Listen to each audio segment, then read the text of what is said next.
thing. He probably have a cup of tea or something. I'm not on nothing funny or acting like that.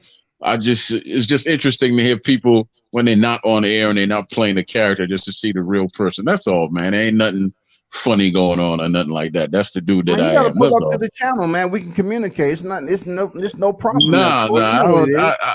I'm pretty real, man. I'm pretty because I Actually, besides Punch and Myron, I'm not going on nobody else's channel, man. I'm done with all Okay, these then I don't know what to tell you, then, podcasts. bro.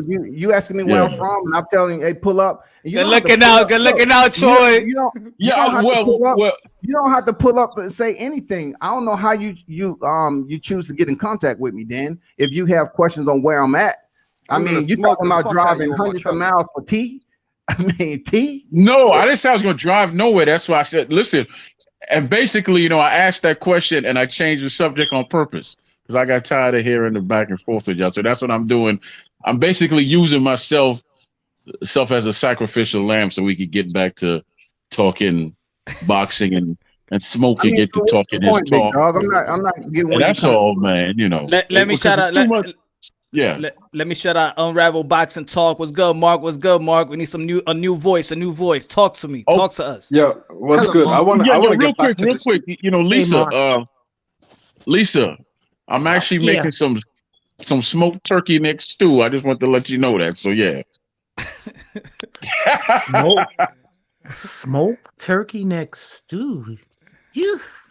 Yeah, it got 3 beans in it. It got potatoes. It got celery, and y'all don't really give a damn. But I'm sick of this between the back and forth. Let's get back to boxing, man.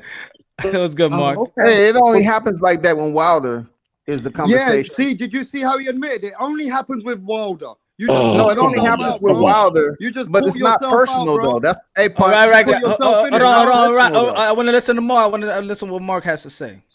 No, I like the drama. The drama's good for views, Punch. Your views have been going up since the drama started.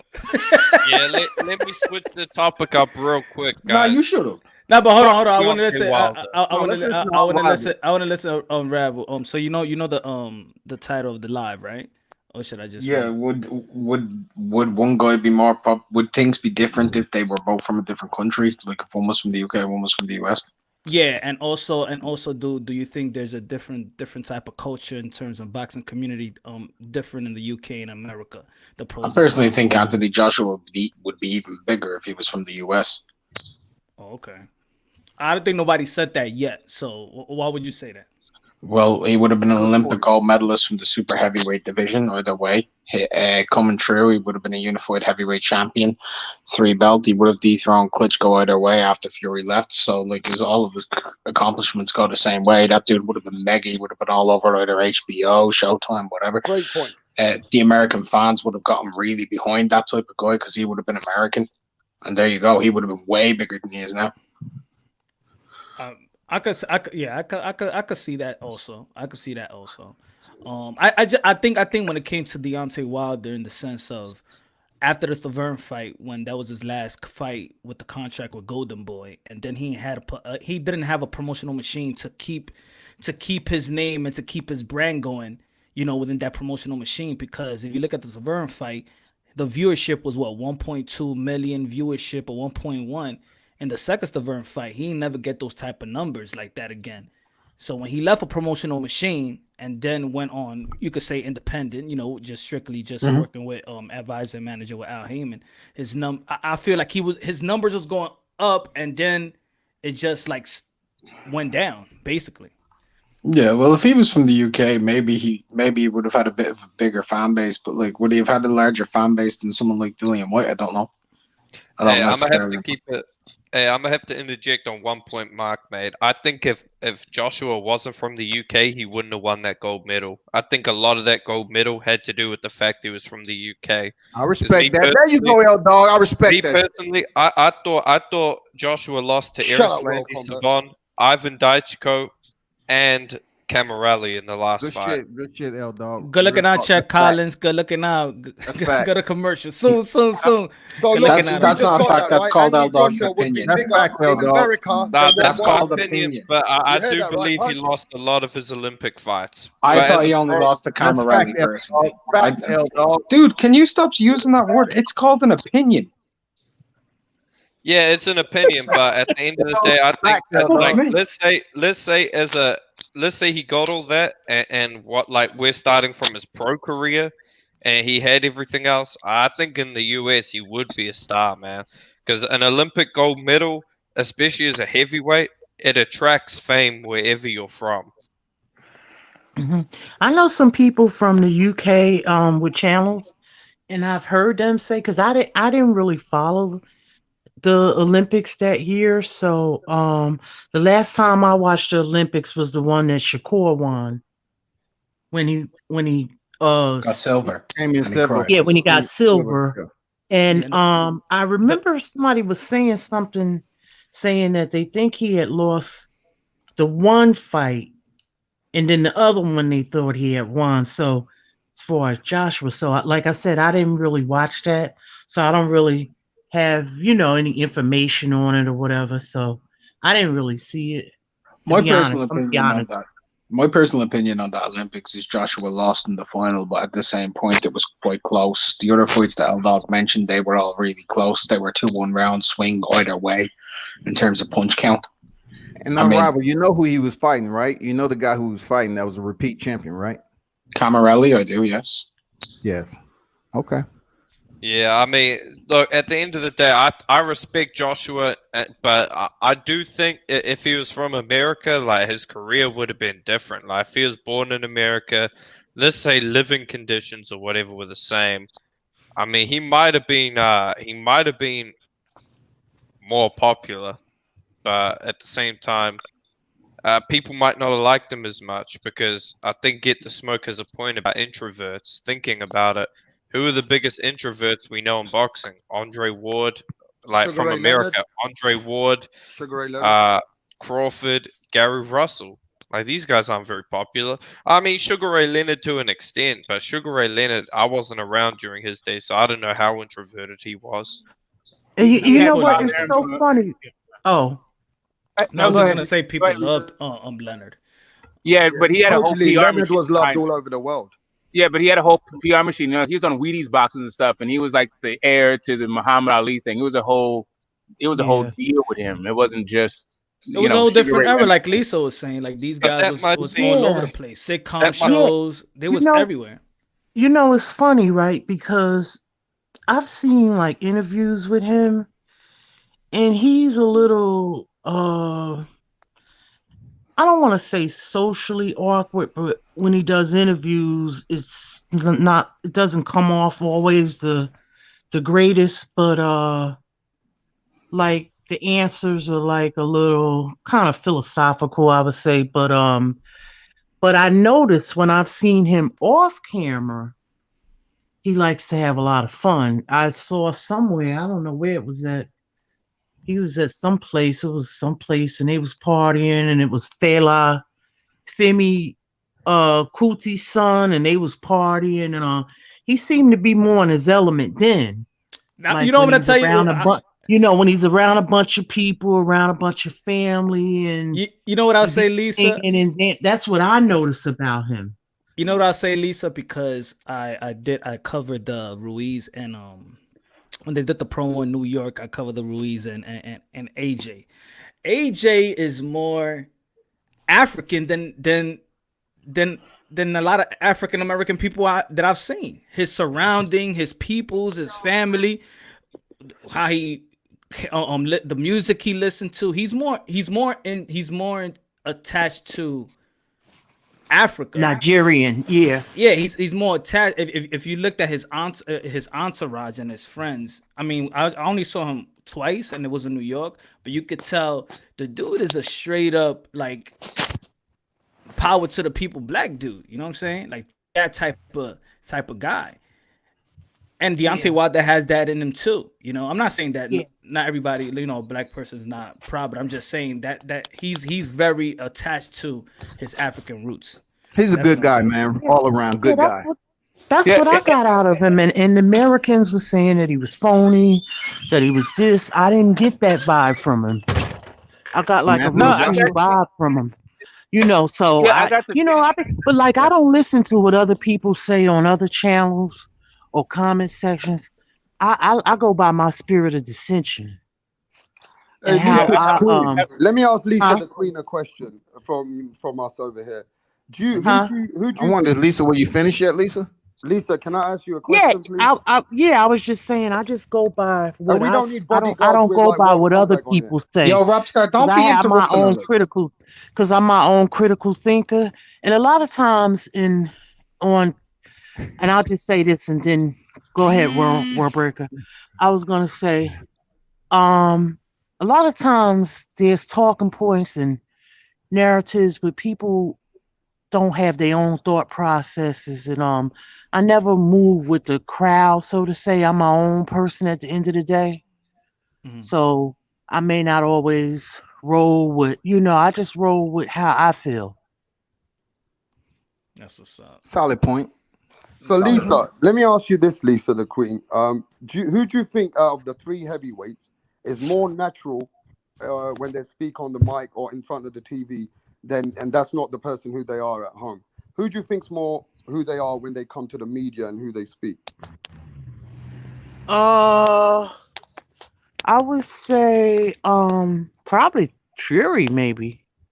So you think Fury's the more genuine guy when he comes on the TV, on the microphones and everything like that? I think Fury is more just who he is. He's Take it or entertaining. leave it. Right. I think Wilder speaks from emotion, like he's very passionate about things, and right.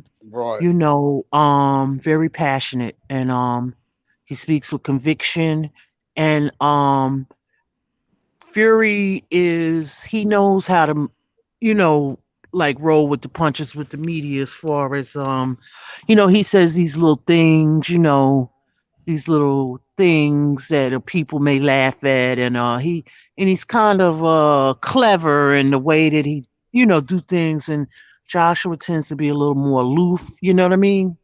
So it's kind of weird. It's everybody got their own different I think when it comes to Fury, he goes back and forth. He disses you and then he praises you, and then he gives you credit, and then he disses you again the next week. Yeah. And so I think he plays more of a character than Yeah. I think Wilder and AJ is more is real. Genuine?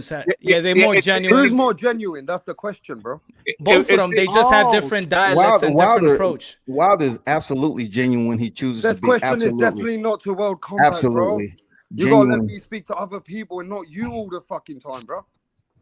I'm not sure who you're talking to, but you're not addressing me as if I'm your kid.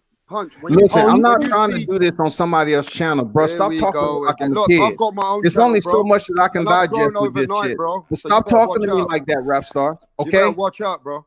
What?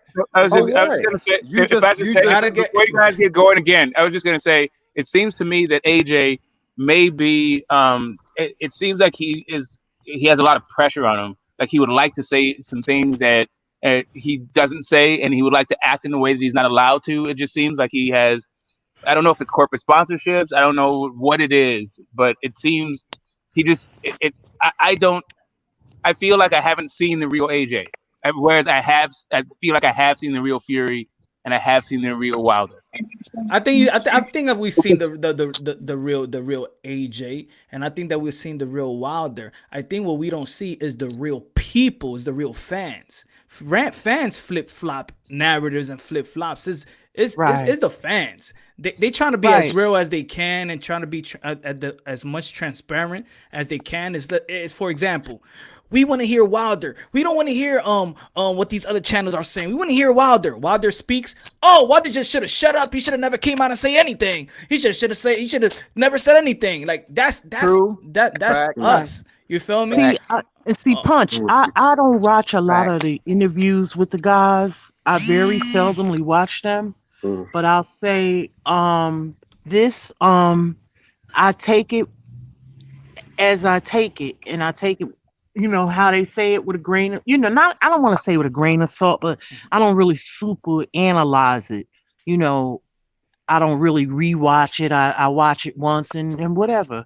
It's, what I'm saying? Because I don't really, unless it's something so controversial, so I have to rewatch it or rewatch. Oh, did he say that? But I don't really watch the fighters like that. At least, listen, if you guys feel like you, I was gonna say real fast. If you feel like there's something that you can point to that shows, this is AJ in his habitat, because you guys said he was out with Fela and all that stuff. I haven't seen that footage, so maybe there's something that you guys have seen that I haven't, right? So, and it just could be the way that that even the media is the way they're being handled in country, right? Both Fury and Wilder came here, fought here, spent a bunch of time here. So I feel like maybe I've spent more time with him, and I only get so much from AJ, right? Maybe it's just a lack of context on that part. Right. It's like look, put it this way. You know what's the real Wilder? Having fun. Look, having fun with his daughters and having fun with his family. But then the video is out, and then they say now they want to question his manhood because he's twerking or he's dancing. You see, like you can't even be yourself. You feel so? It's the fans maybe. Hold up. I remember you. No, but look at look at what I said throughout the whole video though. Look what I said throughout the whole video. See. I said throughout the whole video. And he's having fun with his family. Like this. He's now a person can't have fun with their family. Like, don't take it to an extent. Yeah, it was just a funny video. Some elder generation punch don't like you twerking in front of your children. Some elder generation. They was out there talking about a man. But if my daughter when she turns 4 years old and she wants to play T, and I'm gonna play T with my daughter. I'm gonna sit down in that little chair, and if somebody in front of your daughter, bro. And if somebody you don't know what you're gonna do with your daughter, you never know. But that's their business. Like that's not to diminish. I'm just saying. Hold on. That's not. Hold on. Cutting them off. Hold on. That's just not to diminish a man's manhood because he's having fun with his own kids. In the way when you're having fun with your own kids, I become my 3-year-old. I become a 3-year-old too. You know, punch. You can't turn around and make these accusations and say Wilder was going through a lot of shit. It took 8 months until he can come with stuff on the table. Because when you show those videos for international people, it shows that again that you were already happy after you got your paycheck. But he's being so what he's supposed to so rap star. You dependent. So you want him to be miserable around his family? No, but then you can't come over here and say what the Wilder camp says that he went through a lot of shit. And now he's coming out with stuff because of the shit he's gone through. Could go. Have you gone over? Have you gone through a lot of shit in your? Have you gone through a lot of shit in your life and still hit the club? Yeah, but you don't put it out there, bro. Yes. I wanted to comment on that. This, Punch. You don't put it out there, brother. You don't. Who said he wanted to put it out there? Matter of fact, he didn't actually put it out there. Matter of fact, hold on, Rapstar. Matter of fact, he was not happy that it was out there that somebody was filming and while he was chilling with his family. He didn't like that it was out there. So was that a family member who did that to him? Man, he's a loving father to his family, man. He started boxing. He started boxing for his daughter with spinal bifida, man. How commendable is that for him to start working to provide for his daughter, man? Period. Who gives a fuck what he's doing? If he want to twerk in front of his girl and family, he can do that. It's the men like rap star to keep on talking about it. Yeah, but that's what I'm saying. Like even if it's out there, right? He's still giving a piece of his private life, and we're gonna scrutinize the when he's with his family. Look, I didn't care about. I never really talk about this, but I talked about it with you, Rapstar, yesterday. I didn't care about the scrutiny and why he picked Luis Ortiz. I looked at the character of why he picked Luis Ortiz. He picked to fight Luis Ortiz because the dude needed a payday to take care of his sick daughter. That's character. That's that's principle. That's morality. While everybody is scrutinizing why he fought Luis Ortiz, I looked at it like he was looking out for another man, and the same way he needed to take care of his family. He wanted Luis Ortiz to take care of his family, and that right there is more commendable than going for an undisputed title to me. Hey, that's beautiful, man. But what we're looking at is you can't turn around and say on one hand that let me in on this. Let me in on this. You can't say on one hand, right, that we've been totally quiet and we haven't said nothing. We never came out on TV when you did come out on TV. So you gotta keep it both ways real. That's all. Keep the same energy, bro. Let me say something, right? I'm sure all of us, every person on this panel has gone through a hard time in their life, right? Yes, sir. Facts. Yep. Right? We all have, right? And we've all said shit when we're going through hard times that maybe we meant, maybe we didn't mean, right? Yep. Right? Agree. That's human nature, right? Me, myself, I've gone through states of depression. There's shit of me where I was going through hard times, where it literally looks like I'm having the time of my life, where I'm out in the middle of a parking lot inside of a shopping cart, stoned out of my mind on mushrooms, thinking I'm in a lake. There's videos of that up on Facebook. Right? That's happened. Was I going through a good time? No. I lost my child in the family courts during that time period because of everything that was going on. Hey, I was gonna say, see if we get, but I was gonna say that all of you have your points and all that. Wonderful. I hope we just can keep it boxing. And the guy who just spoke, I'm sorry, I didn't get your name. I don't mean to call you the guy who just spoke, right? Mark. Unravel Boxing. Yeah, Unravel Boxing. Yeah. Okay, Mark. Hey, Mark. Your accent is so strong. I'm thinking I'm about popping open a bottle of Guinness and making me some corned beef and cabbage right now, boy. Where are you from? I'm from Ireland.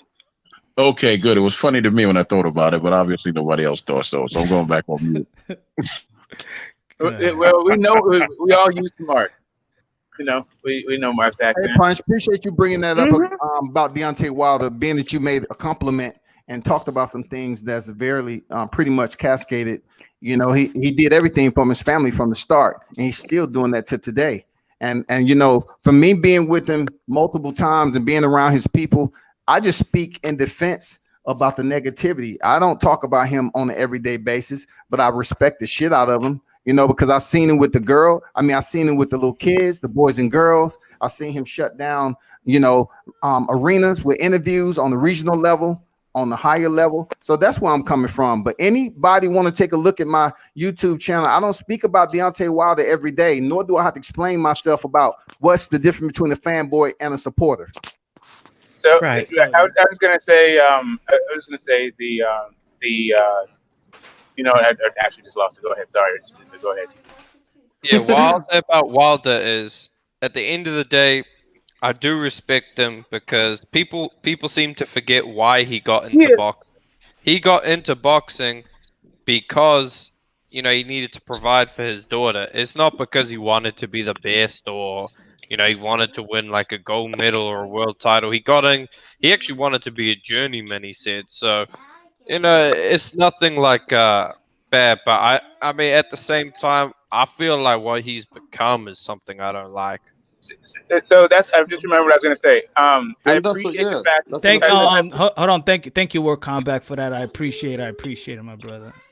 That's what's up. I was going to say, the thing about Wilder is whether you agree or disagree, whether his behavior comports with regular normal society or it's completely outrageous, he has the courage to be himself, right?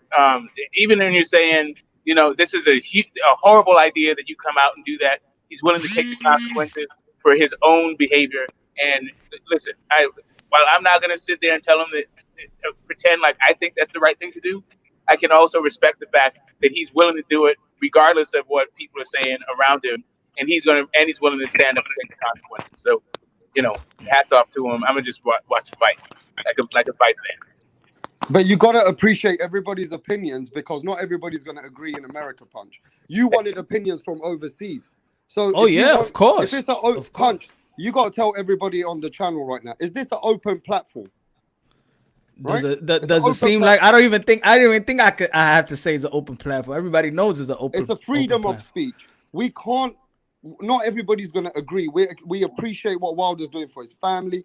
We appreciate that. But if those antics, what he does is what Anthony Joshua does, Anthony Joshua would get the same fucking hate and love the same way. It's just the way it works. What I'm saying is, like, I understand if somebody, if not everybody agree how he has fun with his family, but that's really his family though. Like that's nothing. That's like if you critique, that's like maybe if you critiquing me how I am with my own kids, having fun with my own kids. I would look at you like your mom. Like I'll take that as a totally disrespect. Like who you to tell me how to have fun? At a certain point, like you said all the things that you have to say that are negative, right? So you don't have to keep rehashing it just because somebody brought in new information that's positive. We understand it. His antics don't rub you the wrong way, and it probably would hurt his popularity in the UK. But when we're talking about how the man takes care of his family, I'm not trying to hear no antics, right? We already heard We that shouldn't part. be talking No, about but anything what you need to personal with each realize, the other at thumbnail all. is That We is shouldn't be not what talking you're anything fucking saying, personal. Smoke. The I'm not done. thumbnail is, But I got it. the So thumbnail is totally different to what you're explaining, Smoke. You get what I'm saying? The issue is not really about being I sensitive. agree with you. Oh, God is right. It's not about being overly sensitive or anything like that. It's that people notice that there's certain guys that no matter what, you have to say something negative about them. Listen. You know, honestly, I don't think we should be talking about anything personal with these people at all. Yeah. Because who are we to judge? That goes Let me for the finish. people on the Let me panel, finish. too. I agree. Let me get my saying. Who are we to judge anybody? Facts. Stick to boxing, man. I don't. Their whole personal life thing. You'll never hear me talk about nobody's personal life. I'll stick to boxing and go from there. We as just fellow human beings should just stick to the sport and leave all the rest of that nonsense alone. When it gets personal is when you have real sensitive fans and they're real aggressive and then they come at you a certain way. So you're really not trying to get personal, but then they'll bring it in and some people might take it the wrong way and go from there. Me, I can't deal with them type of people. So I just stay on mute and I might come back and say something that makes sense, or I might come back and say something stupid. I really don't care. I just want this to focus on boxing. Punch, you seem like a really cool guy, man, but when it gets out of hand, I'm just gonna go around and put people in headlocks, especially Smoke, and World Combat. That's right, I said it, World Combat. I'm gonna put you in a headlock, man. I'll put you in a headlock, but yeah, it won't be easy. It won't be easy, big dog. That's why I challenge you. I don't like it. That's why I challenge you, man. I don't like easy. I don't like easy, man. I don't like easy. But Yo, hey, guys, what's up? What's good, Mo Boxing? Should I just call you the new Mo Boxing or P Boxing? P Boxing doesn't exist no more. My channel's called. Listen, you're born again. Born again. Listen. I came here to confront Robstar, like no beef or anything like that. But let me tell you something, Robstar. Yeah, please don't. If Deontay Wilder was English, if he was from the UK, because I live in the UK, right? Right. He would be respected regardless of what he does. Like, you know what I mean? What he does at home, playing with his kids and stuff like that. Like, that doesn't matter because he didn't put it out there. But that's an opinion. Other people come from England and they say totally different things to what. Robstar, bro. You can't complain about like the platform being open and freedom of speech, and then you cut people off. Let the man talk. So Robstar, at the end of the day, the guy would be respected a lot. Look, Fury, he's respected a lot despite what he done. He's still respected. I was watching Sky Sports Boxing yesterday, the workout for the Anthony Joshua fight, and the way they were talking about Tyson Fury, like it was amazing. Like, you know what I mean? Like Deontay Wilder would be respected highly if he was English, if he was from the UK. You know what I mean? So I just think it's the country. So you can't be like saying like, oh, he's twerking and you know what I mean, all that sort of stuff, because we're not watching that what he does with his family. Because I ain't homo, you know what I mean? And I'm sure you're not. So I don't even know why you think about stuff like that. Unless you're into that sort of stuff. You know what I mean? Casual fans run boxing. Casual fans are the fans who pay for boxing. They're also the fans which are toxic. You know what I mean? And you got to recognize this. You can't say Deontay Wilder, if he was in England, he'd be more loved. Because if you got to appreciate this. Tyson Fury is more hated than Anthony Joshua. Where I come from, people love Anthony Joshua because of his humbleness, his attitude, and he doesn't have that many antics. They love him for that. They love him for that. Man. So everybody's opinions are different here. Everybody's not going to agree. We got different opinions. Listen, they love both of them. Trust me, I know what's going on. Yeah, they both have haters and lovers. Yes, everyone got haters and lovers. That's right, Mark. So at the end of the day, Mayweather had haters. Mayweather had haters. So who the fuck is anybody else? Oh my God, dog! You can't stop talking. Yo, Robstar, listen to me. Yeah, I'm telling you now. Yeah, I'm telling you now. I'm gonna be quick. Yeah. Let me tell you something. Yeah, they be saying like, "Oh, this guy, he's knocked out everyone." You know what I mean? So they be loving him, even if he lost against Fury. So what? They'll probably be supporting the Gloughgate as well if he was English. Trust me on that one. I'm gonna put it to you this way, man. The UK got behind one of the most unlikable motherfuckers in the history of boxing, Dillian White. I mean, this dude is annoying. He's like, they got behind Tony Bellew.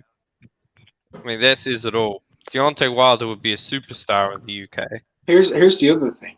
If Deontay Wilder was from the UK, more than likely, because he was an Olympic bronze medalist, who's the number one scout of Olympians in the UK? Eddie Hearn. He would have been with Eddie, dude. Yeah. Do you think that England would market him better, Eldor? You think England would have marketed? Yeah, I do, Deontay Wilder and I better? think a lot of the stuff, like before we brought up the fact that Wilder and the Brazil incident, but let's not forget David Hay went up there and he glassed me. He glassed Eric Chisora, who, by the way, here you go. No, I was gonna say. So let me just go again. So let me just yes or no on the platform. So if Wilder was a UK fighter, would he be more successful? Be more of a superstar? Yes or no? Rap star. I mean, it's very hard to say. What fights would Wilder had to be put into? I mean, the 2 fights with Ortiz is before he went in with Tyson Fury. And English fans, I don't know about you guys, but they always push fighters to fight people which are way more credible early. England fans, they're different, man. They stay behind you, but also you got to recognize this. England fans are easy to hate you too. They're not the perfect fans in the world. So what do you think? They're Yeah, not the perfect fans in the world. what do you think? The knowledge that you know about the U.S. and where you at? What do you think? Would he be a better? Would he be more of a superstar in the UK or in the US? Would he be more supported? I mean, very hard to say, bro, because if Tyson Fury was shitted on because of his antics, they were shitting on Tyson Fury for a long time until we made a comeback. But my problem is this. Mayweather was shitted on. The greatest of all time, some people say. Floyd Mayweather was shitted on because they said he's a cherry picker. They said he don't fight anybody. Right? So you can't give an answer. So no answer. What? No answer? If you can't give no answer, let's move on. No, it's not no answer. I'm saying it's very hard with the antics, what's come out, and all these kind of situations behind it. Just give us a yes or no, bro, man. Hey, Punch, you know Deontay Wilder has businesses over in UK, right? No, I'm not privy to that. He does. He has business over there, so he can't be hated that much when he Yes, has yeah. business that's no one's saying he's got a business in Yorkshire. But I don't He's got think business he'd in be loved Yorkshire. more than Anthony Joshua. I don't think so. What about you, Troy? What you think? Yes or no? You know what? I'm sorry. I was playing solitaire. What was the question, brother? What do you think if Deontay Wilder was a UK fighter, would he be more of a superstar? Or I already gave my answer, man. It's all in how you built, brothers. It's all in how the fighter is built, all in how the fighter, is marketed, and it's all in how they carry themselves and all that. He just was never built to be great, and he wasn't marketed to be great. They turned him into this character, and he doesn't have the fights to back up the character. Joshua has the fights to back up his silence. Wilder doesn't have the success to back up his silence. Sure, he has a lot of wins, but against who? Against who? So you say no. So you say no. I know. Luis Ortiz. I know. So you say no. He wouldn't be a absolutely, sir. Absolutely. In that small shirt, when he was dancing in that about you. Who was dancing in a small shirt? Anthony Joshua. He was over there having some fun. I mean, I don't hear people talking about that. But what are you talking about, man? I was answering the brother question about would he be more successful in the UK? What are you talking about? You have to listen to what I'm going. He just answered the question. He's not talked about.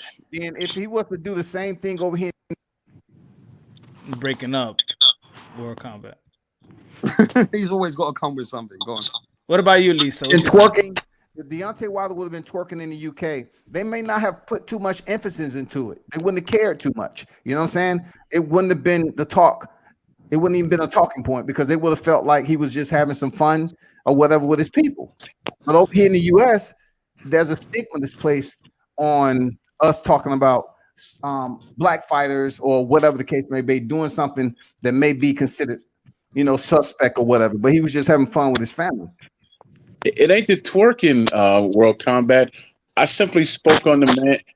I simply, I'm simply focused on him as a boxer, and the fact is, he has a lot of wins, but he doesn't have a lot of wins against any of the current top fighters. So fans aren't stupid people. You know, you can jump on internet, and research anybody.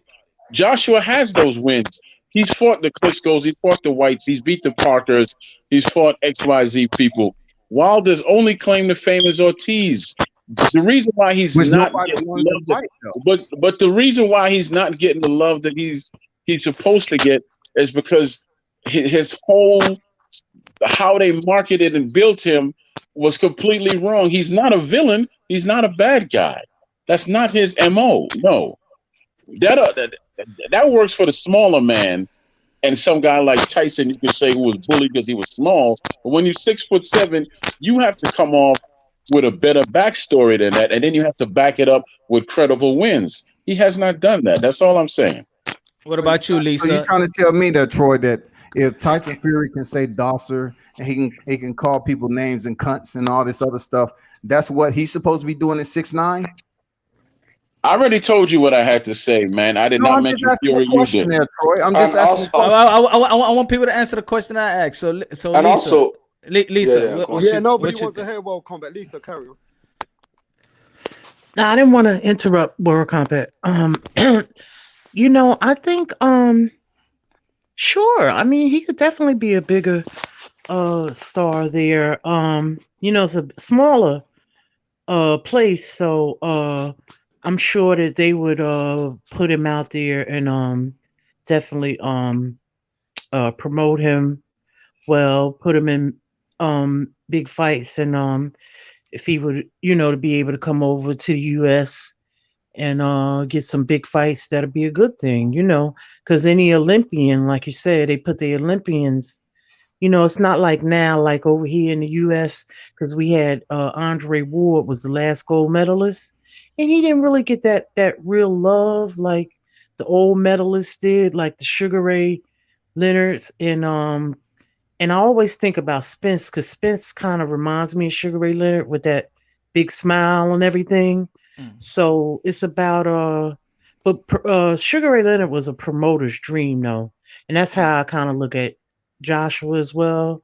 It's got that like kind of marketable type of thing where you can market him well, but Sugar Ray Leonard was like just that guy that was very well marketed, and yeah, I could see Wilder doing really big, you know, over there, and also you know, putting in the right, just being put in the right positions and get the good fights and build up his you know, resume as he has been doing.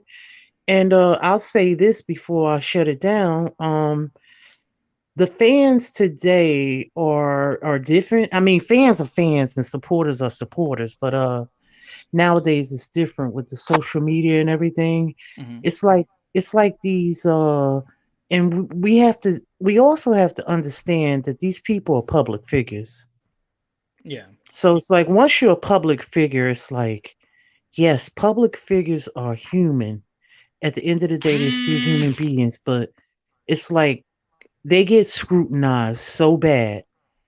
And it's like it's almost like living in a fishbowl, kind of sort of. So it's like, but they know that when they take that on, they know when they sign for that and they put themselves in that position, they're public figures, so they're gonna be overly criticized, overly scrutinized, judged for every little thing that they do, and it's just not a good thing. I agree, but these fans today, some of them, they can go from, because remember, fan is the root word to fanatic. Some can be a fan, but they go into fanaticism and they become like it's like an idolatry thing, and they put these people on this pedestal. They become delusional. Right. They, you know, with these celebrities and everything, and then next thing you know, these it's like the Beyonce's beehive. Them bees, you say something about Beyonce, and them bees come swarm your ass. Yeah, that's and that's why buzz your ass up. that's why I always give That's the how. analogy. That's how Right. Wilder fans are. That's the way I Right. always give the analogy when it comes to, like, remember when it was Pac and Biggie, and if you like Pac, you hated Biggie. If you love Biggie, you hated Pac. Same thing like with Yeah, I Nas and remember Jay Z. them days. It was ugly. Yeah, So same Ooh, thing in sports, same thing in boxing. Then similar to hip hop. Then yeah. yeah. Can I I ask mean, a question? let me I'm say finished. thank you, Ring IQ, my brother, mi hermano, dímelo, ponte aquí, coño, ven. Wilder will get What did he treated say? like What did Terry Ring IQ say? Flanagan in the UK. Yeah. Let me ask a Yeah. So question I real was going quick. to say that brings me to another point, right? So the UK they have their own scene, right? And it's all about them and their fighters, right? And the US is more of a world stage where it's not really necessarily all about the American fighter. It's really just a sort of melting pot for the best in the world.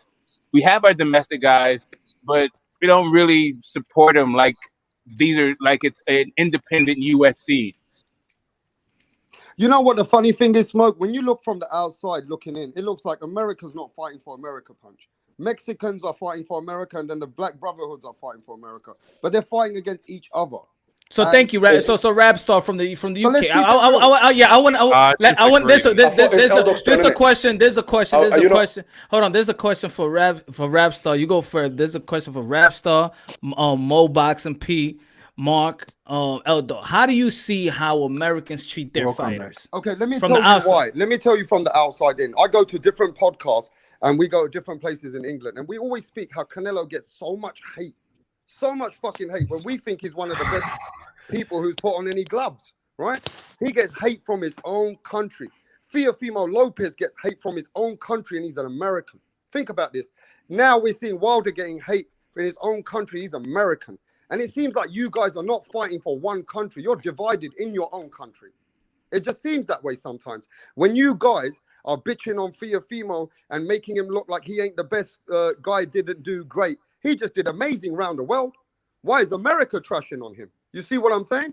When Canelo is trying to get a fight with another champion after a champion after a champ, they're always going to find an excuse with Canelo. Canelo's this, Canelo's that, Canelo's this. It's all from America. The hate is not coming from outside, Punch. It's Canelo's coming not from the America. United States. Yeah, is it not L-Dog's turn, by the way? in America, Yes, but he does get hate, but Canelo does get hate in Mexico, but he's revered in Mexico. I too. mean, we're just keeping it real, right? So many Americans hate their own fighters, bro. It just But you guys can see that.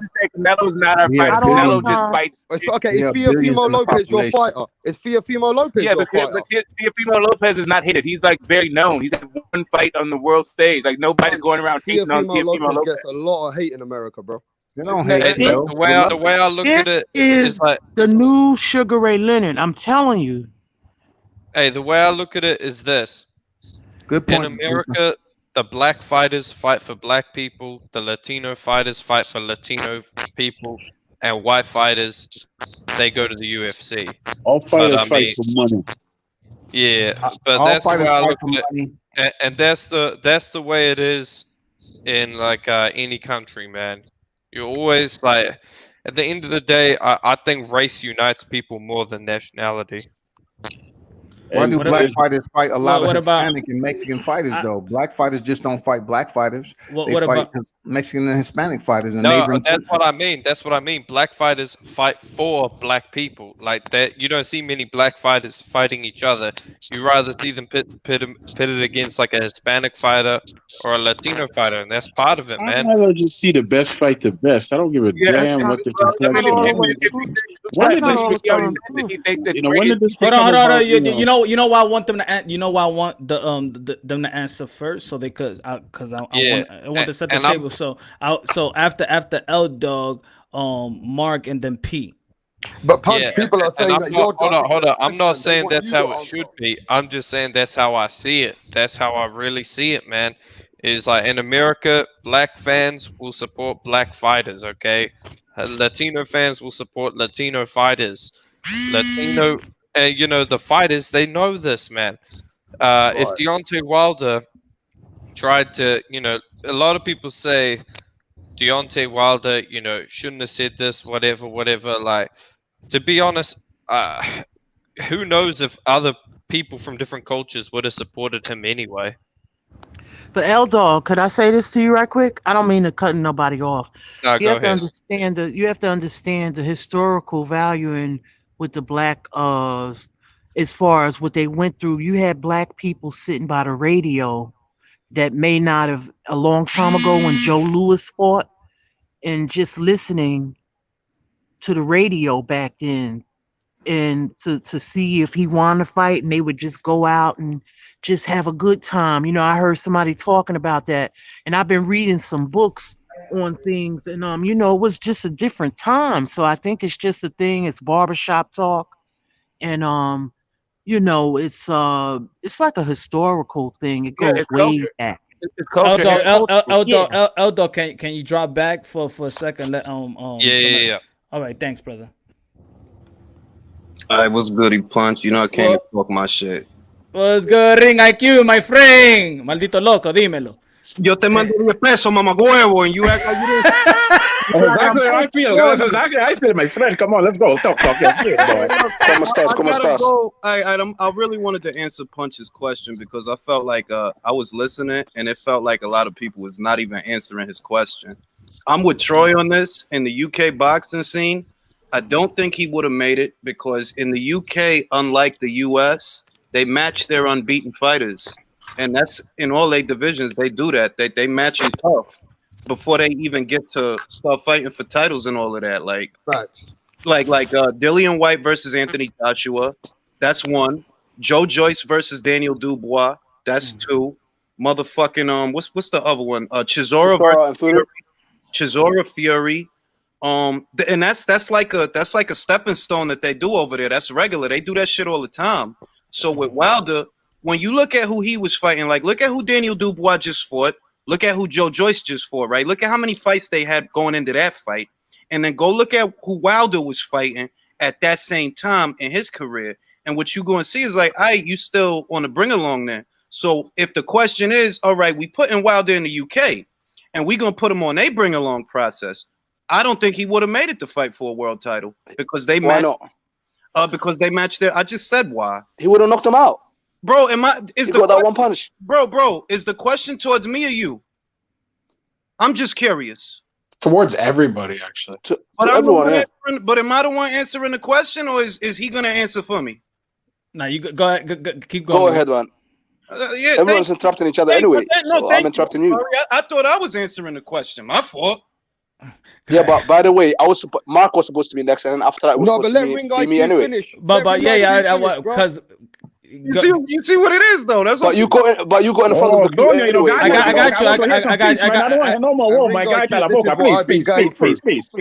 got you. I got you, Pete. Oh, but Ring. Now I know P boxing. He loved Wilder, but the question is just what does P boxing would think? Now the question is, do I think, me personally, do I think that Wilder would have made it in the UK boxing scene? No. You was actually supposed to fight Chisora, and most of Wilder's fanboys don't even know that he was supposed to fight that dude, and he backed out. So I'm thinking like, okay, if you on the same bring along process that I see most of these UK fighters go through, that they always end up fighting an unbeaten fighter in the same stage of their career as they self, Wilder wasn't gonna go for that because that ain't even how they matched them. So what you mean is that it wouldn't be a relevant question because he would have never made it up. He would have never made it to the point where that's what I mean. That's what I mean. That he don't make it. He don't make it to Severn because over there he wouldn't have got to fight 32 or 33 fat cruiserweights. It wouldn't have went down like that. If he was over there with a resume like that, they'll treat him like Terry Flanagan. Okay. They'll treat him like Terry, and I'm telling you, look. And everybody from the UK, I mean, the people in the UK in the platform, do you agree with his statement, or from overseas, or overseas? Nope. I don't necessarily know. I don't know because that's all hypotheticals if you do it or not. My thing is though, if he was in the UK and he got to that stage, let's say he did beat Stavern. My thing is, would he become a star? I don't think so. And my whole reason for it is I believe he would have been with Eddie Hearn. Yeah. And Eddie Hearn would have put him in that ring, in that unification with Vlad. Yeah. I just want to clear. I just want to. I just want to. Where it would have went wrong. I just want to clear it out. When I pose the question, I have no right or wrong answer, or do I know? That's why I just pose the question. So I just don't want people to think there's just a discussion, a dialogue. Well, I mean, that's how I took it. That some of the guys think he would have made it, and they have their reasons. That's how I looked at it. Some of these guys think he would have made it. Some don't. I'm one of them. I didn't try to rewrite history. Punch, right? can I say something quickly? Because I haven't even said anything, man. Can I say something, man? Yeah. Everyone's just jumping in it, like this is what I don't get. Oh, got you. I've been waiting, like, patiently. You know got what you, I mean? P. Relax. I got you. P goes. Get the smoke right after him. All right. So basically, I would say, like, even if he would have lost, because Mark said he would have faced Klitschko, and even if he would have lost against Klitschko, yeah, he still would have been a star, because Dave Allen is a star in the UK right now. Dave Allen, he loses all the time, but everyone loves him. You know what I mean? David Price, so Ted Cheeseman, like people love, like, the UK fighters, regardless win or lose. So I don't know what everyone else is talking about. They're They not think a they know a lot star, about are the they? UK. They're not a star. They're domestic. They are a star. Like They're Dave no Allen, stars. like he knows gets these people around the Dave world. Allen, he gets views. Nobody Bro. knows Dave Allen around the world, bro. IFL TV, listen, IFL TV, yeah, like whenever they talk to Dave Allen, yeah, they get a lot of views, man. You know what I mean? Because they love him, and he's a loser, but they still love him. Punch, So he still would have been a star. Punch, can I ask a question? When you ask, right, would he be more loved in the UK? Is that compared to where he's at now in the US? Not necessarily, because I also stated, you know, if we're gonna go by what's relevant right now, you know, Deontay Wilder right now is massively hated because not hated, but I mean, like, I guess what I'm asking, people are disappointed to the point where now his character is in check. So then it's hard for. I can understand why it's hard to answer the question, because now the UK doesn't like his character, and a lot of people in the US doesn't like his character. But that's what I was saying. Just look at his character throughout his career, both of these guys, so we won't stay stuck on the Fury and No, because I was taking that out of the shit, and I was wondering, like, when you asked the question, do you mean that at the height of his popularity, forget the costume and all the bullshit, because I kind of looked at it as, all right, at his most popular point in America, if he had the same career in the UK, would he be more loved than he is in the US? That's how I took the question. Yeah, let's go. Yeah, it's better. So I'll rephrase it. Let's go to the height of their you know, their career. Probably the height of Deontay Wilder was when he faced Fury the first time. And Anthony Joshua right before he lost to Ruiz. Let's put it like that. I'm gonna say he would have, like, look at Brooke ahead of the fucking Golovkin fight, right? Brooks' resume was comparable to Deontay's. It was comparable. Like, he fought fucking Ernie Smith 3 times, bro. Like, even you asked the average, and I remember all of that because I was in the boxing groups real heavy, and I used to talk to a lot of cats in the UK, and they didn't lie about Brooks' resume, man. They didn't lie about that shit. They was straight up like, yo, the dude, yeah, he Kevin Bizier, Jojo Dan, Ernie Smith 3 times. Like, bro, like, your resume thin than a motherfucker, man.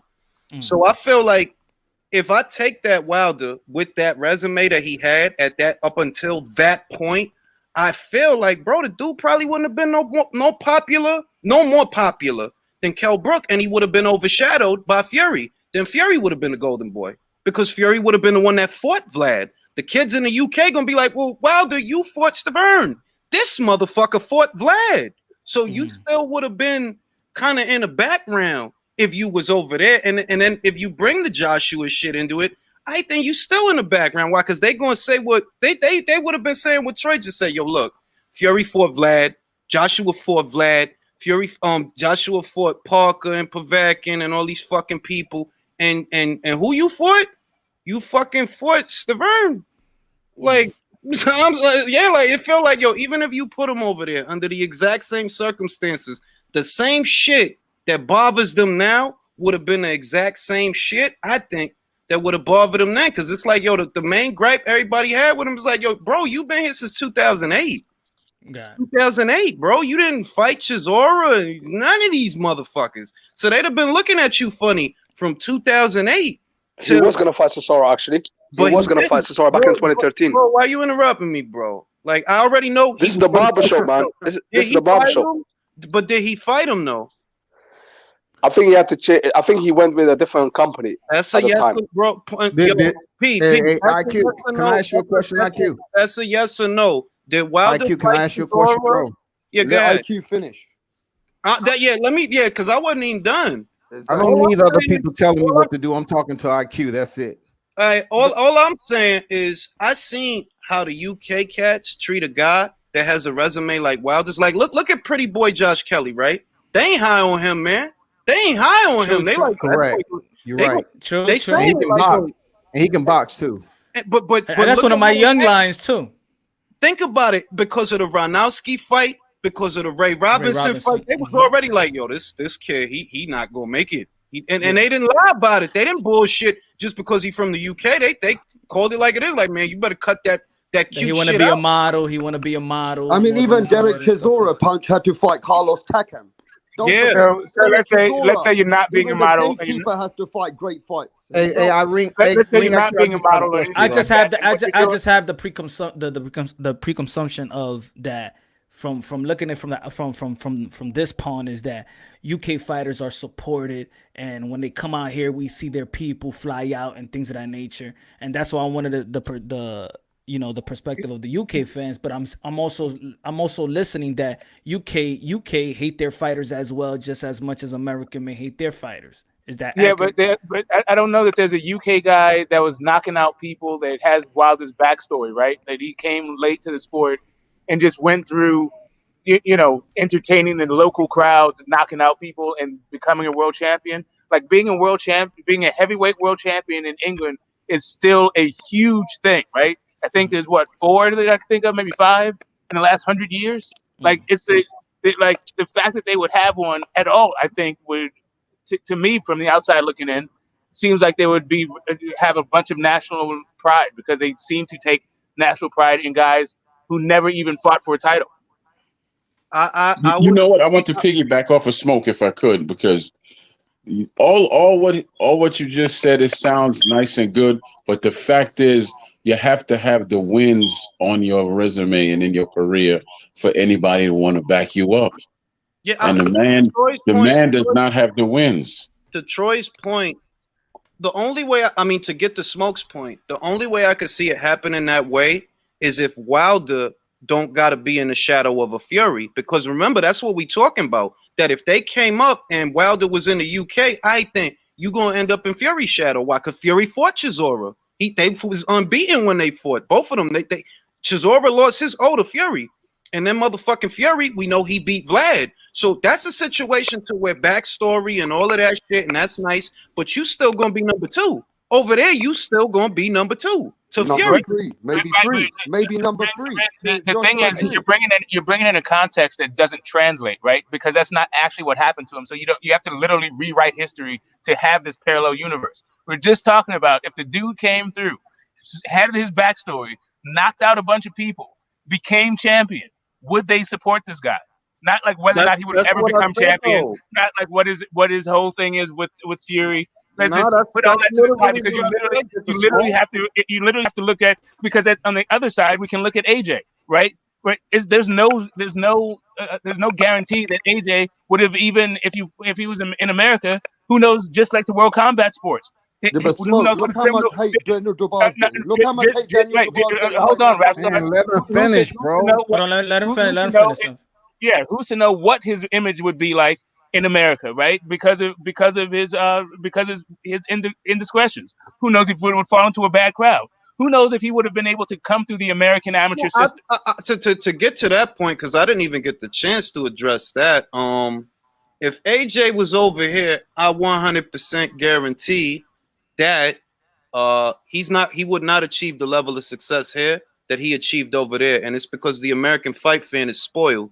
Look at how many champions we've had. Being a world champion don't mean shit over here. We got champions galore, have had champions galore over here, and a lot of guys over here. It don't mean it's like what Doc said about the gold medals back in the day. That, man, we used to win gold medals in this country for fun. Now the last male gold medalist that we had was Andre Ward. That's where it's at. And the American boxing scene, I think they so spoiled that, bro, AJ wouldn't have popped off like that over here. But because They followed him. The same shit with Katie Taylor. They followed him in the Olympics. That's the old school way. That's how Oscar De La Hoya got popping, because they followed him in the Olympics. The fan base grew organically from the Olympics to the pros. It happened with Katie. It happened with Anthony Joshua. They followed him in the Olympics. He won the gold. Those fans followed him into the pros, and then that amplified from there. But here, like, nah, it wouldn't have happened that way, man. It wouldn't have happened that way. And that's why I said, to get the Smokes point, you saying that I had to rewrite history. Yeah, I already did that. I said that. This dude, if they bring him along the way that they bring UK fighters along, he gets beat at the domestic level. He don't get the chance to fight for a title. You talking about Wilder? Yeah, that's what I think will happen. Let me ask you this, Ring IQ. Real talk. Hey, I just want to ask this to Ring IQ.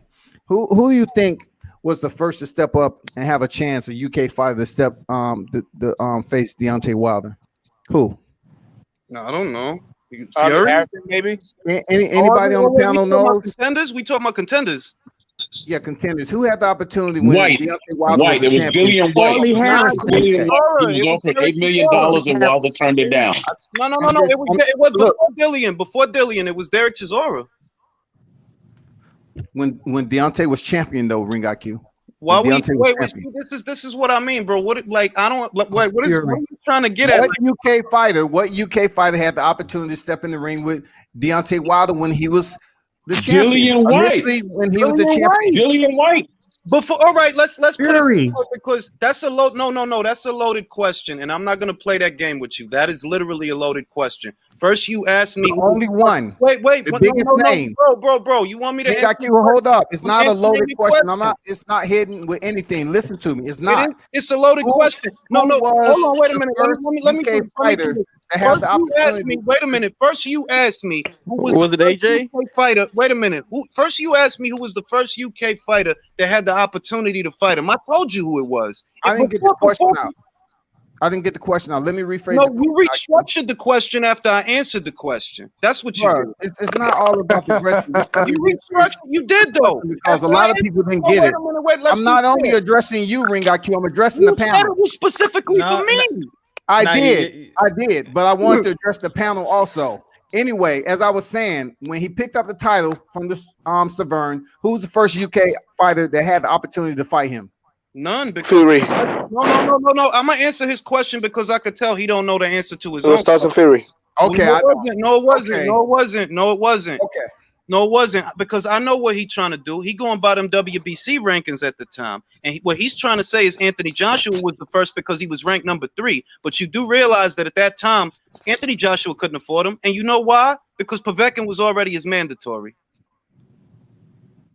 You didn't know that, did you? No, like I asked. I'm waiting for you to finish. Let me champ this shit. At that time, Wilder had just won the belt. Fury and Wilder was already a little bit of a thing at the cult level, because they already knew each other, and they already was talking about, yeah, one day we gonna fight each other. That was like a thing. Fury and Wilder.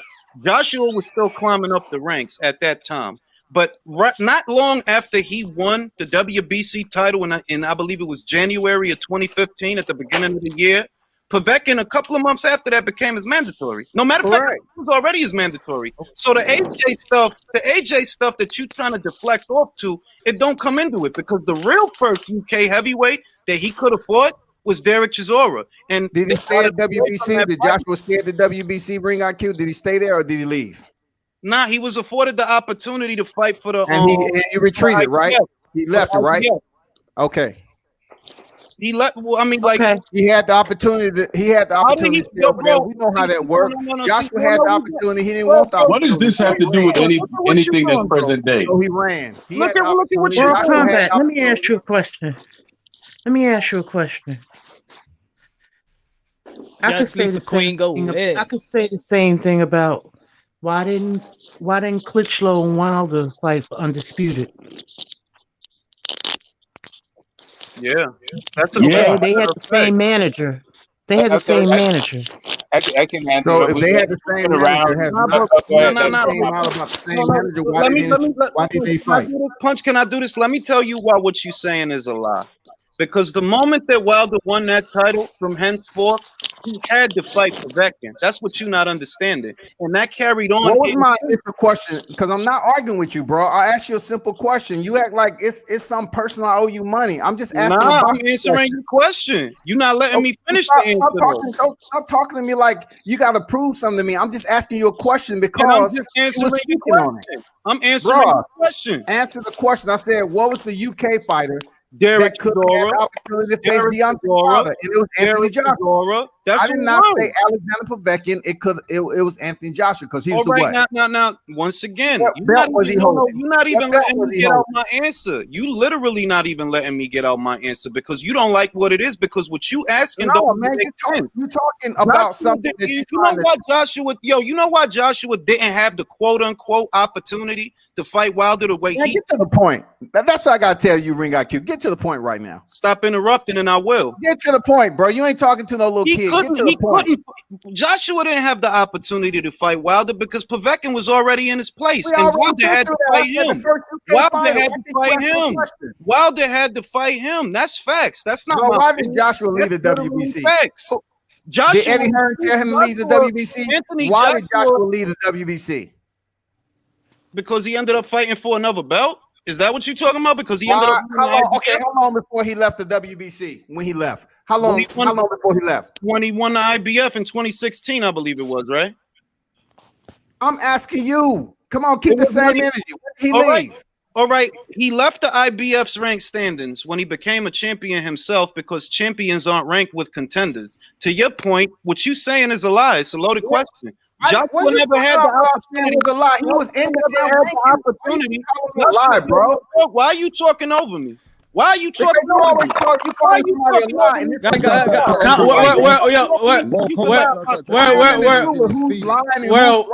having a dialogue with you, and you keep on acting like somebody's trying to be deceptive. You don't like reality. You saying he had an opportunity to fight somebody that he could have stayed his ass in the WBC.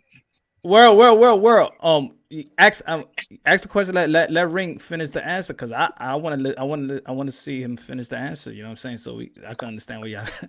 All right, this is the answer to his question. He's saying that Anthony Joshua was ranked in the WBC's ranked standings, and because of that, he had the opportunity to fight Wilder. The problem with that theory is Wilder won the belt in January of 2015. Shortly after that, Ryabinski and Povetkin pushed for the mandatory. Joshua did not have an opportunity, quote unquote, to fight Wilder because he was already booked. Why you think Ryabinski and them kept chasing him down? Why you think they won the purse bid and he was going to have to go to Russia? That's why I said what you're asking is a loaded question. It's a loaded question. He didn't have an opportunity to fight Wilder. Now, fast forward a couple of years, he did have the opportunity. When he did have the opportunity to fight Wilder as a world champion, what did Wilder just say? No, we ain't on that. We're talking about. Oh, now we're not on that, bro. Now we're not on that. Wilder said that he walked away from the World fight. Combat and doesn't took let a lesser anyone fight. answer. Have you noticed? He took less money to fight Fury. That's what Wilder said. But before that, Lisa. I'm not speaking to anybody else. Hold on, but before that, Lisa said a statement, a question, and it wasn't answered. What you said again, Lisa? The Anthony Joshua. What was it? I was saying that like I could say the same thing. I mean, it's so many things that goes on in boxing. We just don't know. I'm not behind the scenes to really know what going on. But I think if people were trying to get any opportunity that they can get, like I was really when I saw that Wilder won the WBC belt, and then there was Klitschko, right? And he had all the other belts, and I was like, and I kept looking at these guys, right? And I was like, they're both tall, they're both in shape. I was like, that's gonna be a good fight. I was looking forward to them fighting. And for some reason it didn't, because they didn't fight for some reason. And that would have been an undisputed fight. Why didn't that happen? Because Finkel said that Wilder was a baby and he wasn't ready yet to fight Klitschko and there's no rush. That's what he said. Right. He also said that Klitschko was old and they had a 3-fight deal. If he was old, then he would have made the fight. So it was a two-way thing. I know that everything There's is always some always excuse why Wilder. There's always some excuse why Wilder's not Let fighting me the top interrupt, fights. boy. Why is there Listen, always an excuse to interrupt. him not fighting the top fighters? Okay, Why? hey, Troy, what's the excuse? I didn't get a chance to finish with Ring IQ Can I because he jump was in on? yelling and Let me screaming. jump in on this. Can I We finish know my why they point? didn't Can fight. I Joshua finish could my have point, stayed or in the are you just WBC talking over rankings. here? Just It's don't not want a to hear the truth. mystery. It's Can not a Joshua ran mystery. from the Was I talking or no? WBC I It's not a thought I was mystery. talking, right? I thought I was making a point, right? Can I finish my point? Thank you. So the for me, Povetkin fought twice in 2015. Neither one of those was Deontay Wilder, right? So I'm not quite No, but sure he why sued him. he didn't have No, an but he sued opportunity Wilder to for a fight. fight, and Wilder didn't Troy, fight him, but he paid him the $3 It was million just though. defamation, bro. Troy, It was I'm not done defamation. talking, bro. Please, thank you. Like I don't Yeah, understand World what the deal Combat is. got to fucking control But himself. hold on, hold on. All right, for when it came to the Vladimir Klitschko fight, they were marinating that fight. Shirley Finkel was bringing Vlad back. He got a 3-fight deal. They thought they were gonna beat Fury. Deontay Wilder was supposed to get a title thing, and he was gonna retire on that third fight on a with an undisputed match against Wilder. Wilder was supposed to build his profile up so that Vlad could retire undisputed. That's what the Correct. whole thing was. Or it could be That's a true. passing of the torch. The problem That's true. was he ran into Tyson Fury. And then Tyson Fury had his meltdown. You know, there's supposed to be rematches. Tyson Fury pulled out. So then it became about AJ. After that, we already know. Like, we already know what the history is. But there was a brief window where they could have been undisputed. But what they did, they decided to marinate the fight instead. Right, because I didn't Good point. expect it to happen like right then and there, but that was a fight that I was kind of looking like forward to because I saw these two guys. They're tall, they're in good shape. One is a lot older than the other one, but one was younger. And I was like, it could be a passing of the torch, if he wins or whatever. But that's the way I was. That was a fight I was like looking forward to, but it just didn't materialize. Well, I knew it wasn't going to happen because the same month of the fight, Shelley Finkel laid out the floor plan for the next few months for Wilder. So I knew it wasn't going to happen. He said, we want to bring him back home, maybe have a couple of title defenses. He mentioned Povetkin, that's a multi-million-dollar fight, which is true. Ryabinski got deep pockets. And that's the floor plan that they was on. And I believe it was either in April or May when Povetkin had fought Mike Perez and became the mandatory. That's when he became the mandatory for the WBC title, round April or May. And Deontay Wilder had just fought, I believe, in in the beginning of January, and then I think he got another one in after that, a voluntary. I think he got a voluntary after that, and he was booked from May on. They're like, now you got to fight Povetkin. You got to fight this dude. Because Ryabinski wanted that title shot, and they kept pushing for it, and he won the purse bid for the shit. Wilder was going to have to go to Russia, and we all know what happened with the meldonium, and they was stuck on that for a minute. But as far as why he never fought Vlad, that's easy, man. Shelley Finkel already said why. I mean, there ain't no mystery in that. Just like I Joshua. wanted to take. Yeah. I wanted also your take because everybody that got in the panel asked that question. Because it was about also Anthony Joshua and Deontay Wilder, but also what do you feel about? Because remember you cracked me up the other day in Twitter when you said that you're gonna move to the UK. So can you elaborate on what do you feel about the boxing community, the culture, the difference between the UK boxing community and the American boxing community? Oh, it's in its infancy, which means that it's a good time to be there. That's why it's still in its infancy. If you compare the UK boxing scene, right, to the American boxing scene, we're spoiled, and that's not good or bad. It's just that we've had a lot of gold medalists, we've had a lot of world champions. This was the pinnacle of boxing for a time. Over there, they're kind of in their infancy because they're in the Renaissance kind of period right now. They got girls, they got guys, there's a lot of money coming in. They got the heavyweight scene on lock. They got a couple of good prospects coming through. They're in a stage where we used to be at that we're not at no more. Now we old and bitter. It's like a broad been around the block too many times or some shit like that. That's where we at with it. whereas they still, you know, in their not infancy, because they got a scene and they've always had a scene, but they're in a renaissance period right now. Them So and how the can we get Japanese also. so how can we give America some new titties and ass? And we gotta go to Santo Domingo, bro. Yo, good looking out, Chet Collins, my brother, for that. I appreciate it. But that's why I asked the question, because it also lands in the question of would Tyson Fury, would Deontay Wilder get supported more in the UK than? I'm gonna tell you what, bro. Because America is so stubborn, it won't change. Remember, the pay-per-views really shouldn't even be $80. They should be $50. I bet you they'll bring in more buys and you'll get more eyes on boxing if you lower the price point.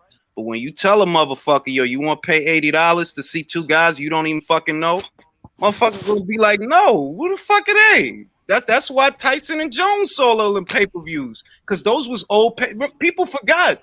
Old pay-per-views didn't used to be $80. They used to be like 50, 40 back in the day.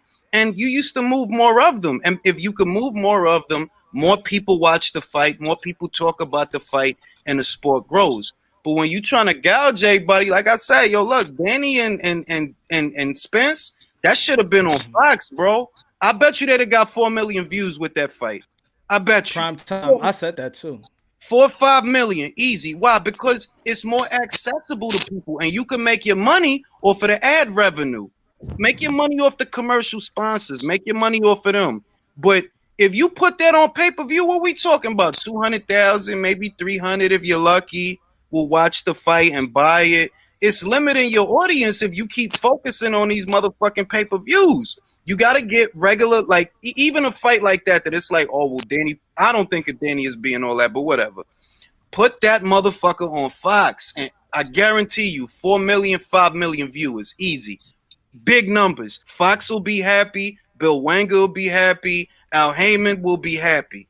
But if you put it on pay-per-view, you're going to have nominal success with that, bro. Like, you'll be lucky if you can turn over a profit depending on what the break-even is. You'll be lucky because, one, Danny ain't motherfucking Cotto or Felix Trinidad, bro. The Puerto Rocks don't fuck with you like that, bro. They don't. You ain't Benitez, Camacho, or Trent. Tú no sabes hablar español. Es la verdad. Es la verdad. Edgar Berlanga. Ese muchacho, he got potential. He got potential. Yeah. To be the next Puerto Rican face of boxing. But Danny, bro, you've been at this weight for 6 years, bro. You know what I mean? Like, and what's your biggest one, Paulie Malignaggi? Because a lot of people So y'all agree? So you agree with Paulie Malignaggi what he said about the Eastern European? Then no, I think Paulie was talking from a place of bitterness. That's what I think.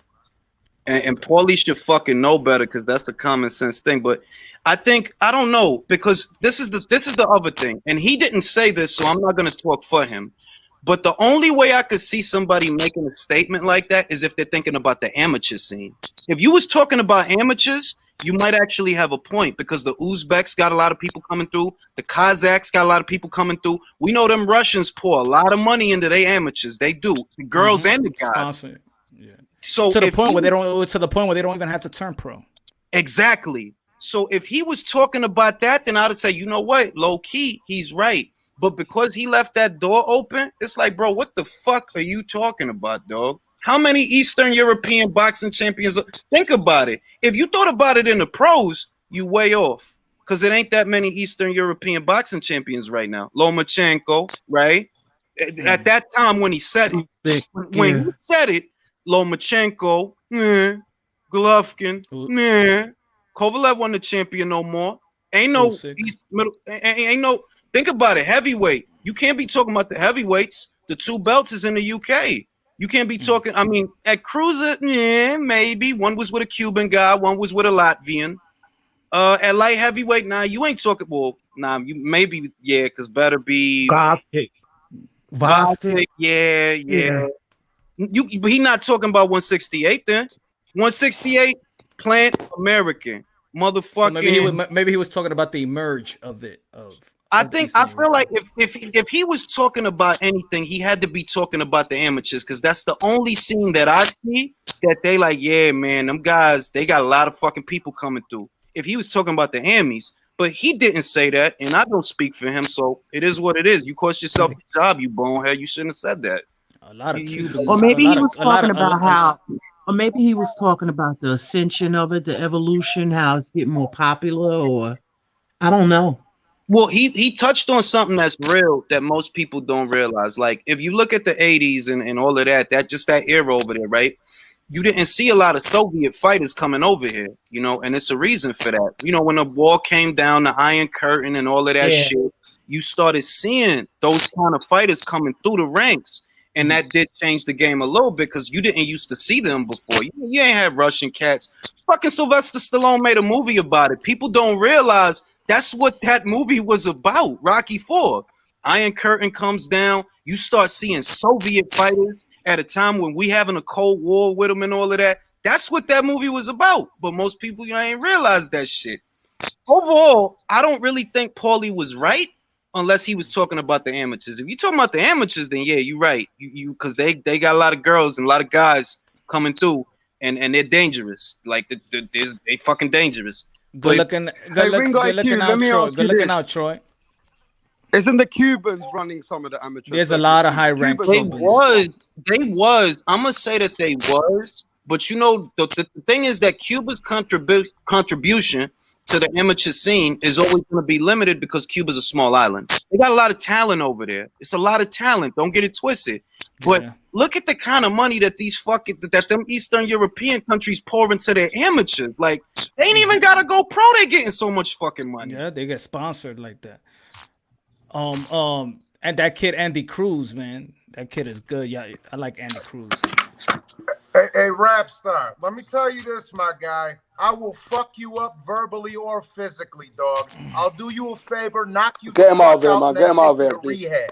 You soft ass cookie dough ass. We're talking boxing. We're talking boxing. I'll fuck you up. Shut the fuck up. I will fuck you up.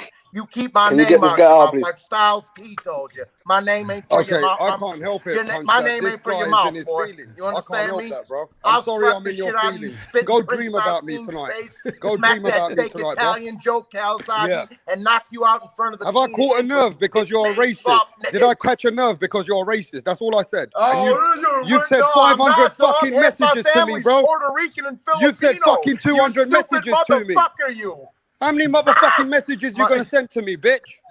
I'm in your feelings, I can't hear man. you. Did you want an 8-ball or a nickel You're in your bag, dog? feelings, I couldn't bro. hear you. Do you want an I don't 8-ball take or a those nickel drugs bag? like you do. I got businesses, Nickel bro. bag? I got businesses, my friend. I don't take them drugs. You want a nickel bag or an 8-ball? You want a teener or an 8-ball? Red Star. Bro, I'm really sorry that I got into your feelings, man. I'm really sorry that your life is fucked up because I called you a racist. You should stop being racist then, bro. Stop getting in your show and calling people all kinds of names. What'd you say, you coked out fucking crackhead 50-year-old bitch? Okay, you think I'm 50? You're so far from that anyway. But anyway, never judge a book by its cover. The whole, hey, listen. I'll slap the fuck out of you, bitch. Hey, look, you're making yourself look stupid, bro, because you're on your feelings. Face, you old fucking Stop taking those drugs and alcohol, man. You're making yourself look embarrassed. You're embarrassing yourself, man. You want to get into it? Look at this hyped up, embarrassing bitch. bumping your chest out like this? Wow, I really fucking hit a nerve. Everybody can see that I've hit a nerve. Johnny. For the last 2 hours, this man's been dreaming about what I said. He's so fucking upset, bro. He's hitting his nerve, man. He's a racist. There's nothing I can do about that. What a racist, bro. Let's chill. Let's settle down. 5 in the morning with your dope fiend. Johnny. All right. With your dope fiend. All right, Johnny. Stop being a racist, man. In the park for a nickel bag. Stop being a racist, John, bro. relax. Stop it, man.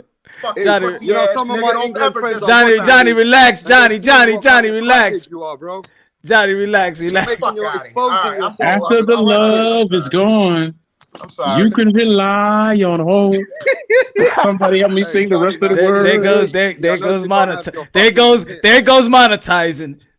Hey, Johnny, man, I'm sorry you don't have the drug dealer gave you the drugs today, but relax, man. No, that's your father, dog. He took it up the Well, ass see, now for a you're dime getting bag. personal. Look how personal He took it he's up getting. the ass for a dime Okay, so bag, just like now, you did, pussy. now everybody can see how Good personal Johnny's times getting, right? every time you need a You baby. can see that Good he's really times. sensitive right now, and he's Yo, your wife won't fuck you unless you bring look, blood back look, I home, haven't dog. said nothing to the man. And Your the man's wife won't coming fuck so you unless you personal. bring coke back to the house. Shall I tell you what? You're making And she yourself weighs look 500 stupid. pounds. You've made yourself look so stupid. Yeah, you made yourself look like a dope fiend. Oh, bitch, really? nigga. All right, carry on. Yeah. Carry on so I can record this and send I'm it a to my fiend. friends. I was a fiend before You're I in your became a teen. feelings, I grabbed the Johnny. microphone. Somebody help me out with the words, man. I don't know what I'm talking. Johnny, man, I'm sorry, man, that you shouldn't be a racist. I wouldn't have said it otherwise, bro.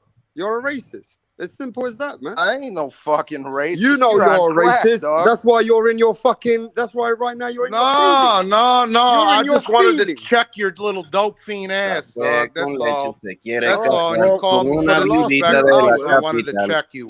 So For the I last did 2 that. hours, you've So been go sit sending the fuck down. messages Here, listen, consistently. dog. Go sit the fuck down. Like I said, if you want to fight, I got 3 8-balls in my pocket for you. This is Knock one of me the out, you can stupidest handle it, internet okay? fucking Okay? fakes I've ever All seen, right? bro. Yeah. You're an internet Fuck little AJ comedian. and fuck you too. How about that? I think you need to just. If it chill out wasn't for before my you know what's gonna grandfather, you'd happen be next? speaking German You're right gonna now. expose yourself in front of the Fuck world outta and show here. what kind of racist you are next. And you need to chill out. What's that? Is that the coke talking? What's that? Well, Is that carry the on. coke talking? All right. I mean- Back to boxing. You need counseling, Johnny. You need help, my brother. You just Ooh, need help. baby, I like it. That's all you need. Back to boxing. Back to Baby. boxing. Okay, yeah, we're gonna get back to it. Counseling, Hey my brother. yo, rap, Johnny. Back to boxing. He needs help. Yo, Wow. so This world needs an enema. Anytime a man dressed as a bat could get my. Yo, I just watched that shit the other night. I haven't seen it in like 15 years, dog. I just watched that shit the other night. That's funny as Let hell. me tell you something about what you and Rockstar really need to do if you want this combat. You shouldn't really talk this much. You should just go somewhere and put some boxing gloves on and get So let me ask P. Let me ask P. P, you from the UK. So how do you see how Americans support their fighters from your lenses? Yeah, the way I see it is like it's about color, to be honest. Like, because with Tio, like you got the Latinos supporting him and Canelo as well with the Mexicans, and then you got Wilder. You know, only the black people are supporting him. So in America, it's more like race. To me, the way I see it from looking from the outside. In the UK, it's like completely different. Like, you know what I mean? Like, if you're a star, you're a star. Like, they just support you. But lately, things are changing a little bit when it comes to Fury. Like, you know what I mean? They're sliding more towards Fury than AJ. So just because AJ sets about support your own community, they want to say he's racist. So they're trying to build that up, but it's only like a little minority. But the minority can be a problem sometimes because that can grow. But that's the way I see like America. Like it's all about color. Like, you know what I mean? Do you think that's the downfall or that's a good thing? Do you think? I think that's completely the downfall because if you don't unite, like you're always gonna be like that for the rest of your lives. Like, you know, it's always gonna be hate and stuff like that. So just support your own, man. Like Ring IQ, he wants to move to UK because he had enough. He had enough of that bullshit. He loves how the UK is. You know what I mean? So I can't blame the brother. But like, nah, low key, it needs to change, I mean, man. like over here, like you gotta understand, like yo, it's fucking whack over here, bro. You're getting tired of it, yeah? Nah, I want to like low key. It ain't even just like I do like the UK though. That's really a place, and I'm dead ass. The US is a cesspool, man. No, it's not that. It's what he said though. Everything over here is like that. Like legit. Like unless you live in a major city, right? If you're not in New York, and let's say you leave New York and you go to other places, low key, that's how it is. Like everywhere else. So it's like, man, look, man, I don't care about that shit. All right, I just want to fucking microwave my tea and go to sleep, bro. Like, I don't care about none of that. You know why? You know why it's good. You know why it's good to ask from a different point of view, from the other lenses, from because when I do go over there to Europe, they be like, yo, why everything out there is about race? Why everything is color? Like, and Europe is about culture. Because It's about, they people have, look, most Listen. Americans don't Okay. realize that we're being systemically traumatized. Mm-hmm. We are. The images they feed us, the stories they decide to publish, the way the news is reported, it's embedded, bro. Like I'm telling you, it is, man. I know secrets that y'all don't know. No, trust me. I talk about all the time. That's why this is my 4th Twitter account, and I don't got no more Facebook accounts left. Trying to tell you, dog. Like, Yo, matter of fact, I opened up. Look at my new what is it? My new Parlor. I gotta go to Parlor now. I dig it, bro. It's, look. Things over here, and it's not to say that America's bad because it's really not. It's a decent country for what it's worth. It's worse places to live than here, so I'm not gonna be ungrateful.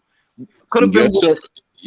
Yes, sir. You know, I wanted to say this. You know, if you want to get away from racism and hate and everything else, there's a couple of things you could do. There's a couple of serious things you could do.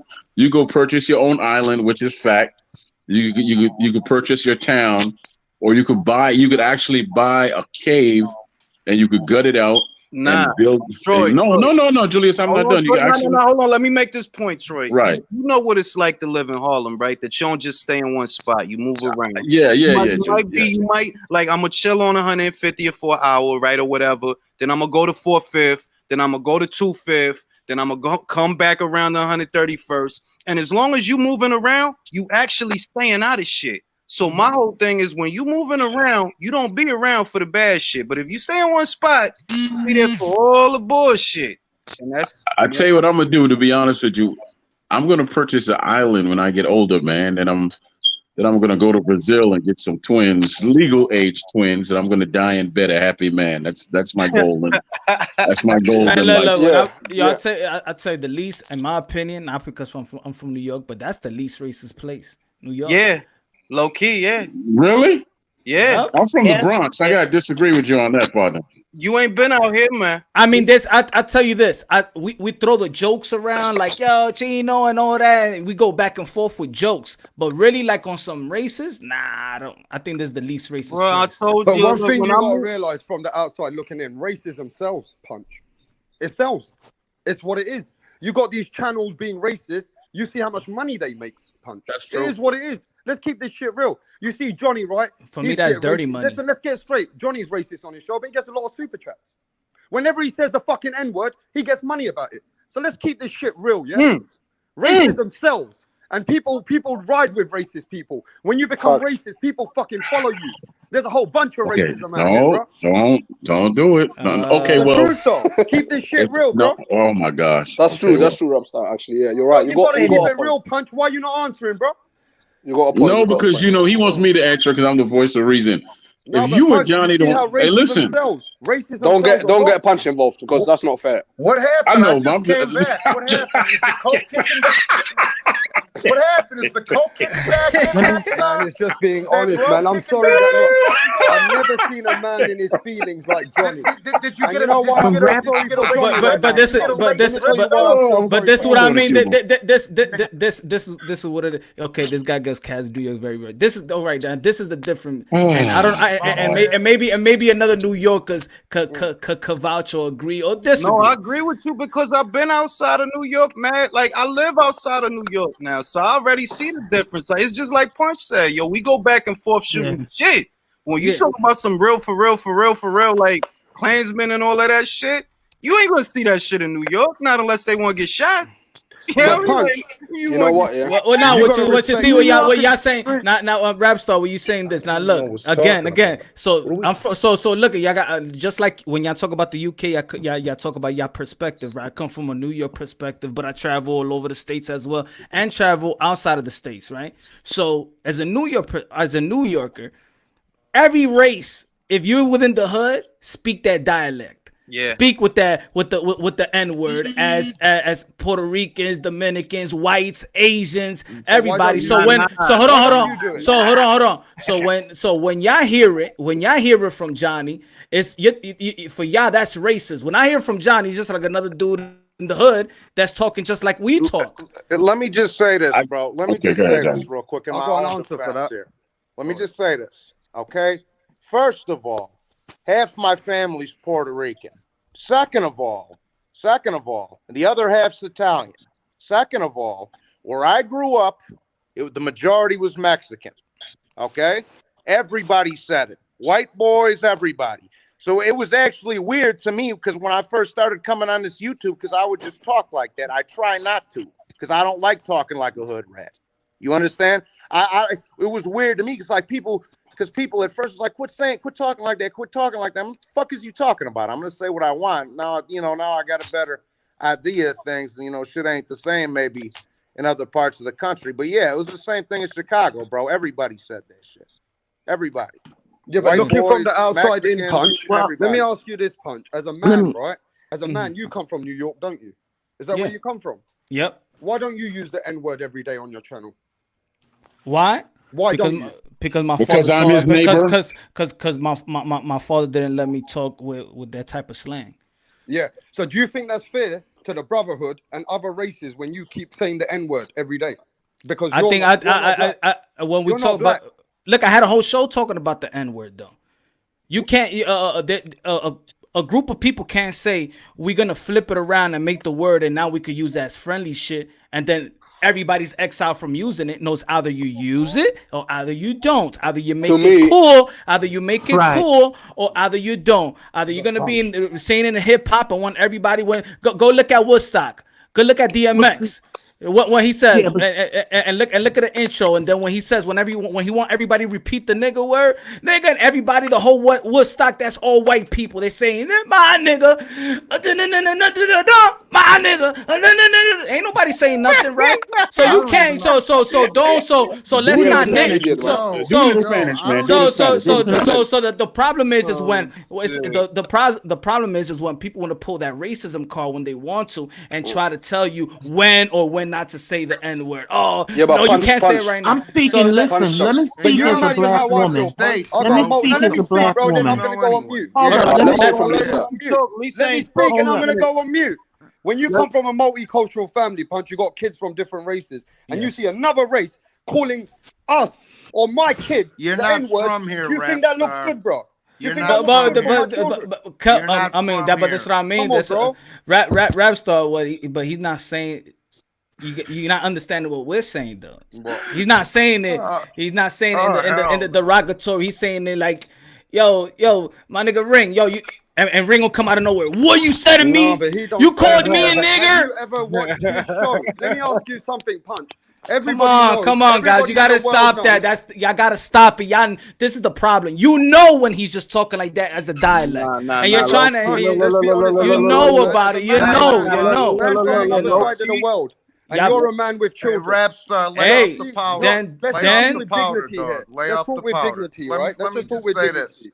Look, let me ask you this. I've seen Johnny become hateful towards a race. Talk, rap star. You've been talking nonstop for like 4 hours because you're a dope fiend. Shut the fuck up. See what I mean? Look, the people don't like the truth. Shut the fuck up. This is not an open panel for the truth. No. What's that? Cocaine. Cocaina. Yo, wait, Johnny. Wait, John. Johnny can't take the truth. Wait, John. Johnny's not from the hood, bro. Johnny's from a mental fucking institute. He's not from the hood. He's from a mental institute. Johnny needs help. Buddy. Let me ask you a question. Let me ask you a question. The N word is derogatory, right? Is it the N word a derogatory word? Can I say something yet? Let me ask. Can I say something yet? Answer the question. It's common sense. It's common. Listen, it's common sense. Is the N word? All right. Wait. Is the N word P? Let me ask. All right, you want to answer? Is the N word a derogatory name? A derogatory word? Yes. No, if black people are using it to each other. No. It is a derogatory. It's always the. You know. I'm gonna tell you like this. Put it this way. You know where my nigger came from? Nigga. Of course. When the slave was, this is my nigga. Yes. Okay. Yeah, so when you be on that channel, when the guy says it all the time, my nigga, you don't say nothing to him. Yeah, because it's been over 400-500 years right now. Okay, so black people, they can use it. That's No, normal. We all know that. no. There is we- no. just because it's a boxing There is no such thing as only black people can When use you a see certain a word. white man like No. Johnny Boy using that, Nobody that gets comes across leeways here. easy. A word is a word. And Yeah, matter but of fact, listen. matter of fact, stop saying that because that sounds stupid to me. But Only Punch, black people, Punch. only black people could say that. But you Black can use it as people, well because black people shouldn't even want to say that word. But punch. So don't tell me that only black people needs to say that word. No, but the Punch, power of that word, the power. Yo, listen to me, brother, listen to me. The power of that word is y'all was supposed to bury the fucking word, not make it fucking cool. But punch. That's ignorance. That is ignorance, my brother. The fuck is you talking about? Making the word cool, when they hang people for that word, when they rape people for that word, and you want to make that word cool? Get the fuck out of here with that bullshit, that fucking lame ass excuse. That word was supposed to be buried, and the African Americans made it fucking cool. They made it cool. You're not supposed to make a word like that cool. There's no fucking pass for it. Don't come with that bullshit with me, my brother. If you make it cool, then the whole world is gonna make it cool. Okay. Hey, Punch, can I say something real fast? See. Fuck out of here, man. There's people watching. There's teenagers watching. There's kids watching. My own kids watch this damn show. Don't you come with that bullshit telling me that only black people can use the fucking word. Black people are supposed to bury the fucking word and not make it cool. Then nobody will be saying it. See, that's I get your point. Punch. That is the point. Don't get my point. That is the point. That is the point. That is the point. And there is no debunk and no debate about it. Because if you speak to anybody with a logical mind, that word was supposed to be buried, not made cool. Not to flip it around. Move on to the next subject because you're not going to debate me on that. Ow!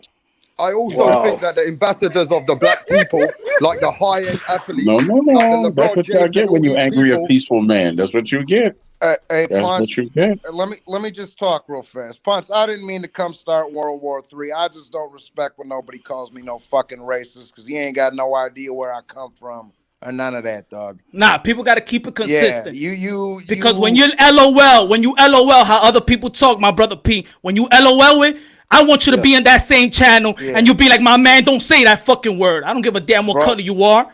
Don't come over here this channel and try to regulate somebody else's because they don't got the skin of the complexion that you may like. But listen, get out of here, bro. The way I see it, I don't use the word. The way I see it, let me respond to Punch in it. Let me the way talk I see it, real yeah. fast. No, I was talking to Punch. Fuck that. I was talking to Punch. Listen, Punch. I grew up with nothing. The way I see it, yeah. The way I see it is, yeah. Only black people. That's the way I see it. I don't use that word myself, Punch. Punch. I don't really use that word myself. You don't check everybody for that word either, P. But listen, no, I will check a white man if I see it. Would you check a black man for it?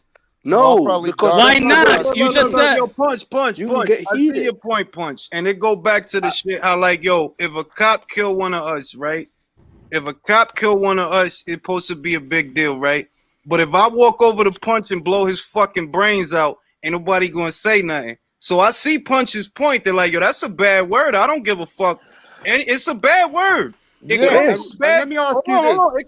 It come from bad shit. So ideally, nobody at all should be using that word. And I feel you. Okay, but let me ask you this. Let me ask you this. Let me just say this. Punch, I totally understand what Punch said, and I agree with him. But you got to remember this, Punch. You got to remember this, Punch. When a white man says that word, they used to fucking wait, Punch. When a white man says that word, they used to hang. They used to hang these people in the parks. They used to hang them, and then they used to call them that word. It doesn't look good. It doesn't fucking look good. When a white Johnny, he's just making a statement. Johnny, he's just making a statement. It's not directly to you. He's not talking to you, Johnny boy. Johnny, it's not directly to you. Go ahead. I understand that the race shouldn't use it themselves, but when another race uses it, it's 10 times more hurtful. No, there is no 10 times. There is no one time. There is no time. Yeah, that's the point. That is the point, bro. Bro, that is the point. It is no time. No time. No time. You know what would be more derogatory? You know what's more? You know what would be more derogatory to me? You know what would be? Deontay Wilder fan. Look. You know what would be? You know what would be more derogatory? You know what would be more derogatory to me? You know what would be? Yo. You know what would be more derogatory to me is that I know that my last name is a slave name and I rock that name all day. Me saying my own name, I should be ashamed of. Fuck the N word. Okay, Punch. If my name is Washington, I should be ashamed of my name.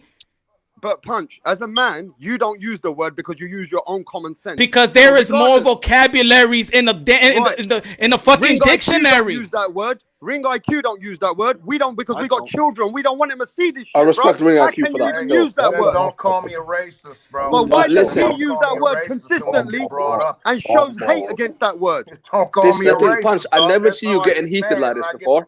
And I get it. I I know you understand want to it. defend Johnny, yeah? It's not about defending, it's not about defending Johnny. It's about that people just want to nitpick when the word is used, my brother. Don't tell me that I'm passionate about this when it comes to this race shit. I hate it. But don't tell me. Do not tell me. Don't look. I come from a community when they want to throw that racist card when people want to throw it. Huh? Years ago, they were like, why Fat Joe is using the N-word? Why he had his whole career using the N-word? Why? Because they wanted to nitpick at Fat Joe when they want to? Huh? Me and Fat Joe the same skin color. Stop, man. Yeah. That word was not supposed to be made cool. And flip it around. Let me tell you like this. Because like I told the story like 5 times throughout my live show. When I went to Savannah, Georgia, when I went to Savannah, Georgia, and I played in the collegiate ball, and the ball went to the other court, and boom, and then he said, "Yo, pass the ball, nigga," and he got slapped. Yeah. And you know what I told them? Yo, this ain't New York, my bro. Don't leave it alone. Leave it. They take it serious. They don't take it. They don't take it like we take it. It's not a dialect. Hold on. And the thing, he's Puerto Rican, but he's light skinned. In certain places, there's a melting pot. That's what I say. I come from a New York perspective. There's the least racist, but there's other places in America when there is just black and white. In Chicago, it's very segregated in Chicago as well. There is black, white, and Latinos and black do go to war. But can I say something? But worldwide,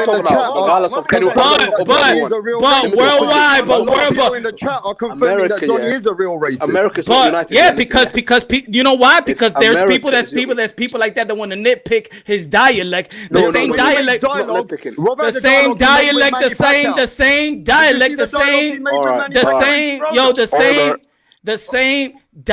the same dialect. My brother, you ain't scream racist when I went to that channel that you was there on P. You ain't scream racist. You ain't vouch for me when the dude was talking shit and then he said, hold on, you was there. I saw you in the comment box when the dude was like, oh, he got it. All these fucking Mexicans has to come up every time I gotta say Canelo. All these fucking Mexicans, is that fucking racist?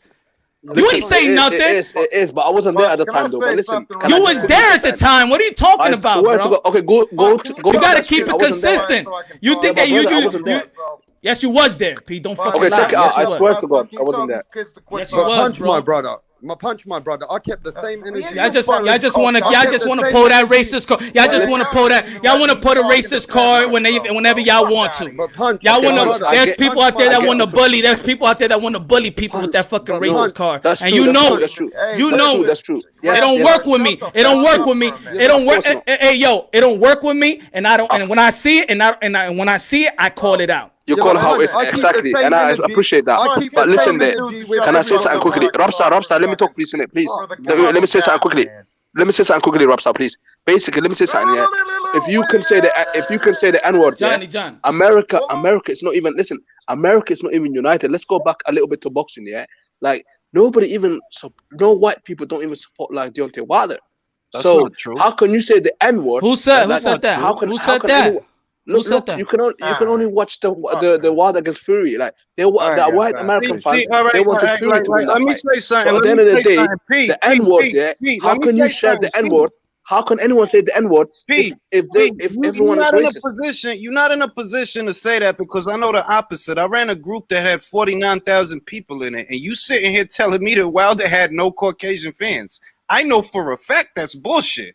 Like, get out of here. I haven't seen no white. I understand, and listen, it's amazing that you have never seen that. but I have seen the opposite in high abundance. So you're not in a position to say that. You saying And that? I'm talking on my point of view. You saying that? No, what? Like, bro, that's a lie, bro. When I say no, okay, wait. When I That's say a no, lie. obviously there are gonna be few, but I'm saying that majority. Like I'm Did just you talking. My brother, you living that my brother, you living in that bubble in Vegas, bro. Yeah, like I don't like what is like. Did you run an independent panel survey or statistic or something like how, where's that coming from? But I'm talking. Listen, not only like boxing, yeah. Like if there's so much racism going on up there, yeah. Like yeah, obviously I can get New York is different. New York is much better, but if you look outside New York, yeah, everyone's complaining all the time about racism and stuff like that. So how the hell can everyone use the N-word? If everything was fine and lovely and doubly, then yeah, by all means use the N-word together. But you're not together as a country. So there's no way in hell that all you guys can use the N-word unless you're not brown or black. Like, Listen, if man, Mr. Moonshine, if Mr. Moonshine was using the N-word, I don't have a problem with that because he looks black. You are the model. You know what I mean? Believe in. So I believe that's a bad word. I don't really care who it is. It's a bad, very bad word. Hold on, dog. Goddamn. It's a bad word. It's a bad word. I think it's a bad word and nobody should use it. I don't use it at all. At all. And I grew up in Harlem and I don't even use that fucking word. It's a bad word for the same reason Punch said it. Because it's stupid. If it's a bad word, it's a bad fucking word. It's a bad word when I say it. It's a bad word when somebody else say that shit. But I'm just saying, it just looks more worse when you see a white man like Johnny Boy using that word. Hold on, let Ring finish. Let Ring. Hold on, P. Let Ring finish. You talking about some shit that you don't understand, P. Like you don't get it. It's a bad word. It don't matter. It's like, yo, I can't like, for example, I'm against police brutality, right? But at the same time, if we killing each other, man, fuck the police brutality. We got bigger problems. We killing each other. Punch. Yeah, I but can't hear Punch, Punch. I came on to say one thing because I ain't got time to be arguing with some coked out 50-year-old at 5 o'clock in the morning. Well, you've been on this chat for But then 2 you hours. ignited like that. You ignited No, like that. I just got one thing to say, bro. Listen, first of all, you don't know where I'm from. Second of all, you don't tell me how to talk. I'm gonna talk however the fuck I feel like. Go get counseling. All right. You're a bitch. You want to come to my hood? I'll give you the fucking tour. You don't come from the hood. And you'll die. You come from a mental institute. You don't come from the hood.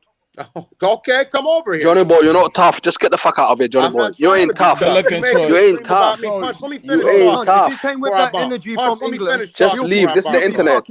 We're not gonna Let Johnny finish. Let Johnny finish. Punch, like I say, bro, I don't got to explain myself to no fucking body. You understand? Nobody. Oh, tough guy. We're scared. We're scared. Let me finish talking, man. You keep interrupting me, motherfucker. Let me finish talking. You're a bitch, rap star. You're a bitch. Oh, we're scared. We're scared of you. We're scared of you. Okay. Just get the fuck out of here now. Shit. And Punch, I want to apologize to you for making these two little fucking cokehead clowns making this stream about me. We're scared now. We're scared. Apologize to you. We're scared of Johnny Boy. We're shaking right now. Johnny's trying to get his motherfuckers. You do things. Okay, all right. Right now. Hold on. Guayo as they profile pic. You're not going to get accepted like that, Johnny. Johnny, you can't get accepted constantly coming over here trying to get people to feel sorry for you. We know at the end of the day you got problems. But what it is, Punch, have you ever looked at Johnny's shows? Be honest. I support Johnny. I support you, rap star. I support Ring. I support Troy. I support Lisa. So don't give me that. Don't give me that type of question. You got beef with Johnny. That's on you, my brother. I get that, right? But look, I'm gonna say this, Punch, before I go on mute. I keep the same energy when those H boys come to your show, and I make sure I keep that same energy when they become racist. So I got to keep the same energy for somebody else when they're becoming like that, bro. You can't expect us to be quiet about it. Who said to be quiet? That's why you to be quiet. I ain't said nobody. Then you do. You go ahead. I open it up. No holds barred, right? No, y'all go grown man. Y'all all grown man. I don't mute nobody. I don't mute nobody. Oh, listen, Robstar, listen, I get where it's coming from because he doesn't want to get in between everyone in it. Like, I get it, and I respect that at the end of the day. But Johnny Boy, you ain't tough, man. Like, no, but look, Punch is a decent man, right? He comes from New York, but he wouldn't use that word. So how can we vouch for another man to use that word, bro? That's all I'm saying. It just looks bad. Hey, I know the word. I know why I don't use it. I know why my father taught me not to use it. But that doesn't mean I'm immune to how people talk around me. in my Okay, how are we community, gonna in my tell black culture. people how to talk now? Oh look, Are we hold on, gonna guys. tell Wait, black people how to talk? wait. Before we keep Wilder career ain't shit, and that's the moral of the story. That's what I came here to talk about. Wilder career. And that's the thing. And that's the thing. It ain't That's why shit. you like. Wait, That's listen, the thing, though. Ring No, IQ. wait a minute. Wait, listen. As His an American, you should support him. His career. He's your is fellow so- countryman. wait, His career so ain't shit that we had to hypothesize. Damn, what if he was from somewhere else? That's true. Can I say something? That was funny though. Go ahead, Lisa. Go ahead. But see, that's another way. That's another way in oppressing. You just said Ring. You gotta support him because he's from America. He's American, See, yeah, but that's another way. That's another way of you oppressing somebody. I gotta like somebody because of this. I gotta support. No. See, That's what the UK do. Wait. See, you don't understand. If you only want to support people, right, based on where they from or what they look like, bro, that's your prerogative. I'm here to talk about. It's not what they look like. I'm saying it's your country, No. man. You just told me that I have to support him just because he's from here. Just because. Yeah, that's what they do in the UK. They support AJ because he's from the UK. I think that's a topic here. I see And plenty. Canelo, he's from Mexico. Mexicans support him. I see plenty of people in the UK support their own, but I see plenty of people in the UK support fighters from abroad. Ultimately, you cannot tell me what to do at all about anything. I am not telling you what to do, but I'm just saying I would like to hear from Lisa. People like you are part of the problem. Ring Did IQ. he not just tell me? Did he just not tell me that I gotta support Wilder? No, but listen, Ring IQ. People like you are the problem. People like you. People like you are the problem because we're talking about supporting your own. And the thing is though, like you're influencing because you've got a big channel, right?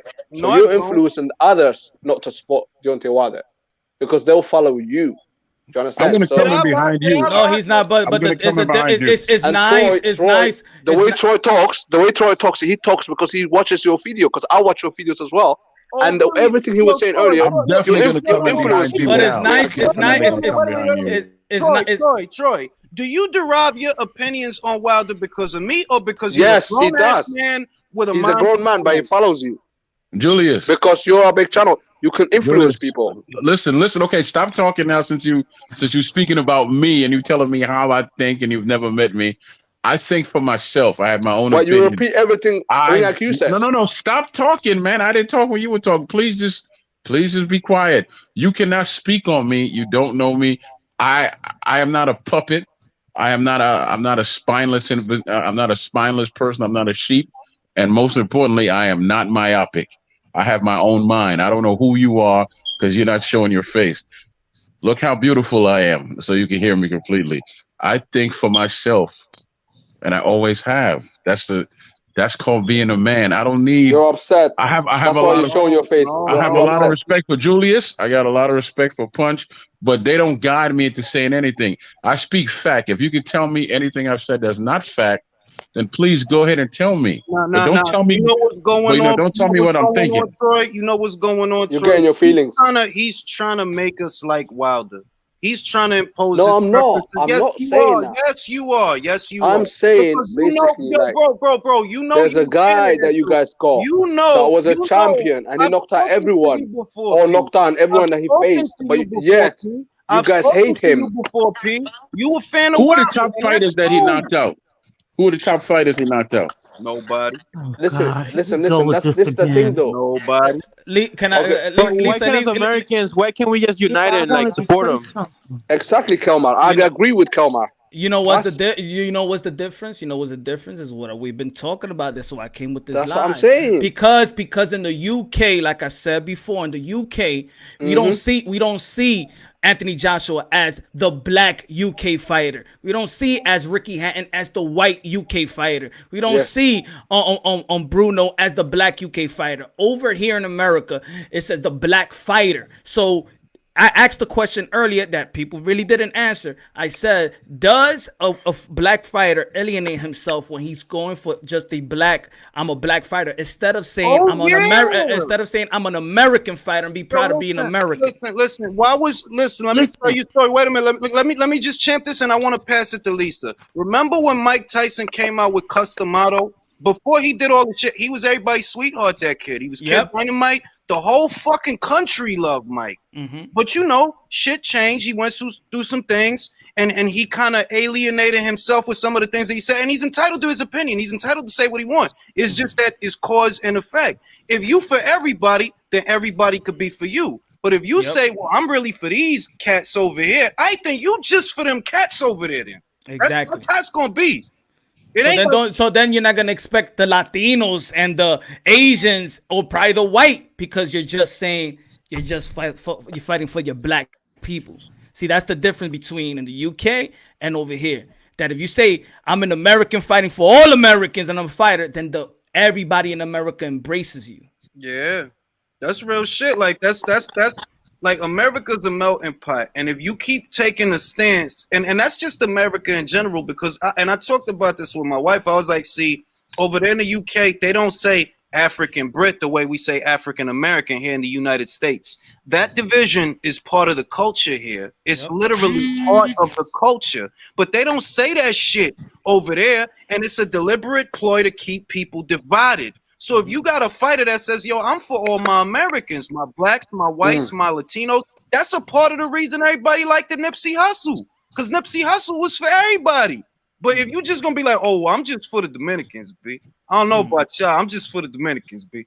I'm just for the Puerto Rico. I think you just for the Puerto Ricos, bro. What you want from me? Exactly. And you know the funny thing is that when Canelo fights a Brit, does the Black Brotherhood support Canelo like the Mexicans do? Answer me that. It depends. Like Canelo, like look. Let's be real. No, I'm gonna be honest. Canelo. I'm gonna go after you, Julius. All right. Now let Lisa. No, I'm Lisa. supposed to go. Lisa. It's my Go turn. ahead, Lisa. I'm sorry. I'm sorry. Go ahead, Lisa. Go ahead. Yeah, I talk too much. Go ahead, Lisa. Listen, you have freedoms of choice. You choose to like whoever you want to. Okay? I can like music from wherever. Oh my. It doesn't matter. Whoever you choose to like is who you choose to like. It ain't nobody's goddamn business. Okay? But we can like our American athletes, but we can like athletes abroad. It doesn't matter. It ain't that deep. It really isn't. It ain't. And really, it isn't. And it's really nobody's business who you like at the end of the day. And I'm going to say this as a black woman, and I'm speaking as a black woman, that's a black issue that should be resolved. Nobody else should really have, as far as the N-word, as far as that's an epithet. I don't give a fuck what the hip-hop community has done and tried to rationalize that shit. It's a fucking epithet. It's offensive, and it's a black issue that only black people can deal with. So other people talking about it, I mean, no disrespect, that's an issue that we have to resolve as a people. So whether people say what they want or whatever, but the word needs to be eradicated. And I don't care what people say. You could take the suffix off, the prefix. That word is offensive because of what it stands for and what people went through in the past. People need to know the history of it. And as far as who you like as a boxer, you could so that means I can't like music from other countries. You can't take people's freedoms or choices from them. And that's one of the things in America we have. Yep. We're gonna finish your point on the Canelo one. And what I meant earlier about I don't use it. I know other people don't use it. I feel like it is derogatory. I understand the culture. Do I agree with the culture? Am I gonna tell everybody that says the N-word and stop them on the street? And no, I'm saying I can't do that. But no, I agree with you. Like, yo, I don't use it, but I don't preach. I don't use it, but I don't preach. Like, I don't use that fucking word, man. Cause it's a bad word. It's ain't no way. It's like if you called me a chick, and this is always my example. If you called me a chick, yo, somebody got something going on with their radio was saying. I think it's Kelma. Let me see. if you call me like a word like a spick, right? It don't even have the same origin as that word. That word is a bad fucking word. And you can't slice it no other way because we know where it came from. So as long as you using it, that division and that trauma is always going to be around. It's never going to go away. Why? Because people still using this motherfucking word. The most you could do as an individual, take it out of your vocabulary. Don't preach because nobody want to hear a sermon. Don't preach. But I don't use that fucking word. Somebody else want to use that word? Hey, that's your prerogative, bro. All I'm saying is that word is for the black people. Listen, that word's for the, like Lisa is right. It's for the black people to sort it out. And to me, I don't have no problem when black people use it. And it's for them to sort it out. And it's no one else's business. And it just looks bad when I see a white man using it. And that's all I'm saying. Yeah, that's it. Just leave it to the black people. Let them sort it out. Simple as that. But you know what? P, I wouldn't call my people that. And I'm trying to get away from that. You know why? That's good. Because the same way that word is offensive, so is coon. Because the slave masters called us that too. That's right. All these negative words and stuff, and Sambo and all of that. See, people need to look at the history of those words. You know what I'm saying? Yeah. So they're very negative. I don't call my people out like that. If I can't call them their name or something that's positive, then why even bother? Hey man, like I was raised. You know, was a bad word in my house. The word coon sends fucking fire through my body. I hate that word. See, this is the thing. It's certain words that get used too much, and that's one of them. That's legit one of them. Over bullshit too. Over bullshit, like bro, you can't be running around calling people that over some bullshit. What? Yo, going like this in my household growing up, this is a bad word. Sucking my teeth. That was a major bad word. You actually get a spank. That's one of the biggest bad words growing up. So it also starts in the household too. What's good, Mark? What's good, Mark? I want to hear what Mark has to say. I just got back. I chinned out after I waited for 45 minutes, and then Julius interrupted me. Go ahead, Mark. Go ahead, man. Yo, you got the floor, man. No, I don't even know what we're talking about now. We're still talking about we're talking about coaches. You know, the different coaches in the UK culture, American culture. I'm moving to fucking Ireland, so it doesn't even matter. I'm gonna be in Belfast with Carl. But you know what is good? Is good that other people from other culture, from outside the country, I want to know what they think about us and how we support and how we're loyal to one another. So it's good.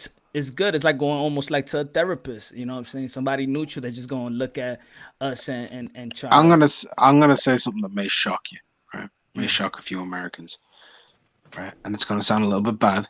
No. I don't pay enough attention to what y'all do to truly give a fuck. My country's got its own issues. Your country's meant to be the biggest country in the world. Y'all sort your own shit out. Yeah, I mean, like I said, go ahead. I don't motherfucking. I ain't gonna tell Punch how to talk. That's Punch's shit. And Punch ain't gonna tell me how to talk. That's my shit. I just know what I don't do, and I don't use that fucking word.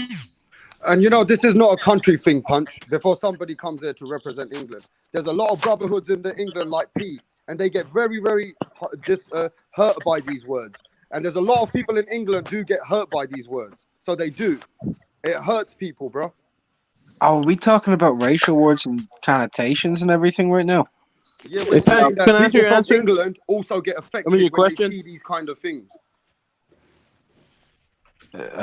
Is that where we are talking about certain words that affect but you people? understand what I was saying earlier. The thing is, yeah, people can say these things, but then there is a culture that makes it cool. So it's the cool thing, and then it's not about just making it cool, it's sharing the culture with the whole world. See, hip-hop and music is sharing it to the whole world. Even without certain cultures, these words would exist. I'll ask any person on this panel, right, to tell me what culture emphasizes you should call me a pikey. Can anybody do that? No. Oh, what? Who cares, man? Who cares? Look, Wilder's resume ain't gonna be shit regardless of what they call you, Mark. So I mean, and that's Say that again, Mark. No, I was just wondering, like, people talking about, because Punch said something to do with culture, like, and culture keeping things prevalent. I've been called a pikey only in the last week because I'm a part gypsy. That's a derogatory word for a gypsy. Right. I've been called that in a week. Tell me what culture emphasizes that that's allowed. None. No culture. No culture does. We don't put it out there that we call each other it. No. But people use it to bring you down. That'll still exist. Yeah, Even that's if a wrong. culture is still there and prevalent, racism will still exist without it. Right. I want to ask Mark a question because he's from Ireland. Was you offended when Deontay Wilder and all these other channels are shitting on gypsies? I just want to know. Well, I'm a gypsy. I wasn't really offended by it. I thought it was funny. I thought there was some truth to it, actually. Is that what the majority gypsies think? You think? Probably Oh, not. Most people will probably feel offended by it because everybody's offended. I think there's quite a bit of truth to it. Okay, so Smoke. Where's that Ring magazine you promised me, man? Can we get back to boxing now? Yeah, Let me just say this one thing. What you wanted. Go ahead, Lisa. I just wanted to say this one thing, and you guys can, I don't talk much. Talk, baby, talk. What's the kid's name? Joe Smith is an American story, right? You would think that nobody like really gets behind him and supports him. He works for the Teamsters or whatever. He's a construction guy, right? He's a janitor. Oh, I thought he was a construction guy. You're talking about the one okay. that beat Hopkins, right? Yeah, the one that he's a knocked him out the ring. construction real hard. He's a construction Right. Well, I janitor. thought he was a Teamsters guy, construction guy. Yeah, okay. Well, he's a union worker. Put it that way. Right, and nobody ever talks about him as an American. Nobody talks about him, period, Lisa. Nobody talks about him, period. But look at this, right? Yeah, nobody will talk about him, right? But, and this is where it gets tricky. Nobody will talk about him. Nobody cares. But as soon as they do talk about him, put some promotion in him, people will say it's because he's white that they're promoting him. They'll say that because they do it with Lomachenko. They do it with Lomachenko. Okay, I just brought it up because of his story, like a hardworking guy, I think if he becomes a champion, maybe. It's different when you come up like Joe Smith versus Lomachenko who's getting title shots in the second fight. It's like a completely different thing, right?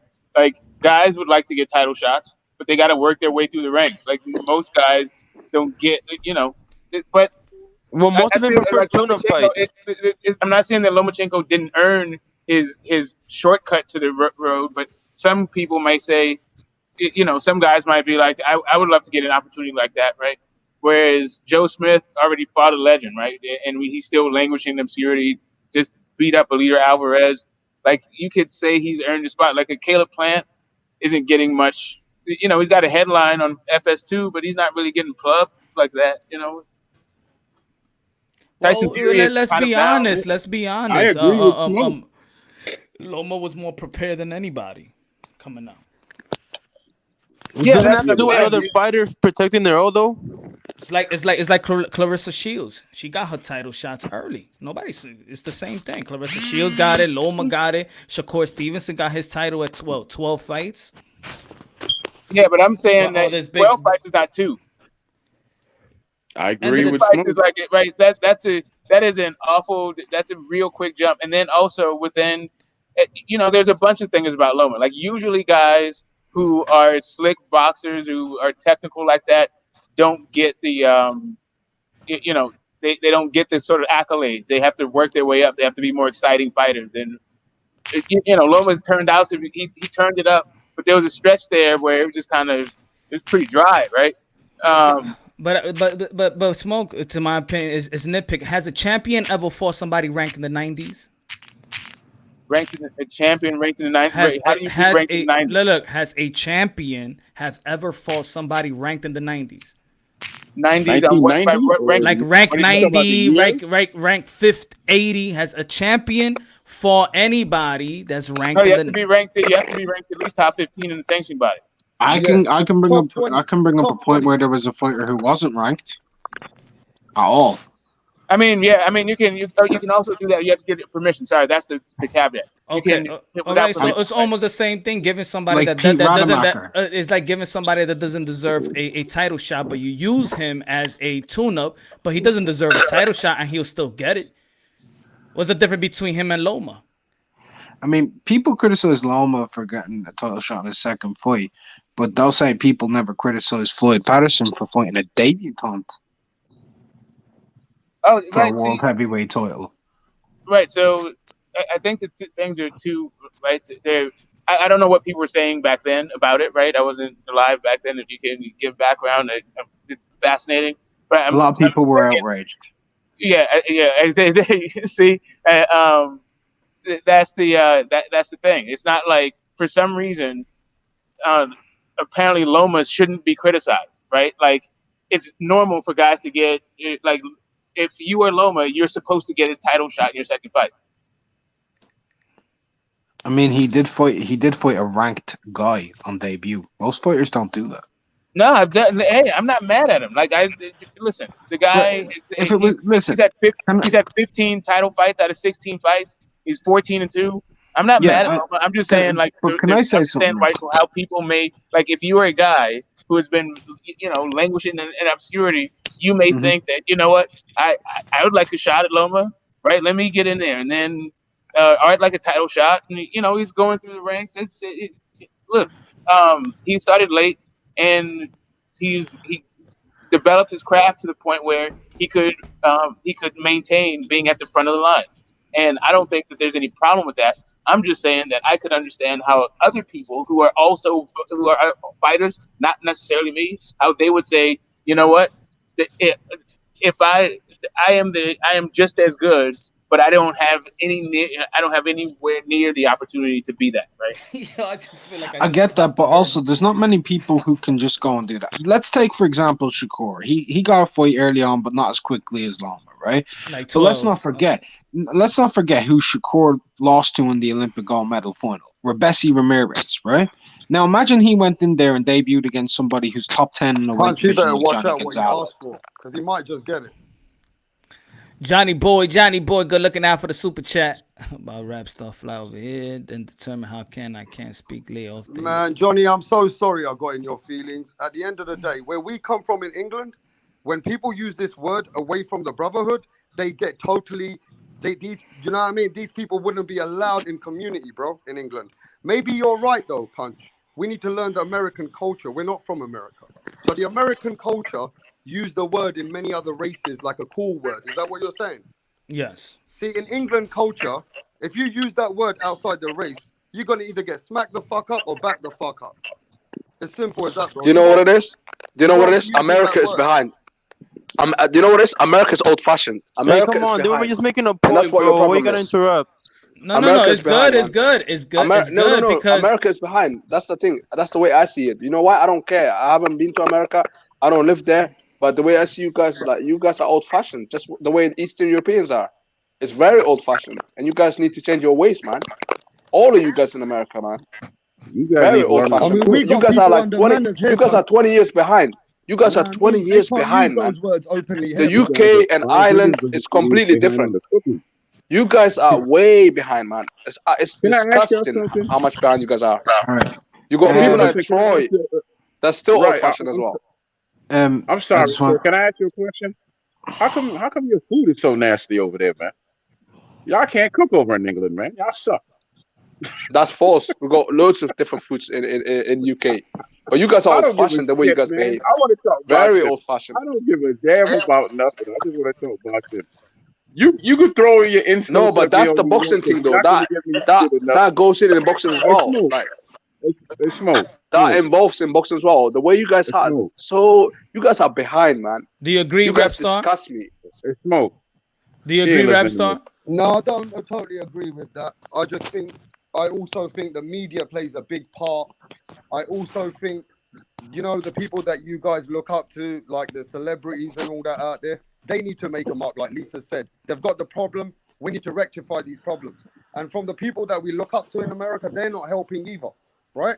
But when you look at the people in other countries, they don't come across. And I think you're right. I got to agree with Punch here. The culture's not helping their own culture. So other people are abusing that, Pete. And other people are using that against the culture. Do you understand, Pete? And it's in a way, right, that other people are putting salt on the wound because their own, you know, we got problems in the culture already. Does that make sense? Nah, It makes a lot of sense, but I want to ask you two gentlemen a question. The two of you from UK. Why are you so wrapped up in what's going on over here? You don't have any problems of your own over in the UK that you need to deal with? Because you all Yeah, but seem that's the so subject, though. That's the focused on subject that Punch America. is talking about today. Yeah, yeah, It's yeah. the But that's subject. We're Troy. discussing it. That's yeah, And that's actually, that. Troy, I'm just I'm going to saying be that honest to Troy right now. Let me just say, Punch actually asked us to come from the UK opinion, to be honest. He asked Okay, us but to. I'm not finished, man. Besides that, Simply, you guys are you like always nosy what we're doing here in all America. And you guys ain't. And you guys ain't. You guys always talk about the UK issue and stuff like that, about the boxing. You know how weak we are and everything. No, I'm talking So as you a guys don't talk country, bro. about As a us. country, not boxing, just as a country. No, you guys talk about our country. Troy just said about the food. I don't do that. Cool your foot. That was a joke. That was. I mean, come on. You can't tell when somebody's joking. Cool your foot, man. But let's cool your foot, man. America humor. Just joke to change the subject. Yeah. I'm actually Jamaican, but thank you very much. But but anyway, back to what we boxing and everything else. Good Lord, have mercy. I wanted to know if Smoke got me that ring magazine or whatever, some proof that Bro, makes Luis Ortiz this great Troy. big guy that I'm sick of hearing about. Go ahead, Mr. Hey, Smoke. Troy. Hey, Troy. I asked if you wanted me to get it. I never said I was going to get it for you. But if I you said go, yes. I said but yes it's 3 worth. times, Smoke. But check it out. It's worth a Google. You'll find that Luis Ortiz is ranked number No, 5 you were supposed currently. to get it for me, Smoke. Yeah. So that's yeah. Ring magazine. It's worth a Google. Yes, Smoke. The truth Yeah. is, Do you not okay, have but the the internet? truth is, Smoke.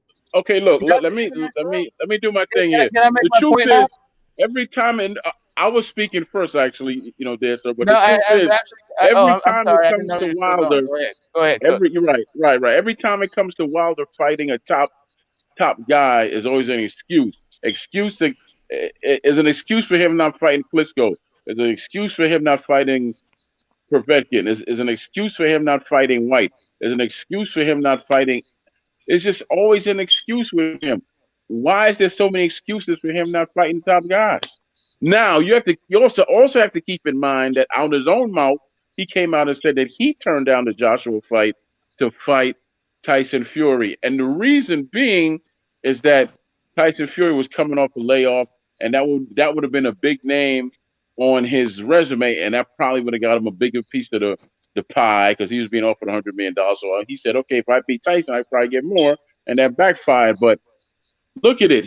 He's never fought never defeated the top guy. So explain to me why there's always an excuse with this guy fighting top guys. Go ahead, brother. I'm not sure. I think you have a framing issue, right? That you come just because you think No, I don't. it's an excuse. Okay. I didn't interrupt you, so please, can you mute yourself and then stop unmuting yourself just to interrupt me? I'll be done real fast. First off, Luis Ortiz is a top guy, and this whole thing started from you saying that how much work Deontay Wilder had to do to clean out the division versus AJ, as if Luis Ortiz was not a top-rated fighter today, and also when Wilder fought him, right? So there's no excuse there. That is just a top-rated guy, right? That's just your framing issue. Then when it comes to Povetkin, there's no excuse there. Just do your own research, man. I'm not here to defend your opinions on Wilder's resume. The whole point of it is AJ still needs to fight Fury. He still needs to fight Wilder, and Luis Ortiz is still a top-ranked fighter right now. If you go take a look at it. 13 years, and you only have Luis Ortiz to throw out at me. Do you have anybody else? Yeah, Okay, I mean, but I don't. I don't. Also, I don't. Fury. I don't. And Also, also, when just to clear up your timeline, when he turned down the $100 million offer, he had already fought Fury. It wasn't Fury coming off a layoff. But this another thing I don't understand about when people go at Wilder. They say he doesn't have he has amateur skill set. His skill set is not all that. He can box, but then he's knocking everybody else out, and then they ask him, "But who did he fight?" I don't understand that analogy. The same people that says he doesn't have any boxing skills, beat everybody, but then say he hasn't fought nobody, but he's supposed to be the nobody. So why go at Wilder? What so did what you you're just saying say, is Wilder's done really great for what he was and what he's achieved, right? Wilder's done amazingly well. For some people didn't give Wilder credit 6 years ago. They said he's just like a basketball. I think people are desperately right? just want people to hate Wilder and don't give him credit for shit. I think that's the problem. I think that's the pushback with Wilder. I like Wilder, and I think he's done great. You guys something in America, and I'm going on mute. Was it like that for Wilder before the Fury fights? Answer me this. To be honest, to be honest, in my opinion, I went to a fight when everybody loved what Wilder was doing. Everybody was cheering him. I went to a Lubin Charlo fight the same year, and they put Wilder on the screen, and people was booing him. I didn't understand where the hate came from. To be honest, I still don't know where the hate come from. All these I hear a bunch of content. I hear what everybody's saying.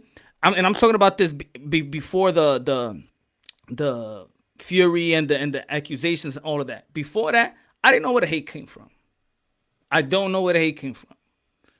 Everybody's entitled to their own opinion. I don't see where this hate is coming from.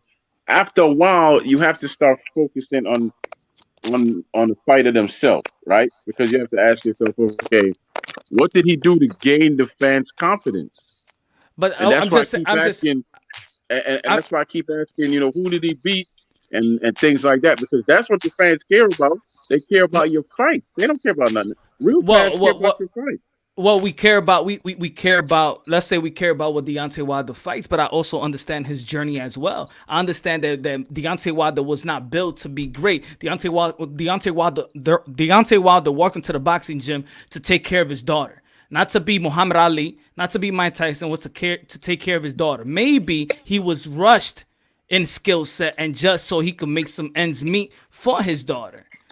So if I understand, hold on. Let me finish. Let me how I look at Wilder. So I'm looking at Wilder like a Cinderella story. I'm looking at Wilder that not many men in this world could do and achieve what Wilder have achieved in learning the sport, in learning boxing at age 20 and achieve what he has achieved. So that right there, I'm giving him credit. That right there, I'm giving him credit to represent my country and bring a bronze medal. Oh yes, I'm giving him credit for that. I'm giving him credit for knocking almost every man out. Yes, when I look at the heavyweight division, I like my knockouts, a highlight reel. I never seen a guy that knocks out everybody, and he's the one that's the most critiqued fighter. I never would have imagined that a guy knocking every man out the way he has, with not the one trick pony that people love to put, cause that right there, that shit even ticks me off. A lot of shit don't tick me off when people like, but this one trick pony shit, no. Deontay Wilder, he knocks out people with the fucking basics. 1, 2, the same shit that you learn in the gym, the first combination. He don't beat people off of one trick pony. He beat people off the fucking basics. So for a guy that can box, beating you off the basics, well, I'm going to give him all the fucking credit the man deserves.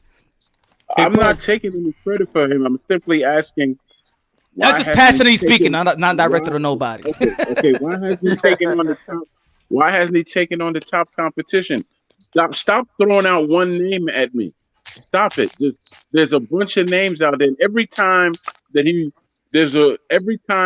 people bring up these names, there's an excuse why Wilder didn't fight them. Always an excuse, but never a valid reason. Why is that? That's the answer no one seems to be able to give me. There's never a valid reason why he never fought Joshua until he came out and said it himself that he turned down the fight. These are his words. He turned down the fight. I'm gonna repeat that. He turned down the fight. There's never a valid reason why he didn't fight White when he was offered $8 million when he wasn't making that much. Again, that's on him.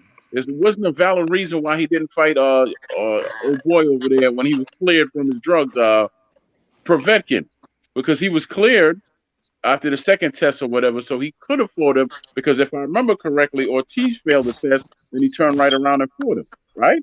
So I don't want to hear any of that nonsense either. Why is there always an excuse for him not fighting the top guys? No one is knocking him. I'm asking a valid question. You keep Can I asking ask everybody this though? even though Can I people just keep ask answering you. Right. Oh, wow. I No keep one has answering it. answered me, Smoke. Okay, great. No one has now answered the you want to ask topic, it. Smoke. Okay, first No you one went. has answered. First off, you said your first thing was all Wilder My has first to and do. last thing is, why hasn't he fought the top guys? There was never No, a right, second, but third, or okay. fourth. So is Why Tyson hasn't he Fury? fought the top So guy? is Tyson Fury the top guy? Is Tyson Fury the top guy? Yes or no? He fought and he lost him. But Okay, so no, did you actually, fight him? no, Yes he or was no? not a top guy at the time. I'm sorry, That's the Smoke. whole. That's the No, problem with your premise. Okay, I'm good. sorry. Okay, Tyson good. Fury was not a what- top right, guy that's the because thing. he was That is the retired thing. for 3 years. Right. He was retired for 3 years. He was not a top guy. Sorry. That is the issue. That's the issue. So first off, he fought him twice, and he wasn't retired. The second time he He fought him, was retired for 3 you years. just He said was retired for 3 years, and then he fought him. Stop it. Why do you keep interrupting me? You say you want an answer to the question, but then you don't want to listen to the answer. Right? So here's the answer to your question. He fought Tyson Fury twice, not just once, twice. Tyson Fury is a top guy.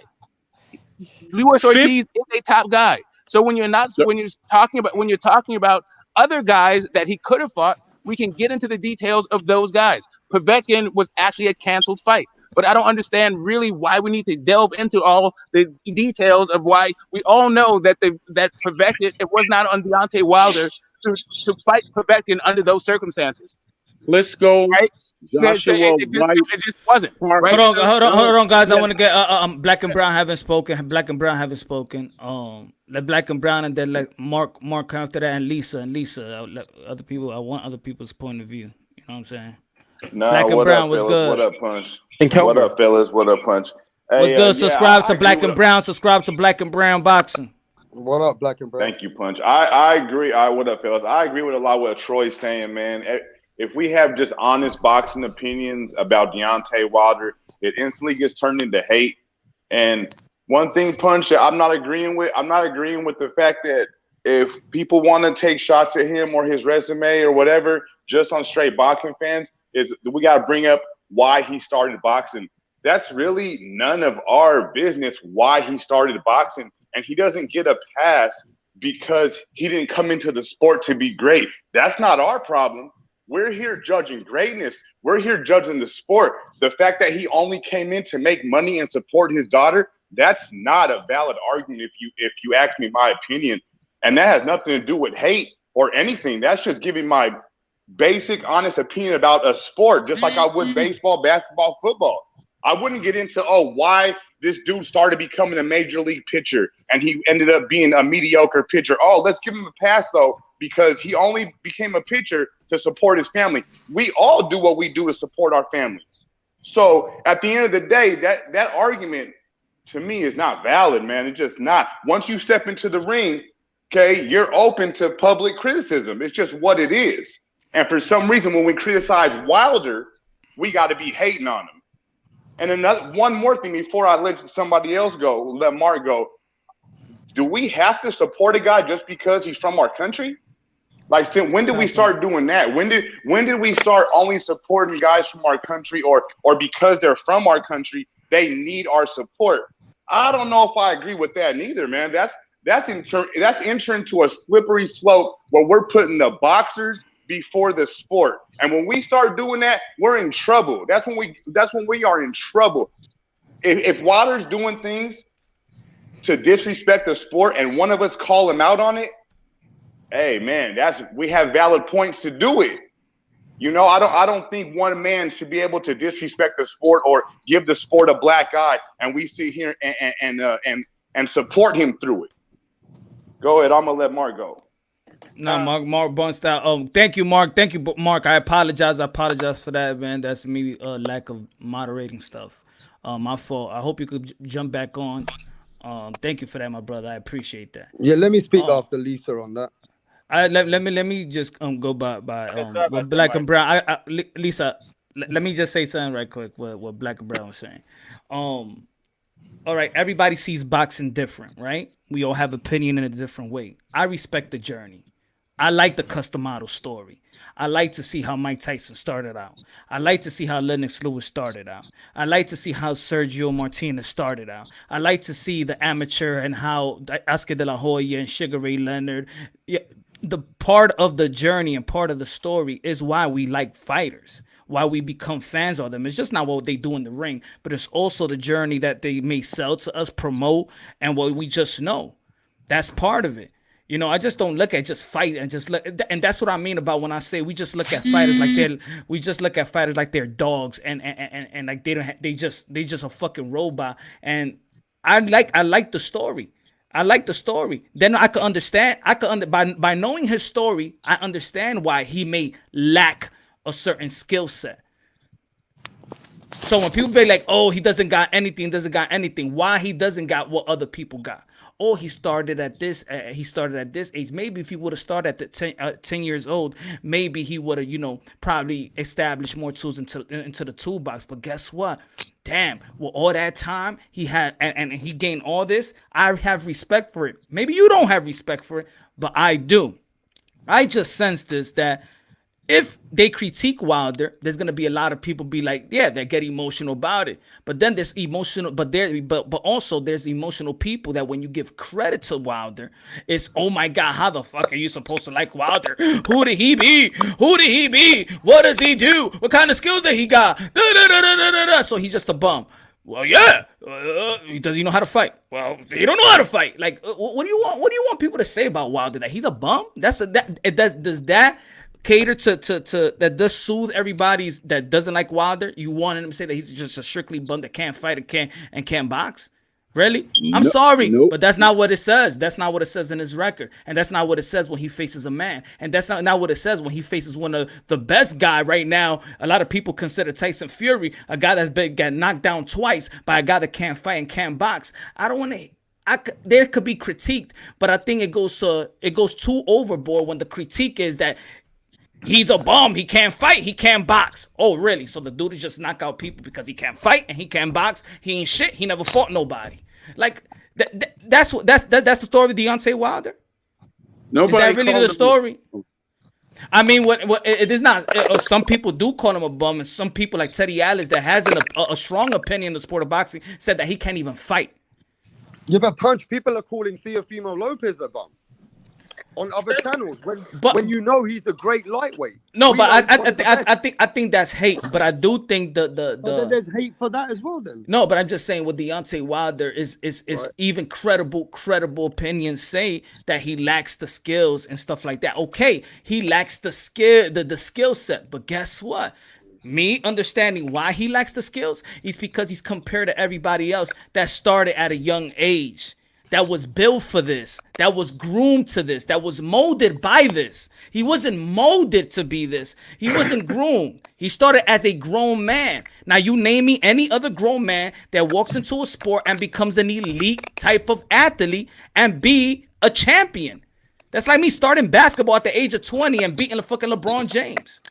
Anthony Joshua. Yeah, but once you step into the playing field, but that's what I mean. That's what I mean. That you're just no, it's not even. No, it's not. You're just trying to discredit the man for everything, bro. No, you're just trying to discredit. Discrediting him. Yes, it is, man. Yes, it is. Yes, it is. He knocked out every man. And if Deontay Wilder would have knocked out Tyson Fury, he was favored to win. He still wouldn't get no credit for it. He wouldn't get no credit. He didn't fight anybody. Look. He didn't fight anybody, right? But nobody. But could let me ask you a question? Did he knock out every? Could he knock out every man he faced right now in the heavyweight division? I don't think so. Tell me one man you think he can knock down or can knock out. Tell me one fighter you think that Deontay Wilder can knock. Come on, man. You already seen it in the first round that he could get knocked out. I don't think he can knock out Joseph Parker. I don't think he can knock out Joseph Parker. Okay, so when you step up in competition, oh Lord, stop it, guys. That's hate. That is hate. That is hate. See, that is hate. Hey, look at, no, hold that's on. hate. No, let me go. Let me go real quick. Let me go real quick. That's hate. Hold on, that's Troy. hate. Troy, let me talk to Punch real quick. You see Punch, how you say, what do you want us to say? You want us to call him bum? You want me to say that he is strictly bum? Yes, you do. Yes, you are. No, you're just not saying the word. You're just not saying the word. He hasn't fought anybody. Wait. He hasn't fought anybody. He has no skills. He hasn't fought anybody. He has no skills. So what is Deontay Wilder then? He hasn't fought anybody and he has no skills. He can't box. So what is Deontay Wilder? Who's he fought, Punch? We can settle it. He hasn't fought. All right, he hasn't fought anybody, and he cannot box. What is Deontay Wilder? No, Punch. I'm simply saying, who's he fought? Who's he fought? A bunch of fighters he knocked out. He fought a bunch of fighters he knocked out. Luis Ortiz. I think we don't take into account what Punch is saying is a way a fighter develops. Usually, it takes decades for a guy to get to where Wilder got to. Right? If you don't take a Vladimir Klitschko. The guy got a gold medal at 17. When was his first real title shot? It took a long time, right? It's not just guys show up and then they start showing out. It takes a while to build a fighter, right? And I feel like when you say who did he fight, the real question is why don't you know? Why don't you know? Because you know what? How long he been fighting again? Deontay Wilder, for how long he been fighting again? Mark is back. 12 years now. He turned pro in 2008. You know what? All I know is I don't got a hateful bone in my body towards Deontay Wilder. But the fact that I don't care about his backstory doesn't make me a hater, bro. I know that. I know that's a fact. I don't care about some of these fighters' backstories. That does not make me a hater. That has nothing to do with hate, bro. And me questioning his resume has nothing to do with hate as well. So all that hate shit, bro, you're off. You're off on that one, bro. There ain't no hating just because we're questioning some of these guys' resume. It's not hate, brother. That's the wrong word. Just love boxing a lot. I'll do this. I'll debate for the sake of boxing, right? Just for the sake of pure debate, just for the fun of it. I'll debate Troy and Black and Brown at the same time. And I'll go with Wilder just for the sake of it. Ask me any question you want, fellas. Go ahead. Why Deontay Wilder's a bum? I haven't fought nobody. Let that basket. Go ahead. No, I'm saying that's all I get from people that let believe in them Wilder. order, and I'll have to debate. I'll do it. No, I'm asking the question how they wholeheartedly feel. So while there ain't nothing, tell me why people should think that he's somebody in the boxing world. Yeah, hold on, because that's not. So all right, so give me one credit you give Deontay Wilder. Somebody, Troy and Black and Brown, give me a credit you give Deontay Wilder. Ryan, I'll give you credit. Nah, I think go ahead, Troy, because I think I got wrapped up into some other shit, bro. I'm just not trying to be called a hater because I have. All right, you're not a hater. You're not. I apologize. I apologize. It's all good. No, hold on, Punch. I also didn't call in to debate Mark over Deontay Wilder. I'm not trying to do that neither. But what I'm trying to get us to realize is that just because we have critiques of Deontay Wilder doesn't make us a hater. That's what I'm trying to point. That's the point I'm trying to prove. I'm not trying to debate Mark over Deontay Wilder. Is Deontay Wilder good? No, yes or no? Deontay Wilder is really good. Deontay Wilder could have been. Okay, let me ask you a question, Punch. Are the allegations that Deontay Wilder is making, is it bad for boxing? It's bad. It's bad for himself. Okay, but not for the sport. I'm not gonna say. This ain't a bad situation for the sport. This ain't a bad situation that our sport is in right now. For the last 9 months, we haven't acknowledged the WBC heavyweight champion. All we've been talking about is allegations for the last 9 months. Is it good for boxing or bad for boxing? Whether true, false, at the point, I don't care. I say it's bad for him because massively the world of boxing is debunking and saying everything they have to say about Wilder. So it's not hurting boxing. It's actually hurting his brand. It's not hurting Tyson Fury. It's actually making him look like a Hercules guy because he's denting heads or whatever, right? It's not hurting nobody. It's hurting his brand. That's why I don't want him to talk about. As a fan, I don't want him to talk about what's going on. I let the lawyers talk about it because at the end of the day, it makes him, not boxing. It makes him look. It makes it look bad for him, in my opinion. But it's not bad for boxing. Can we direct that same question to Mark? And Mark, can you give us an honest answer? Are the allegations towards Tyson Fury bad for boxing? In my own personal opinion, no. Hey, Punch, can I ask you a question? All right. And I'll give you my exact reason why. There hasn't been this much conversation about the heavyweight division since the Joshua Wilder build-up. Yeah, but it's not positive. Doesn't matter. I guess it doesn't matter. That's all publicity is what? Yeah, I guess that works out some ways, but I mean, I guess they're selling a third fight between the two men, brother. Just deal with it. Accusing somebody of cheating, and not being able to prove it is bad in any sport. Well, it's more bad for himself than for the sport. Yeah, that's what I was trying to say. Yeah. Hey, Punch. I want your personal opinion, bro. Punch, it goes both ways. You can lose interest in the sport too. Imagine if you heard LeBron James taking millions of dollars to play against his own team. People would lose interest, right? No, it wouldn't lose interest. It goes both ways. You cannot say that. It goes both ways. So think about it. So you think black and brown too there. So you think that to lose interest, you got to be a fan of just one of them and not be a fan of boxing. I'm not gonna lose interest because the integrity of the sport, brother. No, that's the integrity of the brand. Nobody is dissing Fury except the people that's on the Wilder side and believe in the allegations.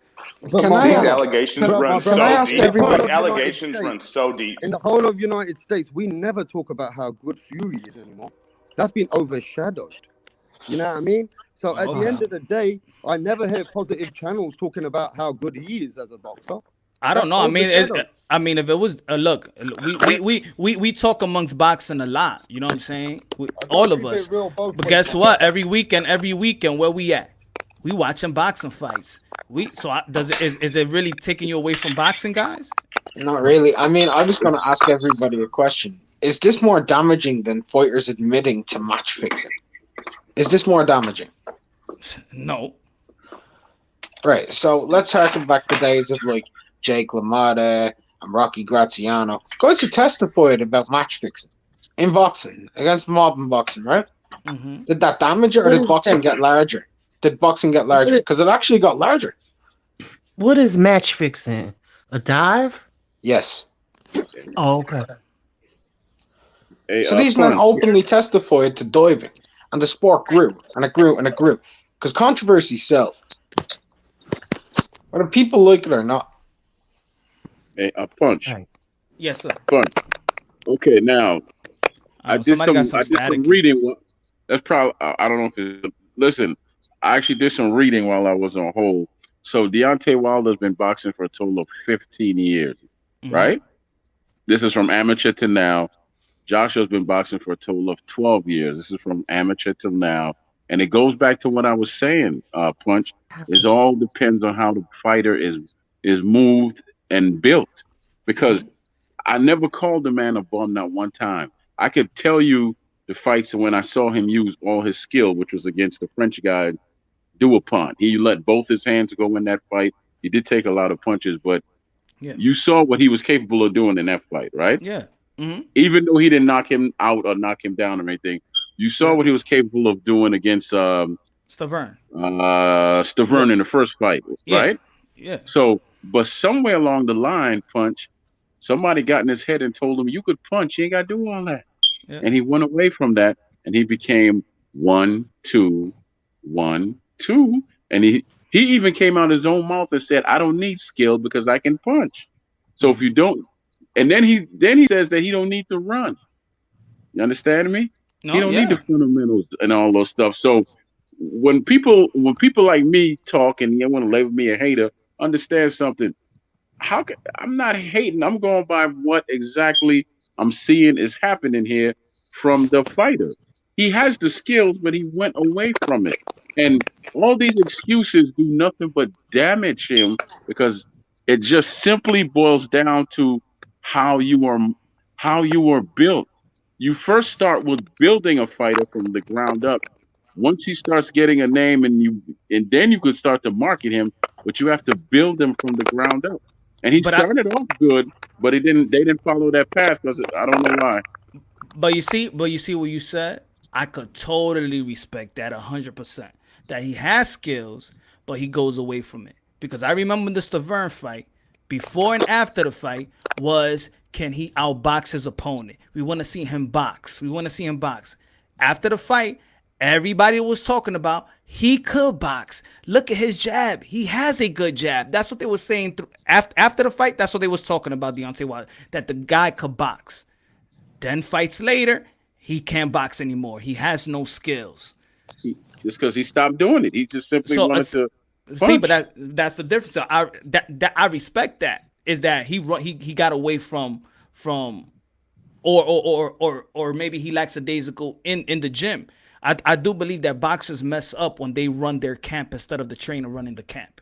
When they take over. Absolutely. And I also completely understand that perspective, right? That we've seen regression in Wilder, but I just want to make a point, right? The day you walk into a gym, you can call that the first day you've been fighting since the first day you walked into the gym, but he really only had a 1 year tournament experience before he went pro. He didn't have this 3 years of amateur experience, right? He just had the 1 year tournament experience, 2007, and then turned pro in 2008. Mo, he's been boxing for 15 years. Mo. No, nothing you can say is going to change that fact. 15 years. And you know what, Punch, I gotta go with this as well. We gotta be compassionate towards Troy and Black and Brown. We all do love boxing. Everybody here just loves boxing, right? And if they've got an opinion, they're not haters, brother. It's just a sensitive situation, all right? And we got to look at this as well, Punch. When we say Devin Haney's just an email champion, we get called haters. But is it? For that. But what I'm saying. But we get called haters for that. But bro. what I'm saying, Rapstar, is a different the way. Keep the same energy. It's a difference the way that Troy just broke it down than just saying that the guy has no skill and he hasn't fought anybody. See, we can have a dialogue, but then it has to be more than he can't box, he can't fight, and he hasn't fought anybody. See, Troy now broke it down in a more detailed way why he feels this about Wilder. And then, did you hear any disagreements from me? Did you hear any disagreement from Smoke? No, because it makes sense. My brother, when people say Canelo's cherry picking, you get hate for that. When people say Fimo not fighting Devin Haney, you get hate for that. When people say Devin Haney's not a proven lightweight, you get hate for that. So you can't just say that the same energy has to be there. These people are not hating. They just got their opinions on what they see it as with the Wilder situation, my brother. Yeah, but that's why that's why there's a platform. That's why we have a dialogue. Is to have these. It's just not to say a statement and jump out. You want to explain yourself, right? I know it just can't be that this guy can't box and he hasn't fought nobody and that's it, that he's just a piece of gum.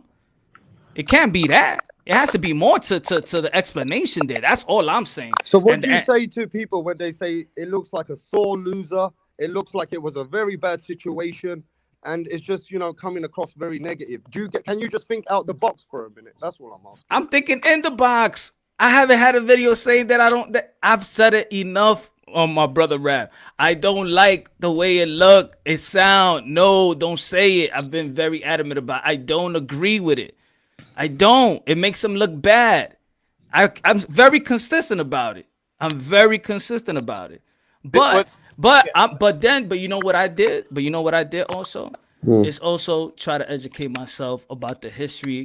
More history of boxing, and that's when I came with the George Foreman. Damn, it's very, very. Is it because he's the heavyweight champion of America? Because look, everybody, 95% of people have excuses when they lose. Okay, because it happens to Fimo, it happens to Devin Haney, it happens to all the other boys, even Tank Davis. It happens to all the fighters from over England and America, but we don't feel sorry for them like we're meant to feel for Wilder. Go, Mark. Go ahead. I want you to talk. I don't want you to. No, I'm lost. I'm lost. What has everything got to do with nationalism and identity? I don't get it. That's the platform. No. I get the idea of the topic, but I'm just talking about is that because he's a heavyweight champion from America? Is that why you went and looked at him? I don't get it. I don't get it. Well, I think he's asking, is that why there's so much attention around, his story? Because if you look at it, why we don't pay attention to nobody else's backstory really like that. Like we're not getting into no other boxer's backstory and supporting them solely on their backstory. Like, yes, we do. What was? Let me ask you. What was the backstory behind Danny Silva Garcia and Earl Spence? The car crash. I don't know about Danny. The car crash. I don't know about a guy's personal backstory though, and like to give him passes. I heard you say numerous times that if he lost, you don't want to hear that as an excuse. Yeah, so, to use their backstory as, and I don't know, bro. It just seems to me once you step on a sporting field, anything in the personal life, what you did before, that it does not matter and it cannot be brought to the table. That's my opinion. How many people on here know the backstory of Roberto Duran? I do. You do, right? Punch, you know, right? You know Roberto Duran's back to some extent. Smoke, you know it too. Lisa, you'll know bits of it. Troy, you'll know bits of it. No, I don't. I need to research it. Okay, well, most of us will know, like, he was a guy who grew up on the streets and he had a very tough time and he went, and like, all this stuff, and he got into boxing, trying to just feed himself. He was a street fighter on the streets, mugging people and shit just to be able to make ends meet, right? And he was just a proper street fighter. That's why they call it scientific street boxing. You know what I mean? That's why he gave birth to that. And when he comes through, a lot of people will know that, like, even lay people, like, from whatever country. I'm from Ireland, I know that shit. Rapstar, you're from England, you know that shit. We've got a Dominican American up here, we've got African Americans, we've got Jamaican Americans, we got everybody up here. Most people know that backstory. It's not because he's from fucking Panama. It's because he's a good fucking fighter. Mm-hmm. Yeah, same thing. Yeah, but we don't use the backstory as an out. We don't use it as an out, but sometimes we use it as an out and an in. Backstory. The thing Ricardo Mayorga's backstory ever get brought up and say, "Oh yeah, his dad burnt him in the face with a knife, so that's why he got his ass whooped by Tito Trinidad." You know what I mean? Like, yeah, actually, I don't remember. Not everybody. I know. That's why I said it. That's why I said it, because I know that. But the idea is just because not everybody has a backstory doesn't mean the Manny Pacquiao's of the world's backstory isn't compelling, and Deontay Wilder's backstory isn't compelling. And we could all watch their documentaries when they're done boxing. Some people have, like, the whole idea about even like boxing. It's an individual sport. These careers aren't very long, and it's really about the emotional attachment that you get to him. The fact that we can go on and on and on about this guy who apparently isn't very good is a testament to something, right? Whatever you put it on, it's still captivation. It's able to capture our imagination, right? And part of it is the wild stuff that fans' obsession with fighters. Right, whatever, and also the ability to separate a man from his senses, right? That is part of the allure. That is why actually we're talking about him. The chief reason why we're talking about him is his talent of doing that. We're talking about how trainers and professionals devalued his power, like Teddy Atlas. But Teddy Atlas had to even come out and say afterwards, yeah, this is the best right hander in the history of the sport, right? So the idea that this is about emotional fans that can't handle criticism, all of that is ad hominem and straw man. Like, when you have a legitimate complaint, it's cool. Just like Troy was saying, like, we used to see this, we had XY expectation, we didn't see the way we'd like to see him develop faster. Those are kind of conversations we can have. But this whole idea that, like, whatever you say about the man has to be inherently negative, that is the part to me that is just harshing my vibe about watching the sport, because I'm not like that about anybody, not even Dillian White, who I always have something to mad, like, but I can still appreciate the man for what he's shown inside the ring, and for me, I feel like he's definitely leveraged his talent to secure his future. Like, there's a number of things that I can say positive about Dillian White. I don't have to just keep every time I mention a dude, say something bad about him. Smoke, say 3 positive things Yeah. about Dillian White. Say 3 positive things about him. Okay, so he's a fighter. He trains. So as a fighter, right? So just as a fighter, I saw that he's trying to progress and rely more of his boxing skills and be less of just a bull in the ring. Even though it cost him in the Povetkin fight, I see the progression that he's trying to make, and I actually really appreciate it. And I think is admirable. I also like the fact that he's willing, that he's a dog in the ring, and you're gonna have to beat Dillian White. He's not gonna beat himself. What's the last thing? Oh, he has a deceptively long kind of jab. He sort of leans into it. Like it needs a little bit of work, but I kind of like the way that I like the way it's developing. Hey, Punch. So how do you feel to about answer being your called a question, hater bro? when you criticize him? Oh shit. I full on embrace it. My I don't fault. see. Here's the thing. I don't need to cry about it's a feminine word. Yeah, I hate on Dillian White. It's not that hard to actually embrace when you know that you all mostly you feel negative about a guy and you feel fine talking about all his negativity and Yeah, the but negative hate part, is such and a not strong really talking word about the positive aspect. to use against a boxer. Come on, man. Hate's Go ahead. a strong Do word. you Go ahead, hate Cam. Dillian White? Do you hate No, Dillian White? no, I hate on Dillian White because Yeah, I but don't that's like the way bad, man. That's a I don't bad like way the of way thinking. I didn't like the way he moved. That's it. And I can tell you why I didn't like it, the way he moved. And if you accuse me of hating on Dillian White, I'm not going to call you a sensitive boxing fan. Like I'm not hating on the dude. My fault. Come on. What's good, my bro? I'm Oh, sorry. what's up? That's all good. To answer your question, though, if AJ was American, I think he'll be getting the same hate as Wilder, to be honest. And I think it has to do with culture things. Okay. All right. I think that was a question, so yeah. Yeah. I know. I've. Hey, man. I just different opinions, different take.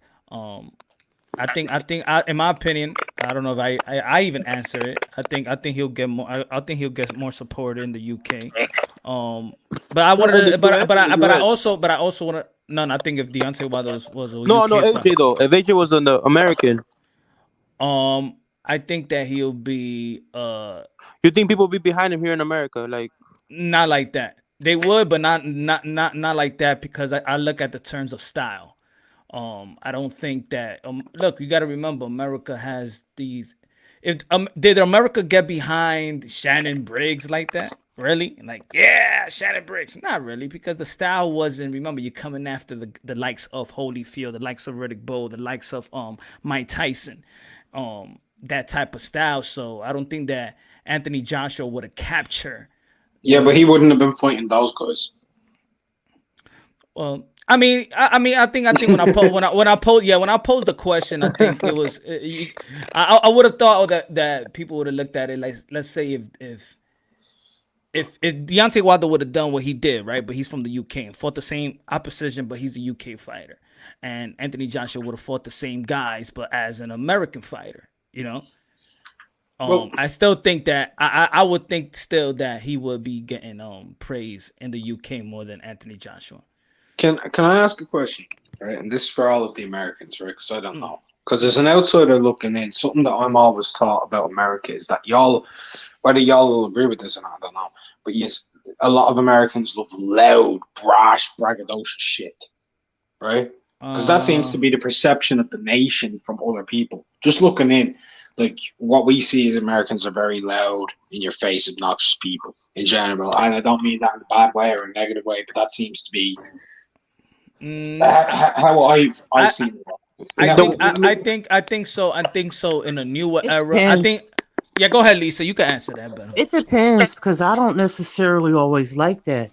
Like I may like it for some boxers I like it, and some entertainers I do, but then some I don't. You know, it just depends on your preference. Like I like some flamboyant people, and then some they don't always. I don't feel the connection, but then some artists I love flamboyant music artists, and then some I don't. Some people I like J-Rock. He is very low key. Yeah, but he a is. lot of people Lisa don't talk likes. about him. Huh? No, I was gonna say, Lisa likes me also because But I because I'm like a low budget flamboyant Barry White. too. Huh? Sure, you're right. Say was that gonna again. say, I was saying that you actually like me because I'm a low budget Barry White. Sure, you're right. No, Sure, you're no, right. I'm saying it depends. I like Sylvester. Hey, listen, I love Sylvester back in the day. If anybody remember him, that's Of as course I do. flamboyant as you Damn. can get, huh? No, I was just saying, damn, I haven't heard that name in forever.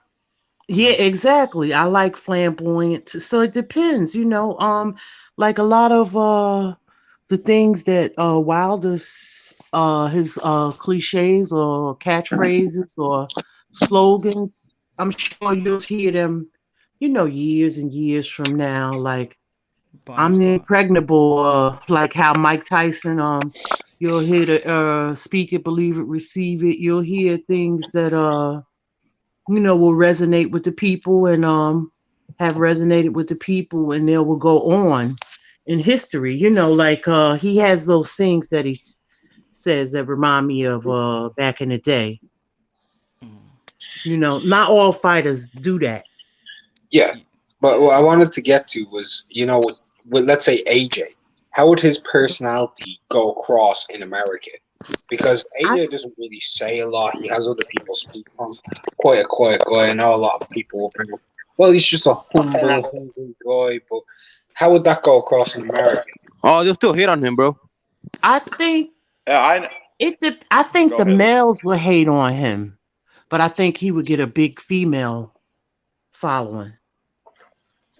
It depends on the male though, because not all males are like some of them may look at him as Yeah, that'll be a new thing in the because heavyweight I hear a division. lot of Americans say I can't relate to him or yada yada yada yada, but that's from a male. I'm not a male, so he may get a female, but females are not into boxing like males, so it depends. I don't know. I don't know. You make a market him maybe.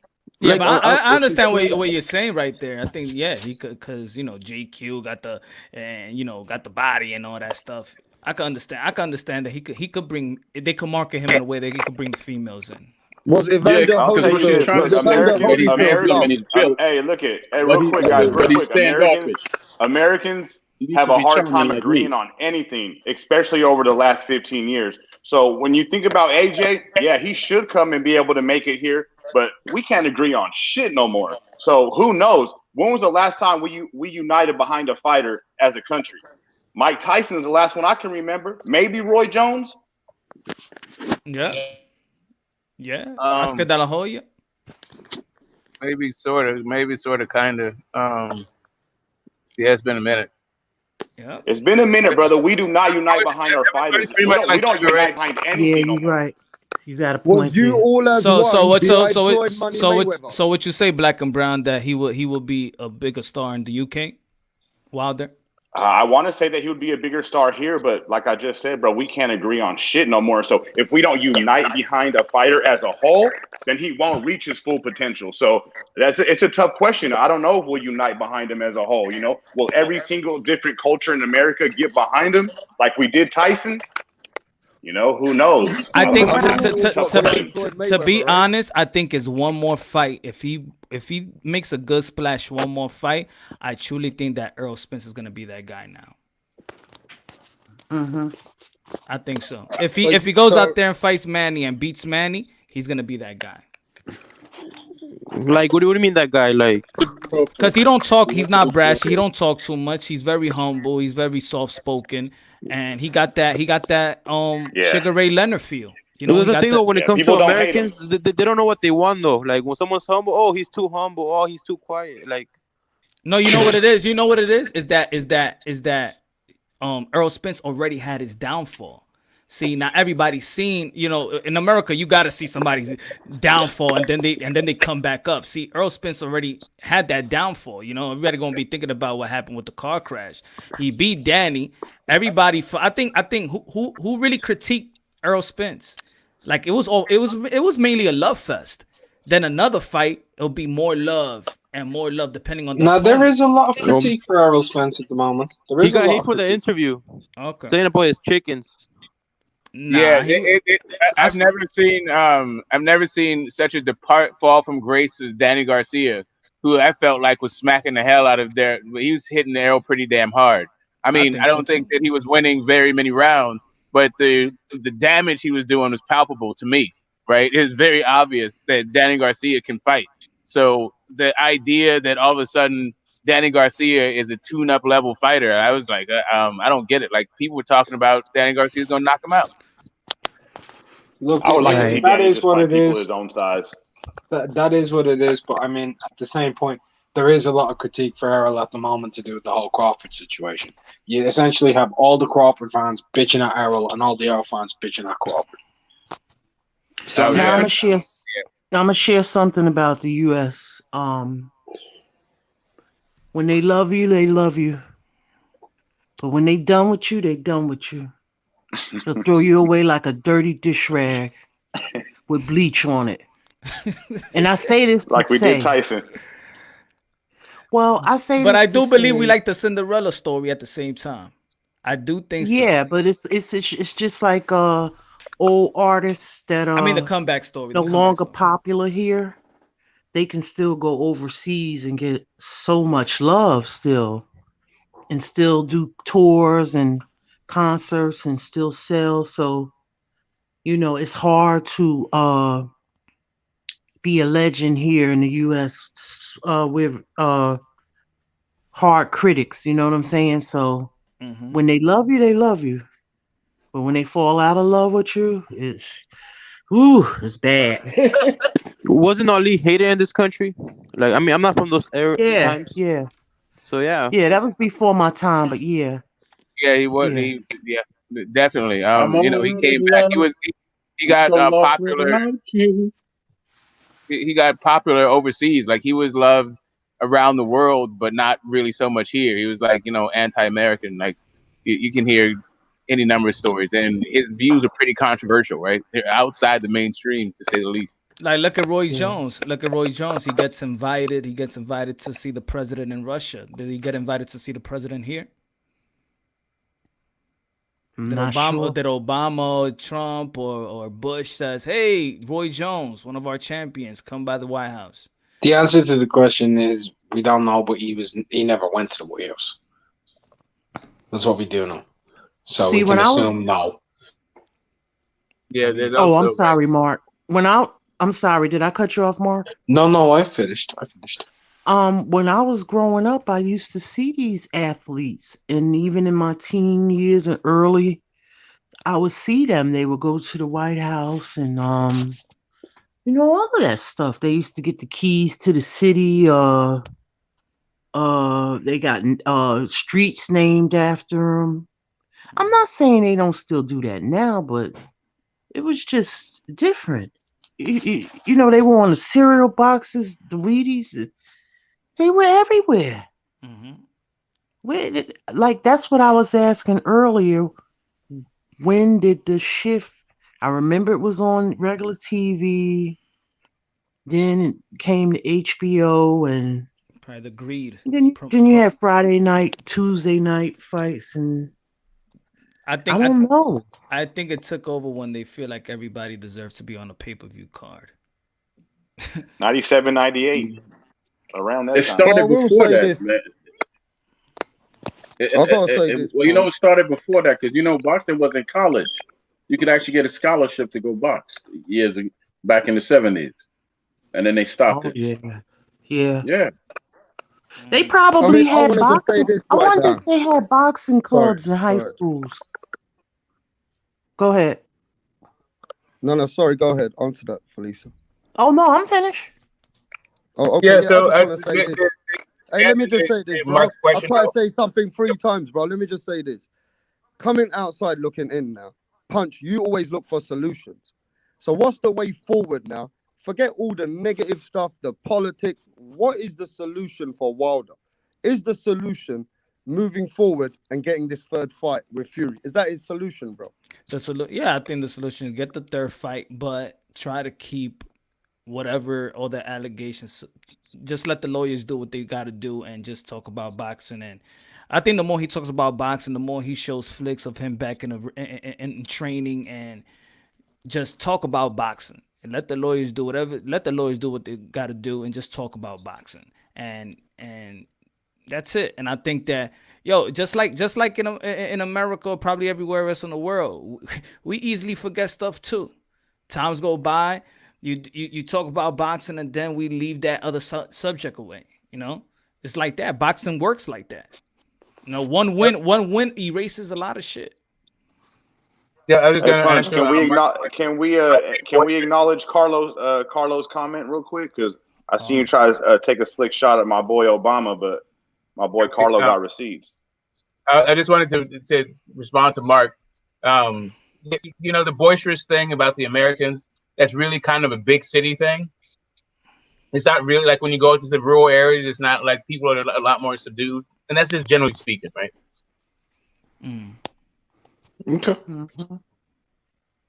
Yeah, I think that's what I think. I think the solution for Wilder is that, and I think as a culture, which I think is we gotta see each other as American, because all I know is when something drastic happens, we see each other as Americans, or when it happens around the world. When coronavirus hit, right, and the whole world was affected, it was about the world being affected.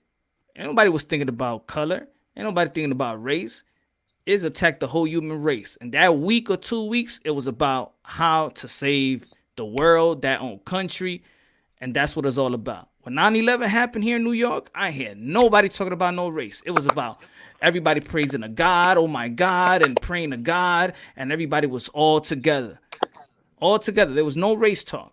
Everybody was holding hands. Everybody go to if you go to the Freedom Tower around that time, man, everybody was just hugging. Strangers was just hugging and kissing each other, and it was just all that race went out the window. But we can't be like that when something bad happens. We have to live that life on the reg.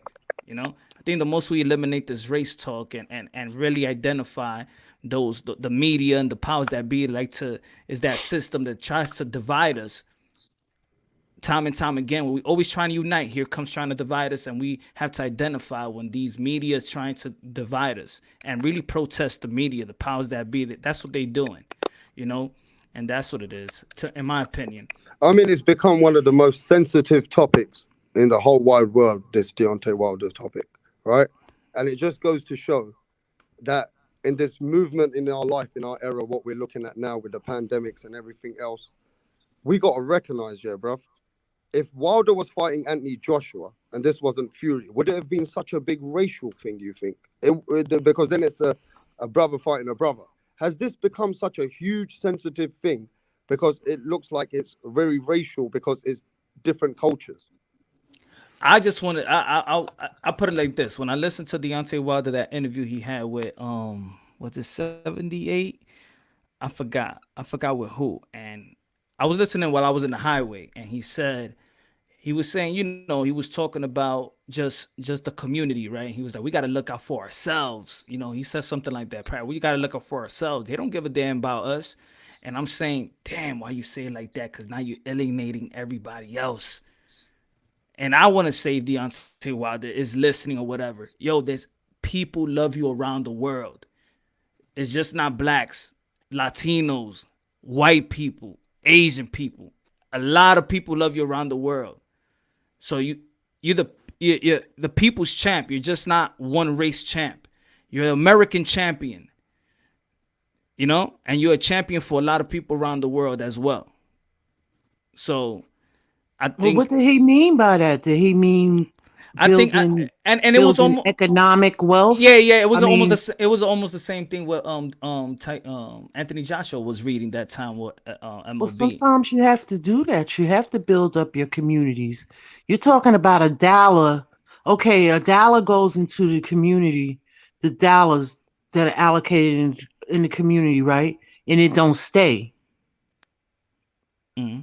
Like in some communities, that dollar could stay in that community for 27 days. I'm just speaking. You have to build somewhere. Yeah, I'll go next. Can I go next? So I think Thank you, World Combat Sport. Thank you, World Combat Sport. He said, "Champ on the line, 5,000. Prove to you live." World Combat doesn't even make sense. It seems like he's still in his feelings by having normal opinions. I'm just having opinions, bro. I love boxing. I love Wilder. I love all the boxing. I love the whole game of boxing, bro. If we're gonna have an opinion and people are gonna be that sensitive towards any opinion, bro, it starts to go to show you that the situation of boxing's in a bad place. And how did it become this racial? Just by, I mean, you know what I mean? It's just crazy, bro. It's going crazy. Yeah, I think that's a little bit of an issue too, is when, you know, you come on YouTube and you just try to give your simple opinion on the sport, and you have these guys come and try to defend and attack your opinion and defend the fighters with so much emotion. Like these fans that are emotionally tied to these fighters and to these networks, man, that shit ain't cool neither, man. It just causes so much fucking drama. Like, if I say Deontay Wilder's resume is suspect, bro, I'm not disrespecting you or him. You know what I'm saying? Like, it seems like if you say, I don't know about Deontay Wilder, his resume is kind of suspect, then you didn't just say that. You did what Tiafimo did, and you called him a bitch. Like, it's way too much, bro. Like, too much of, I'm gonna come to this guy's defense. I'm gonna defend this guy with all my honor. I'm gonna defend this network. Like, dude, I love the Zone. I hear motherfuckers talking shit about the Zone all the time, bro. I don't feel like I gotta come and defend the Zone every time I hear somebody bashing the Zone. You know, like, this shit's getting out of control and crazy. And one more thing, right? One more thing. People don't want to hear us critique some champions, some 35-year-old champions or 33-year-old champions, right? Leave them alone. Let them be. Let them do their thing, right? But ain't nobody talking about that shit with Devin Haney. Devin Haney is a 21-year-old champion, and he gets the most fucking heat in the game.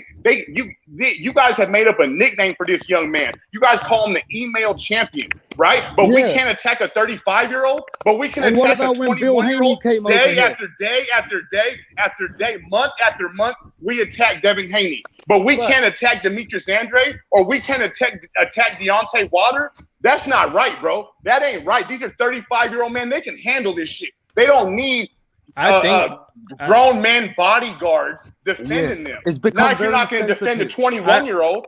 I think, in my opinion, I think what Deontay Wilder is, see, I understand the hate, but I think also is that it's a constant talking about for how long have you been in the discussion? Anybody on the panel? How long have you been in the discussion in this past year trying to talk about Deontay Wilder's technique? Talk about his what? Technique. I would say about. I mean, we do talk about Deontay Wilder's destructive power. We do talk about Deontay Wilder's got the X factor. At any time, he can change the fight. And the narrative changed though. The narrative changed. The narrative now that he's a one-trick pony. No, but not with no. He's still got a style that can beat many other fighters out there, bro. I mean, I've heard not everybody's a boogeyman. Look, Gerald McKellen was the boogeyman for what's my man's name? The hardest puncher in the world. What was it? Julian Jackson. And Julian Jackson used to destroy everyone, but every time he fought McKellen, he couldn't deal with McKellen. So, he was still beating everybody else, brother. You know what I think? What I think? Wilder is still a great fighter.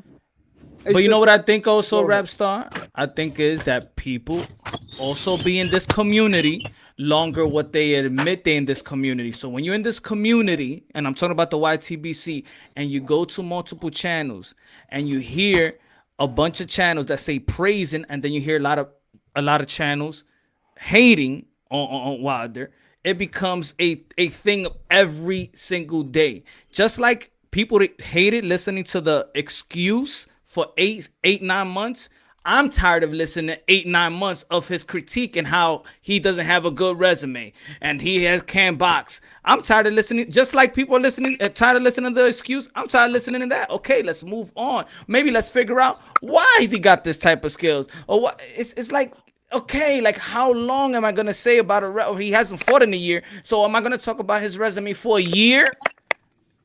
Bro, it's been going on since 2018, 2017. Like, how long are we going to talk about every day? Okay. Well, the resume is legit conversation. The issue is, you keep saying why these guys are so emotional. Because at a certain point, you have to recognize that there's a progression and what's happening in front of your eyes. So if the arguments that you were making in 2017 don't apply in 2020, but the narrative hasn't changed at all, not one iota.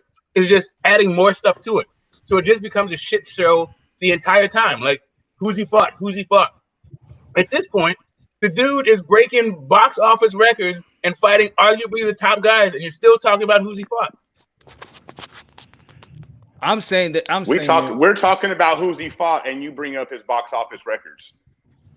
Right, because he did that against Tyson Fury. So why are you asking who he's fought? Okay, but for me, this would contradict. 35 years old, 35 years old, and he's only fought Tyson Fury. Yeah, but this so if that's your only argument, then that's fine. We can leave it at that. But look at that. Look, see, I understand black and brown, but then I also understand this. For how many years? Okay, for how many years prior to Deontay Wilder, Anthony Joshua, that people said that the heavyweight division was dead? Did you hear that phrase? Anybody in the panel? The heavyweight division is dead. Or the heavyweight division has come back. Has anybody heard that reference? Yeah, most of us. It's all about the little guys. So most of us, right? So if the heavyweight division was dead, and then here comes Deontay Wilder and emerge. If it was dead, that means there was nobody in the heavyweight division. So who is somebody in the heavyweight division? If before Deontay Wilder, Anthony Joshua, and Tyson Fury being Klitschko was dead, who was the somebody? Klitschko's was reigning. We got to speak. Right, but Klitschko's was reigning, but from the when you US say AJ has a better resume, really all you're talking about is AJ fought Klitschko, because they're not talking about Eric Molina, they're not talking about Dominic Brazil, they're not talking about Carlos Takam, right? They're not talking about Charles Martin. Chisora got 9 losses. Who are these somebodies that we have to like? That's what I mean. There's a lot of narrative. There's a lot of narrative. Is the heavyweight division is dead, and the heavyweight division is in a coma. We need the heavyweight division. Boxing is down because the heavyweight division is no longer in the top of its game. But then we're looking at Deontay Wilder that he hasn't fought anybody, but there was nobody before that. So who is the somebody? Because if there was a bunch of somebodies, then the heavyweight division was never going to be dead. Correct. It should be alive and well. So who are the somebodies all of a sudden? And just to be straight up, we say that both Povetkin and AJ have the best resumes. Really, Povetkin has the best resume in all of heavyweight boxing. Correct. And that's because you have to go back so far to where there's actual credible opponents that would be somebody for you to say, hey, that he's fought the best out there, right? All I know, I'm sorry, maybe I'm not privy to too much, and I'm not stuck on and because I know the heavyweight division in the UK is probably more, but I here in America, I think several years ago, I never been on debates talking about Dillian White. I never been on debates talking about Povetkin. I never been on debates talking about Ryan Kawanaki, Dominic Brazil. I never been in these. So I just want to know. Deontay Wilder hasn't fought nobody. Okay, so where are all these somebodies, and why did they let boxing die? If he ain't fight nobody, why they let those somebodies that everybody wanted him to fight? Why they let heavyweight die if there was somebodies? I just want to know. Anybody got an answer for that? No, I would say Deontay Wilder definitely has fought somebody. At the end of the day, Deontay Wilder fought what's his name, Luis King Ortiz, when people called him the boogeyman. And let's not forget about this. Luis Ortiz would have beat people like even the Derek Chisoras, and also he would have probably beaten Dillian White. We don't know this, right? So you're talking about, can't just say he hasn't fought nobody. He fought some guys, but the guys like Brazil and Molina, these guys weren't really, you know what I mean? They haven't done nothing much in boxing, but Luis King Ortiz was always a top contender. So you can give him credit for that, for sure. The only people that was going to get credit, the only people that was going to get major credit in the heavyweight division is whoever beats Klitschko, whoever beats Anthony Joshua, whoever beats Fury, and whoever beats Wilder. Well, no, for me. So who's going to keep Wilder? Mm-hmm. If Deontay Wilder would beat Joseph Parker, if he would beat Dillian White, I'd give him full credit. He wouldn't even have to go. Like if the AJ fight didn't happen, but he did go and beat Dillian White, and he did beat Joseph Parker, I'd give him full credit because I understand the business, and business-wise, you're not always going to get that fight you want. So maybe we never get the Deontay Wilder AJ fight. But if he goes and he beats these top heavyweights that are there now, they might not have been there in five years ago, but they are there now and they are fighting each other. Well, then I give him credit. So let me ask you this, Black and Brown. For him to step in there against Joseph Parker, you know, how many defenses did Joseph Parker have outside of that? I mean, WBO title reign that he had. How many defenses did he have? Who Parker beat? I think didn't he win didn't he beat Andy Ruiz for the vacant belt? I'm just saying, did he defend it 10 exactly times? Sure. Didn't he defend it 10 times though? No, not even close. No, I think he lost at his next fight, if I'm not mistaken, to Anthony Joshua. If I'm not mistaken. I'm just saying, I keep hearing the same narrative about Deontay needs to cross over. And Huey Fury. And that's what I'm saying. I keep hearing he needs to cross over across the pond to establish him to be a legitimate heavyweight. And I'm saying I understand where this is coming from because most of the people that are named are the fighters that fought Anthony Joshua. I get it. You know, Klitschko is in retirement right now. Boom, kick him out the way. Now you have Charles Martin trying to make a resurgency. You know what I'm saying? We got Joseph Parker still out here, but he looked bad. He lost against freaking. That's why I'm curious. You know, he had a quick turnaround. When did Joseph Parker look bad? When did Joseph Parker look bad? He lost against Dillian White. He went in there against Anthony Joshua. But he never looked bad, he had brother. A quick but he turnaround never looked bad. Dillian White, and he didn't look good. Wilder never looked bad. That's fact, right? Black and Brown. Look, what do you mean Wilder never looked bad? Wilder lost round after round, bro. Wilder lost rounds to King Kong Ortiz, bro. What do you mean Wilder never looked bad? Come on, guys. Come on. Me? I didn't say that. No, let's be honest, bro. Let's be honest, guys. Wilder can knock motherfuckers out, right? I didn't say that. No, I heard Punch Drunk just say it. No, I heard Punch Drunk just say it. I said he ain't. No, I just heard Punch Drunk say. I said he ain't look bad. I said he ain't look bad. Yeah, but let's be honest. I'm saying he ain't look bad. I'm saying he ain't look bad because I see boxing a different way. No. You see a guy that's hurt, he looked bad. I see a guy that overcame being hurt and knocked the man out. See, I see boxing in just a different way. I don't look at it. You see how when people say, for example, when let's say, for example, Keith Thurman gets hit with a body shot and the whole world wants to say, oh, he can't take a body shot. No, I see the body shot and then he withstand it and then retires Luis Collazo. That's what I see. So when I see somebody look bad, I just see it as a fight. I don't see it as looking bad as you may see it. And I'm not saying that you're right or I'm not saying that you're wrong. I just see it a different way. I just see a guy that overcame, got hit, and then knocked the dude out. That's how I see it. Okay, that's fine. That's a man that go through adversity. Hey, the only time we actually find out what rounds was lost is a really good opponent, brother. Joseph Deontay Parker is a Wilder live didn't go opponent. to the decision often, Black and Brown.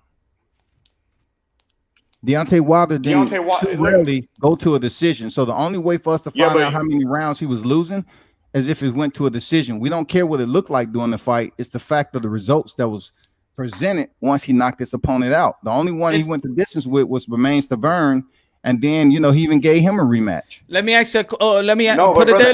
But this is what I mean. This is what I mean. Also, I'm not saying right or wrong. I understand 100% what you're saying, Black. What's the best fight of the year you could say this year? For me, it's Baranchik and Zepeda fight of the year. Did they look bad? No, it was an amazing fight. Exactly. But the guy gets knocked down 4 times, but he didn't look bad. He didn't look bad. He knocked the other guy down 4 times. But all right, they both look bad. So of course, no, they both looked good. It was a great fight. What I'm saying is, when he tells me that Joseph Parker looked bad, I'm asking him when, and then you say Deontay Wilder never looked bad. That don't make no damn sense. Joseph Parker went 12 rounds with Dillian White, 12 rounds with Andy Ruiz, 12 rounds with Anthony Joshua. When the hell did Joseph Parker look bad? I just gave you an example. Parker was able to get the victory over Andy Ruiz. I just gave you an example. He looked at bad versus Ortiz, but the best fight of the year, you don't think they look bad? It was just a dudes that was punching themselves out that had no defense. If they look bad, if Wilder looks bad versus Luis Ortiz, how the best fight of the year doesn't look bad? Because there's 9 knockdowns. That looks good.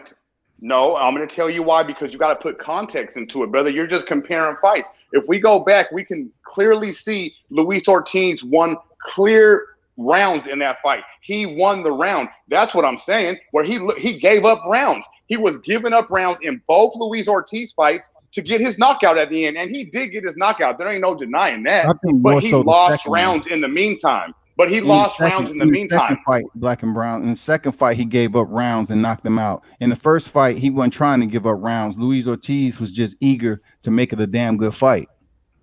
Okay, and then he lost rounds, is what I'm saying. So if we're gonna hold Joseph Parker to criticism and say he looked bad in his fights, which I don't know when he did. I never seen him give up rounds or just straight up get whooped in rounds. I've never seen that happen.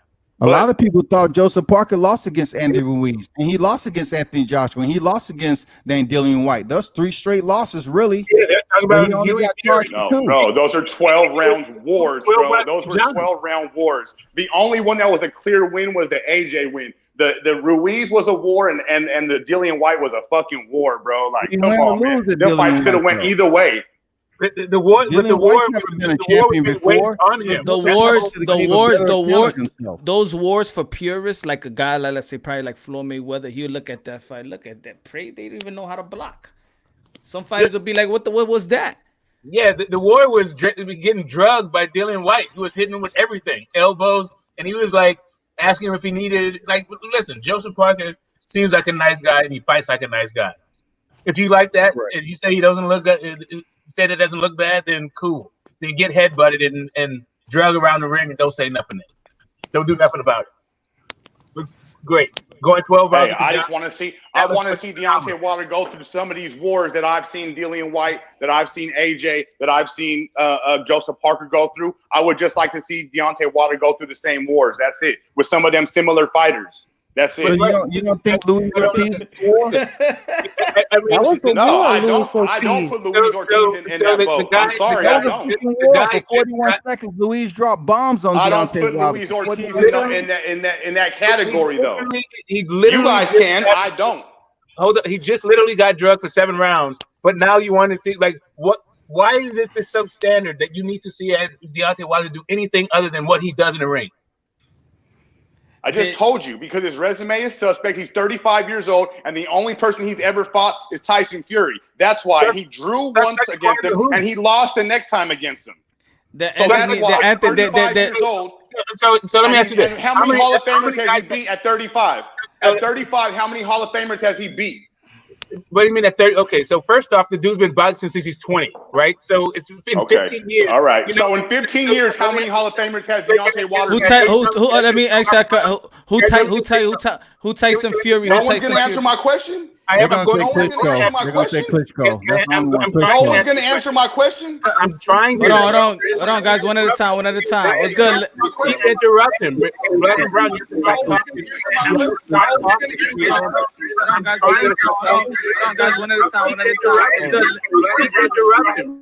Lake A, I think you got 2 things on. Right. I think you got 2 things on.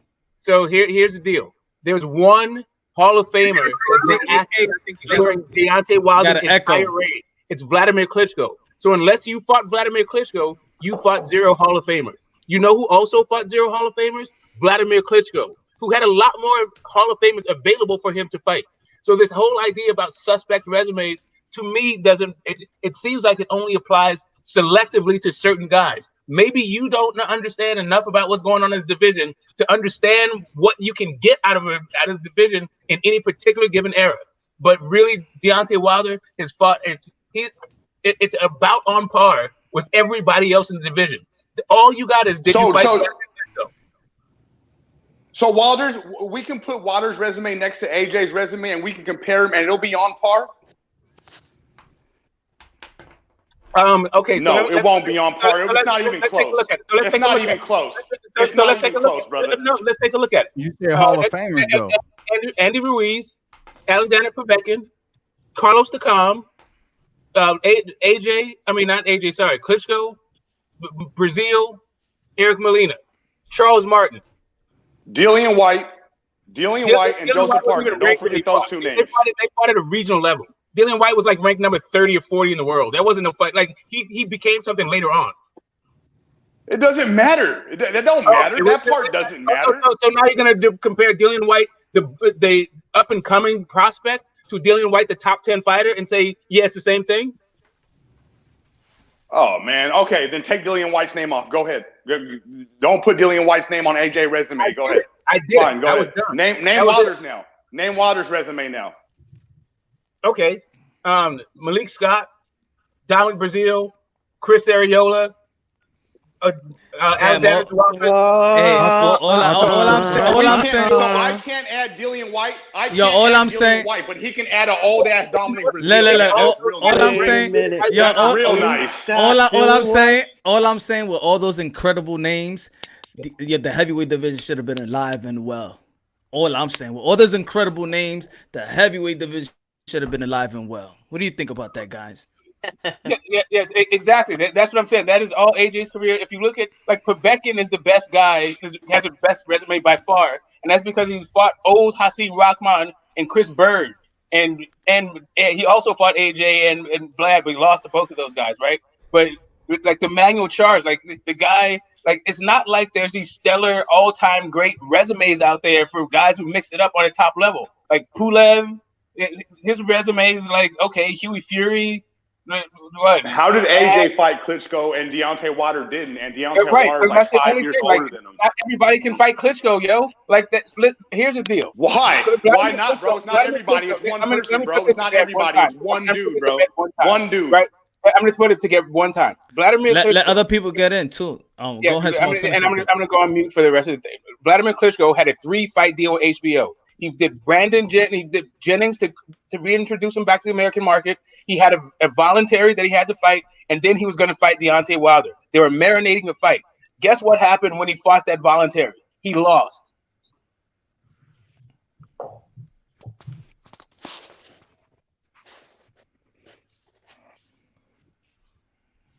Yeah, I mean, if anybody on the panel wants to compare AJ's resume to Deontay Wilder's resume, go ahead, and it's your opinion. If you think one is better, go ahead. But if you're being honest and you break down the resume, you'll see for yourself.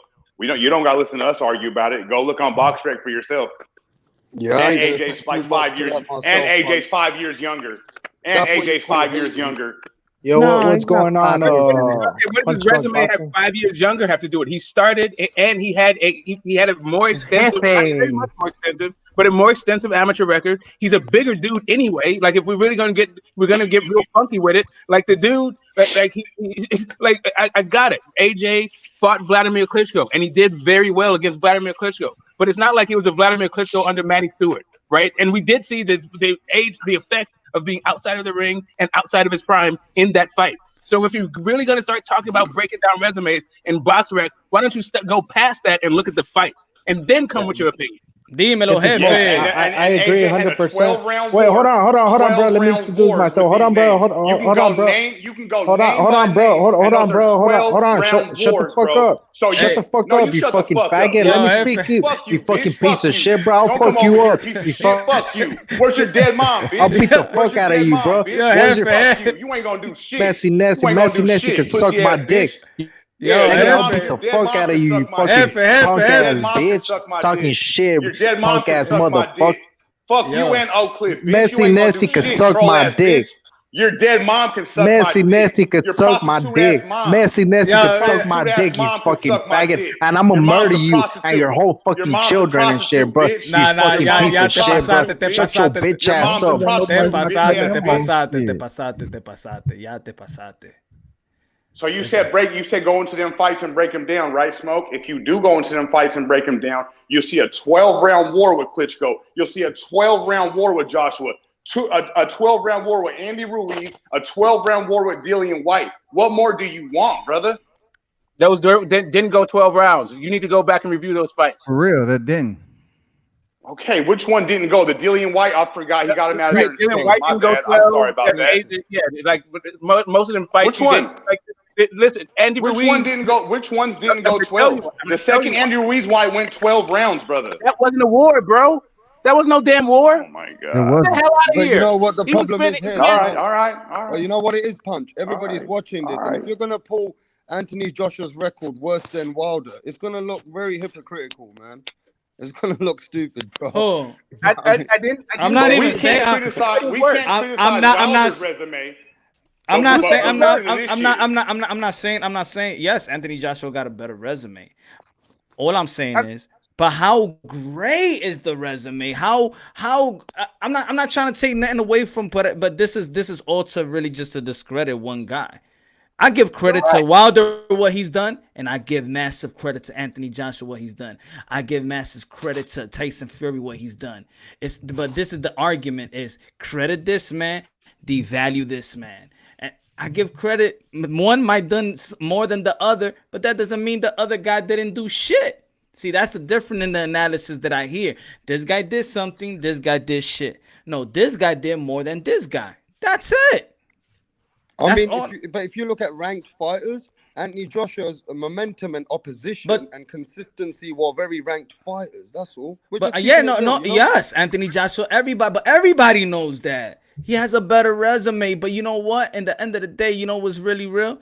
That this heavyweight division was in a coma and it was dead. And if it was never dead, then the top 10 heavyweight division, the heavyweight division would still reign supreme in boxing. So please, we could come on all these resumes and say, but he got better and he got better. But these guys wasn't that good enough to keep boxing, to keep the heavyweight division alive. So why are we going about this guy fight better than this? And end of the day, heavyweight division was dead. And there's only 3 guys and one left. He bounced. Tyson Fury bounced. And it was 2 guys that kept it alive. Guess who those 2 guys were? Anthony Joshua and Deontay Wilder. Hey, Punch, I want to say this. I kind of wish, and though I'm not too favorable of Tyson Fury, but I wish he would have stayed in the sport of boxing. I wanted to see if Anthony Joshua would have been able to face Tyson Fury then for the unified titles.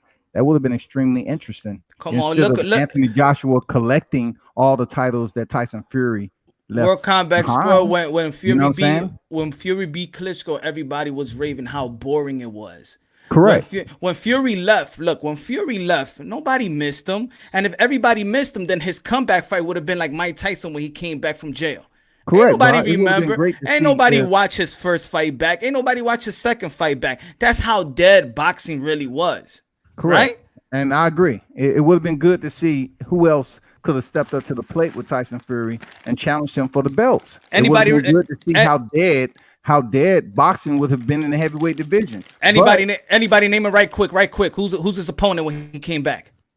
Sefer Seferi. They showed it on YouTube, and it was the undercard to Lee Selby, Josh Warrington, which was the undercard to Jerry Russell Jr. and Jojo Diaz, which was the undercard to Francisco Pianetta. Wow, Tyson Fury was undercard. Can you imagine? Can you imagine if Mike Tyson would have came right back and be an undercard to Timothy Bradley? If you remember, there's a time during that fight where there was a fight broke out in the crowd, and the 2 fighters actually stopped fighting to look at the fight that was happening in the crowd. They looked at each other to make sure that they weren't going to hit each other, and then they started watching the fight in the crowd during that comeback. And smoke. Don't forget the big wet kiss that Tyson Fury gave, Sefer Seferi after the fight. He kissed him real nice.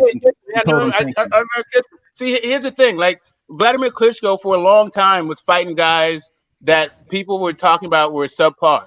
And now those guys are basically the best dudes in boxing. The Povetkin's of the world, they have the best resumes, and the Pulevs and all that stuff. Even Pianetta was an old Vladimir Klitschko opponent. The next guy that Tyson Fury fought after Sefer Seferi. Tom Schwartz. For guys, I don't know, man. For me, I watch the sport. I follow this whole thing. I'm not sitting there when I'm realizing that the division's been weak for a long time. The longest reigning champion has 0 Hall of Famers on his record, and now you're gonna ask how many Hall of Famers did Wilder face? It's ridiculous. That is a conversation for 30 years ago almost when it comes to the heavyweight division. Hey, Rapstar, you from the UK? What did people feel when Anthony Joshua was gonna face Andy Ruiz? What did the UK people say when he lost? No. When he was when they selected Andy Ruiz, what the UK people said. It was a tune-up fight. A tune-up. A tune-up. Well, he was a fill-in. No, hold on, but he was a fill-in because Jarrell Miller tested positive, so he had to fill in. That wasn't planned. He didn't. No, it wasn't planned. Yeah. No, what I'm saying is that we now have put Andy Ruiz up there because he beat Anthony Joshua, but right before that fight, he was just a fill-in that he was filling in the gap.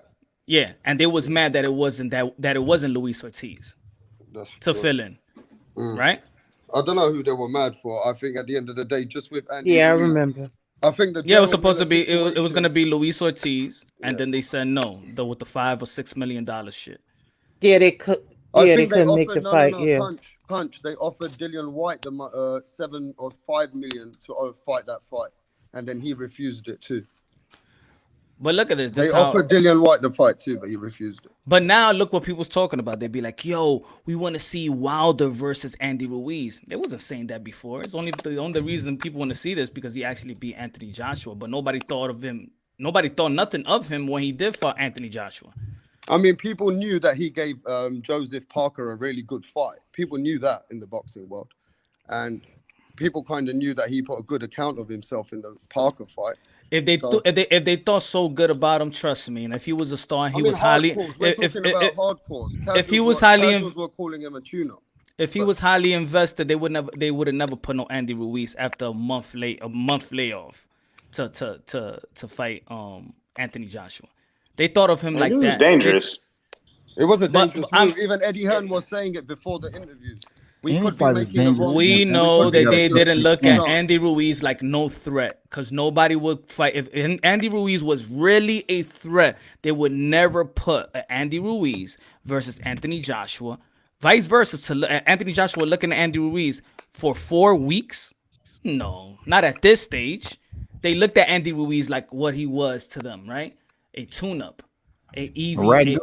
Yeah, but they couldn't get an opponent. Stay warm. Let's be honest. They couldn't get an opponent, and they went through a few opponents. Some didn't take the fight, and Andy Ruiz stepped up. It was all about the American fight for Anthony Joshua. They was not going to cancel that date. No, they weren't going to cancel that. It was all about him fighting in America in Madison Square Garden, and it backfired. I wish he could have got Deontay Wilder while he was in America. It would have put a halt to all that.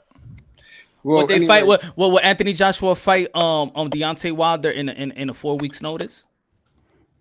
It depends on who he would have got presented. That's a good question. I mean, would he fight Tyson Fury? Just because I'm a Deontay Wilder fan, I can't sit up here and say, yeah, he would have did. I don't know. You know they wouldn't do that. They would have to have a build up, a promo, and stuff like that. They thought about. I was gonna say we all know he wouldn't do it, man. But I don't know what to say anymore, bro.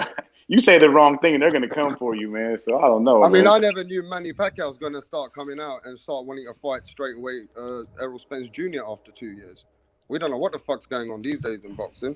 I mean, we thought Manny Pacquiao was gonna be fighting Mikey Garcia, but it is what it is.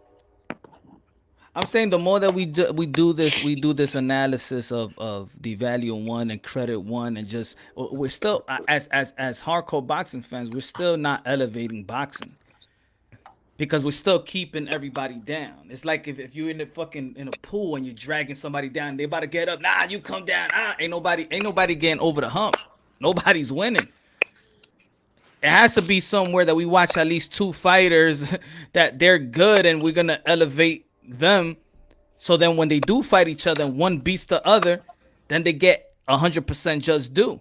But how can I go with everybody saying that Wilder can box and he hasn't fought nobody, but then Tyson Fury beats Deontay Wilder, he gets man praise? No, I thought Wilder was shitty. So how can he get all this praise for beating Deontay Wilder? His own team, his whole team too. But yeah, he fired Mark Breland. Everybody's whining about it.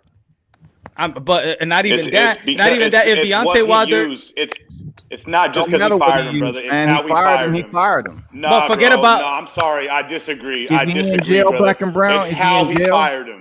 But look at that. You cannot just drag somebody's name through the mud and be like, yeah, he just fired him. Nah, bro. He fired him and drug his name through the mud. All the time. It happens. He fired him and drug his name through the mud. Boxing is a grimy, dirty sport, man, and people criticize. All right. Well, every time it happens, we should call it out. Every time it happens, we should call it out. Why would? Can you ask me now? Answer me this question. If Wilder doesn't have the skills that people think that he has, why did Tyson Fury has to fire his whole team, go to the Crunk Gym, hire a whole new team for a whole new plan for a guy that's a one-trick pony? Because they know how deleterious his punching power was. They know he was dangerous. But come on, he can't They just fight, never he can't want to admit it. box. He hasn't They fought didn't want to anybody. admit it. He hasn't fought anybody. Come on. 42, 41 knockout. Nobody in the Tyson Fury camp have said that Deontay Wilder isn't a threat. You know why? They knew Deontay Wilder is a threat. So why Nobody's everybody else saying can't that say he's the not same a thing threat. Tyson Fury was saying? Why everybody else can't say what Tyson Fury is saying? But what I'm saying is, it's not that people wasn't saying that he's not what he is. We know that Deontay Wilder brings a threat to the table, bro. They're not saying that. You know what I mean? So that's why Tyson Fury had to change his game plan and join the Kronk's gym. Because And he needed to change his game plan for Yeah. what? Can you Yeah, say it loud and clear? Because he knew in the 12th round when Wilder dropped him, he's all been stated. When he came back, he started hurting Wilder. And they knew that if he presses the fight will be more in favor for Fury than what it would be for Wilder. So then they thought, let's get rid of Ben Davison and let's move with the Kronk's gym, because Sugar Hill and Emmanuel Stewart, they knew Tyson Fury when he was young.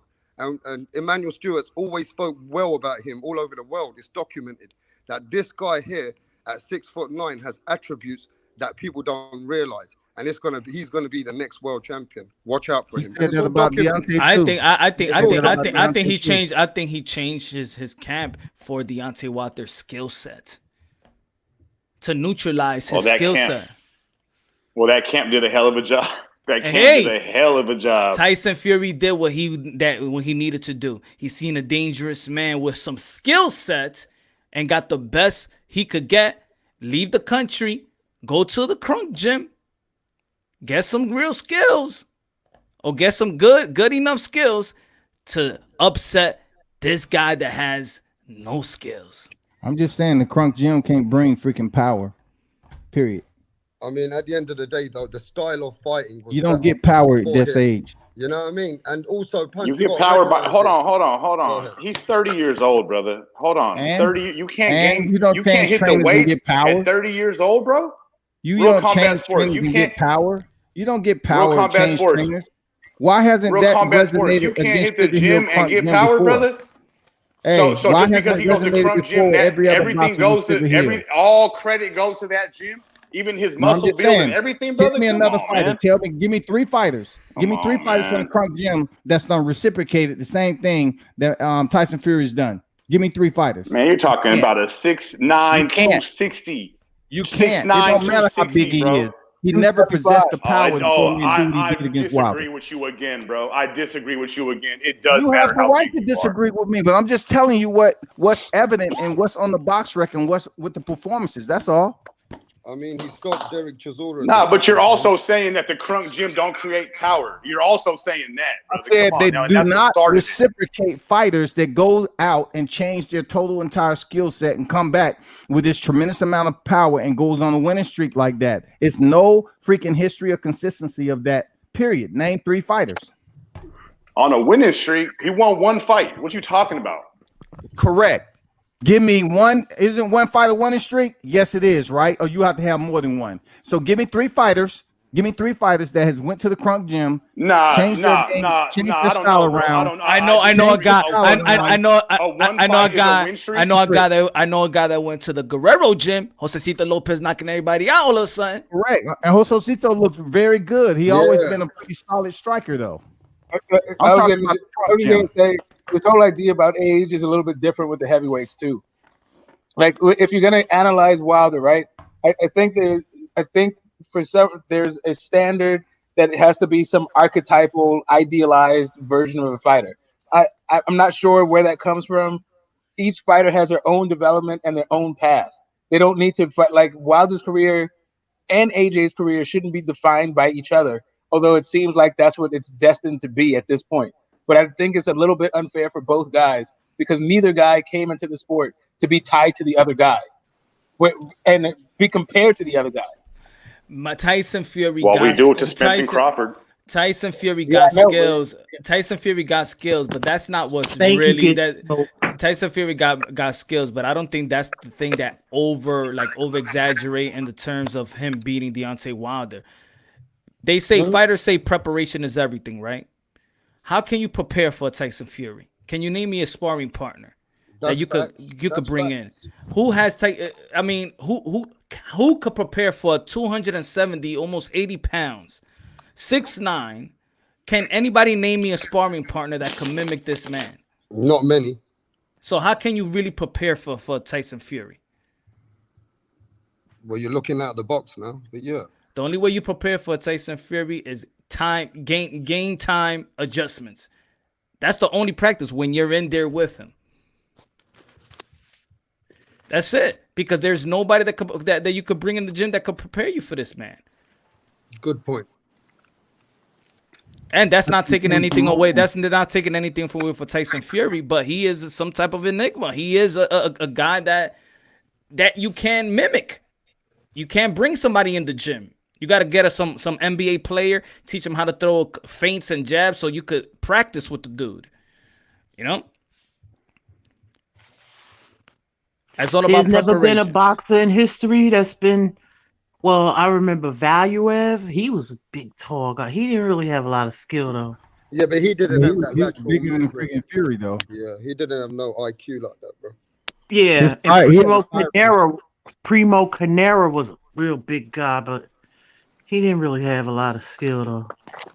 Yeah.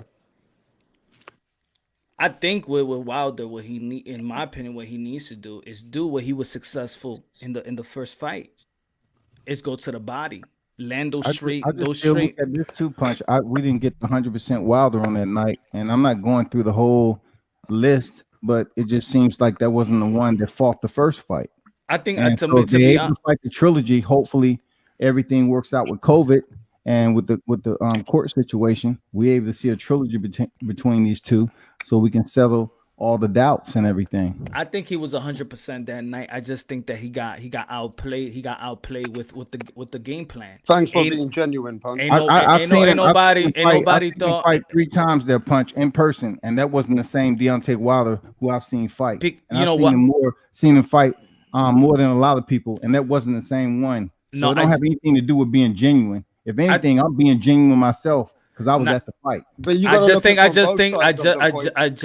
just think he was not prepared. Nobody was prepared. Not even Tyson Fury fans were prepared. Nobody thought that he could come with that type of game plan. They did not prepare for Tyson Fury to mule Wilder to come inside and fight him and bully him. It's not the Tyson Fury's game. So how could they prepare for Tyson Fury to do that if you really never did that? I think what actually beat Deontay Wilder was game planning. The man spent his money. He wanted to adjust. He fired everybody. He went to a whole new team for game planning. For game planning, they got the right game plan. They surprised the world on that type of game. Almost put it this way. The same way that Tyson Fury surprised everybody on his approach versus Deontay Wilder, the same way everybody was surprised with Teofimo Lopez outboxing Lomachenko. It's not nothing that you could have predicted. Did anybody predict that he was going to mule him like this? He said to everybody that. Yeah, but they said to everybody Teofimo? that. Do you remember? You talking about Teofimo? No. Right? I said it, but there was a lot of people that thought I was crazy for saying that he's gonna outbox Lomachenko. But that's what I'm saying, that people thought quicker that he could knock out Lomachenko, but nobody thought that he could actually outbox Lomachenko. And I don't think that anybody thought that Tyson Fury was gonna come in that type of approach. So I don't believe his team. I don't believe that Deontay Wilder's team actually game plan for that type of approach by Tyson Fury. I don't think the fans was ready for it. I don't even think Tyson Fury's fans was ready for it. If you go back to anybody's prediction in any channel, let me know if they had that same prediction that this man was gonna go out there, mule him, bully him. There was nobody's prediction like that. Actually, no, you're right. No. Let me just answer to Punch from England. Even when Tyson Fury and Sugar Hill told the boxing world that this is our approach and this is how we're gonna beat him now. Nobody right? believed that. I'm just saying, not many people believed them, right? And when Tyson Fury kept, being persistent with Sugar Hill, saying we're gonna change our game plan and we're gonna take it to this man, and he ain't gonna be able to deal with this. We're gonna knock him out. People thought Tyson Fury is playing in a mind game. Promo right? talk. A Promo psychological. talk. So I'm gonna keep it real with you. A lot of people didn't believe that, but they were saying this shit for a long fucking time. Yeah, no, they were saying it, but we don't know. We thought it was promo talk. That's like Tyson Fury being Tyson Fury. Like when the boxer said, "I'm gonna knock you out." I'm like, yeah, okay. Hey, I really didn't care. I really didn't care that when they stepped in there, I wanted it to be a good fight. When I support a fighter, even with Deontay Wilder, my take on combat sports is I want Deontay Wilder to go in there and give a great count of himself. I don't say I want Tyson Fury any less than what Tyson Fury brought. That's not how I view combat sports, and that's not how I compete. And when I looked at the fact that Deontay Wilder was getting a bad end of Tyson Fury, my message was, okay, Deontay, you have to do something about it. Your team have to do something about it. Let's see and make changes. And the changes never happened, and the fight was stopped. I never go into a fight hoping the opposition is in less form than they need to be to make this an exciting fight. That's just not the way my mindset is. You got two. He had two head coaches, two head trainers. He has to take accountability for that. You have to have one voice in there. You can't have Breland, you can't have JD arguing and about a game plan in that corner, not knowing what to do. Who was arguing though? JD's is the primary talker, not Breland. There you go. Listen, Breland a lot of people. I heard people say that Mark Breland was the voice of reason, voice of sanity. Listen, I've been in several of his freaking when he had sparring. Mark Breland barely said anything in that sparring. Anything. Mark Breland's a quiet dude. JD's will speak up though. JD's has given his advice, but. Perfect example. When Deontay Wilder returned to the corner after the 41 seconds in the 7th round to start the 8th round, what did Mark Breland say? Barely anything. Watch the fight. Barely anything. Hey, Punch, can you hear me? Yeah, I hear you, bro. Hey, listen. I look at that when I'm sorry. So just let me add this right quick. When you look at Mark Breland, when Deontay Wilder was actually jabbing and doing a lot of intangible work in that ring, in the amateurs, in the Olympics, was Mark Breland in there? Was he in that corner when he was in the AMs? In the Olympics? Nope. He wasn't there. He came later on. Okay. So he came later on. Yeah. Hey, listen. Hey, Punch. I just wanted to say one thing, bro, and I believe, bro. Like, listen, because you said something like earlier before everyone got on. I was watching it and then I had to catch up. But I'm usually like one of the first people to be like, yo, I don't want to hear the excuses with Wilder or whatever. But when it comes down to it, bro, that's a bad dude, bro. And for people to call him a bum or whatever, like, to me, like, when I think about it, when you said, do you think that he could knock out Joshua? Do you think that he could knock out anyone else? If you look at it, regardless of who he's fighting, he's putting people to sleep. And when you come down to it, you could train however you want, but you can't train yourself how to take a punch. You know what I'm saying? If you could train your chin, then Amir Khan would have been doing that shit from a long time ago. You know what I'm saying? So you have to look at it like that. Now, as far as like, would he be able to land it? That's different. But for people to say like that he has no, he's exciting, bro. You know what I'm saying? That shit doesn't come along. Like, not everybody fights like that. And even though you might say he's a one-trick pony, well, that one trick, he does that shit real good. Mm-hmm. Who else you know that could be getting outboxed nine straight rounds and then boom, one punch, it's over? If it's one trick pony, I don't see nobody that getting tricked 40 times. That's what I'm saying. That ain't a trick. That's not a good. Those are not good rules to live by, though. Like he just said. No, I'm not saying it is. Listen, I'm not saying it is, and I'm the first person to say, bro, that listen.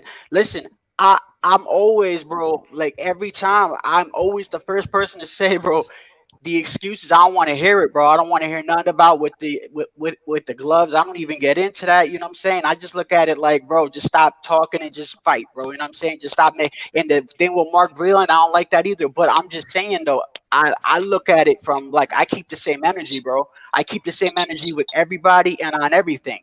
You know what I'm saying? That's how I do it, bro. And even though, yeah, as far as the excuses go, that's fine. But as people go as far as call him a bum and everything, well, yo, people are these are professional fighters, bro. These aren't people from Walmart hopping in there, you know, doing a 9 to 5, and then they going in there on a Saturday night. These are people that are doing this for their life, bro.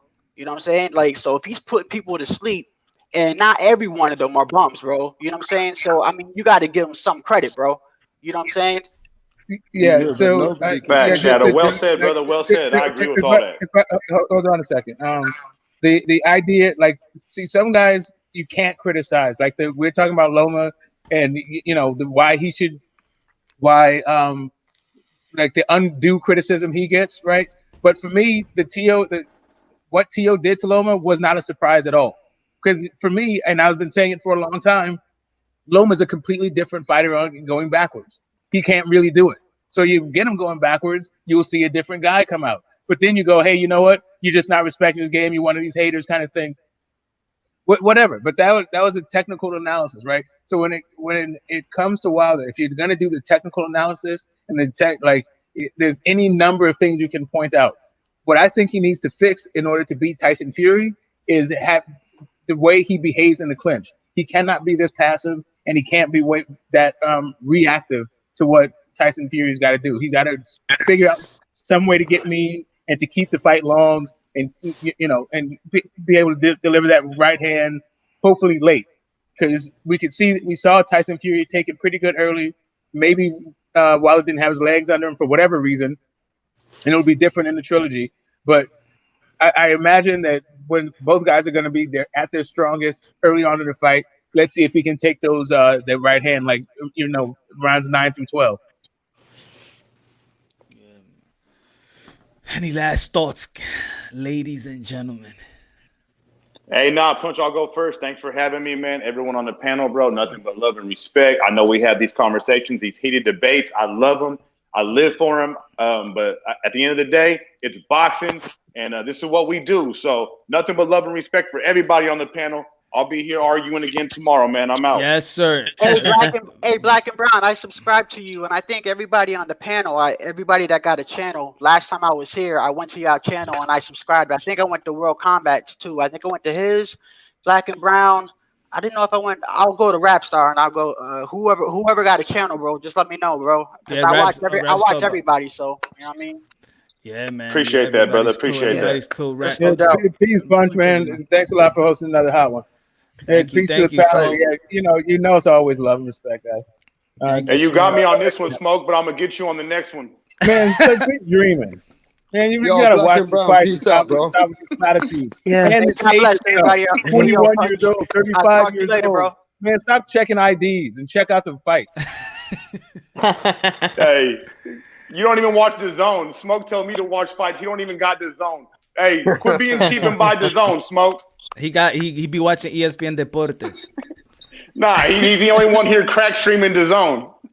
And fire stick. I'm out, guys. I'm out. Punch, appreciate it. Thank you, Lisa. Next time, man. All right, thanks for having me.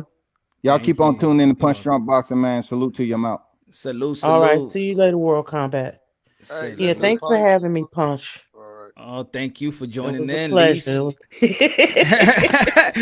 even Lisa started cursing up in this. There's a lot of smoke up in here, boy. Wow. We got Lisa riding up. I gotta tell you, Lisa, you're a very knowledgeable lady, man, in the game. Thank you. I'm learning. I'm just a student. That's all. Humble student. That's what's up. That's all we are. We need to act like students. We be acting like we know it all. Like we know. We need to stop that, man. Yeah, no, I'm learning. I'm more interested in boxing history. I find that very, very intriguing. Yeah, you ever check out this channel? Hold on. Where is that? Damn it. Hold on. Let me tell you before I get off. Hold on. I always forget the name. I love watching these fights here. Hold on. Let me see if I got that. Damn. Where's that? Hold on. Sweet fights? Nah, not that. I would think that I... Hold on. Let me see. Hold on. Give me time. Let me see. Matter of fact, I know who I sent it to. I did send it to Fish the other time when I spoke to him. Let me check the... All right.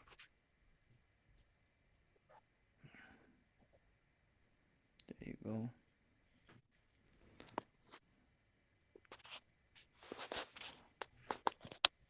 Elusive Blue. Elusive Blue. Okay. Yeah, Thank you. I'll be watching a lot of old fights, and this guy he put it on color. It's in YouTube. Yeah, I'm gonna write it right. I'm gonna write it on the comment box. Oh, okay, cool. Thanks. Elusive Blue. See it? Okay. Yeah. Yeah, I'll be watching a Thank lot of you. fights. I love his channel. Oh, you're welcome. Thank you so much. Yeah, I appreciate that. You welcome. Rap Star. Any last thoughts, Rap Star? Hey, listen, man. Thanks for having us from England. We appreciate what you put into boxing, Punch. And I just hope you know we love you. We love what you do for boxing. We don't want to put people in their feelings. It wasn't like I wanted to be called out 300 times today.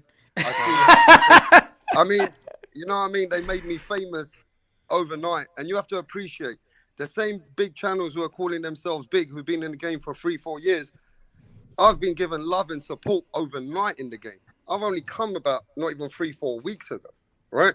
Mm-hmm. And I appreciate that you're one of the only channels who can handle an open platform. And regardless if we agree or we don't agree, we need to be good about it. And at the end of the day, when it was at Topics today, there was a lot of sensitivity and a lot of shouting. And I'll try to keep my cool. But what I'm saying is, at the end of the day, we love boxing. And that's what we got to realize. And it's just a shame that things go in a very narrative and a negative way. But one thing I'm going to say, Punch, I'm very open and raw about it. The LDBC have not helped Wilder with the hate that they've produced. And you know me, I'm open. I'm going to lose subscribers for this. But you got to keep it real. The narratives and the moments and the way that these people have showed hate is given hate to poor man Wilder.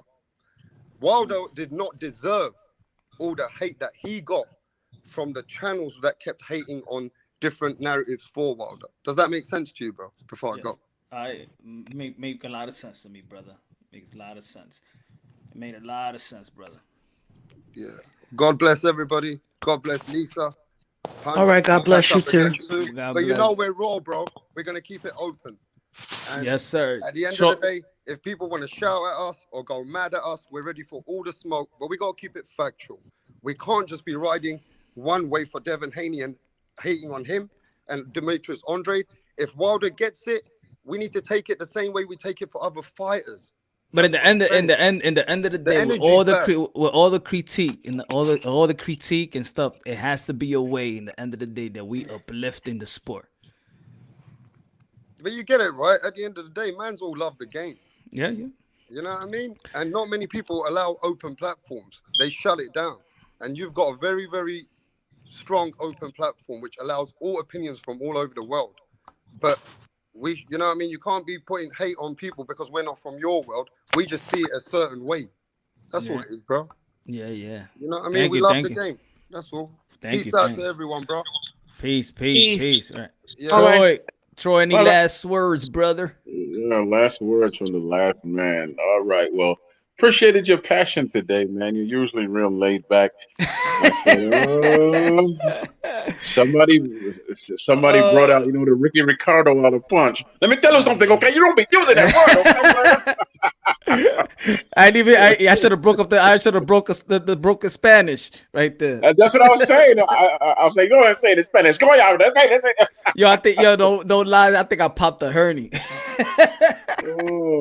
I've been holding my stomach. I'm like, yo, shit. I think I popped something. I went for you to pop out like the rusty screwdriver out your back pocket. Like Gonia, I tell you, if I hear one more time, I'm in business. I ain't business, okay? Man, I just hate I've said it before. I think that's what just that pinches a nerve. You know what I'm saying? Like it pinches a nerve. I hate when people say, "Oh, we have the right to say this," and what? Nah. It can't be like that. Nobody wants any honesty with anything. This is what I hate because I've been. Can you disagree with what I said? Though when I wild out, because sometimes I blank out. I'm going back to the sport of boxing now. No, I don't disagree with what you said, but this is what I can't stand because I got into boxing at 15, but I got into it seriously at 17, right? Mm-hmm. So I just got a passion for it, and it's not boxing anymore; it's politics, and you can't have an opinion anymore. Whereas before, you could say, okay, well, I'm a fan of Holyfield and Tyson, and there'd be some passionate conversation, right? Yeah. Ain't gonna be the word hate really didn't come up. It didn't. You could just talk some passionate stuff, and then when the two fought, that settled the argument, right? Yeah. Nowadays, even if your two favorite fighters fight, well, his gloves were loaded. Oh, he cheated. Man, it's like it's a soap opera. It's a bunch of grown men all just acting real feminine to me. That's why I say that the word hate is feminine, and I can't stand it. Just like the little boy there, I don't remember his name. He's like, Troy, you're in your feelings because you listen to Julius's channel and you get all. He was trying to set me off, but he's a chess player. He doesn't play. I play. I mean, he he don't even play checkers. He plays like a Scrabble or whatever. No, man, not L Dog. The other guy. I forgot his name, but he was trying to set me off, but it takes a whole lot more than that to set me off. Oh, P-boxing.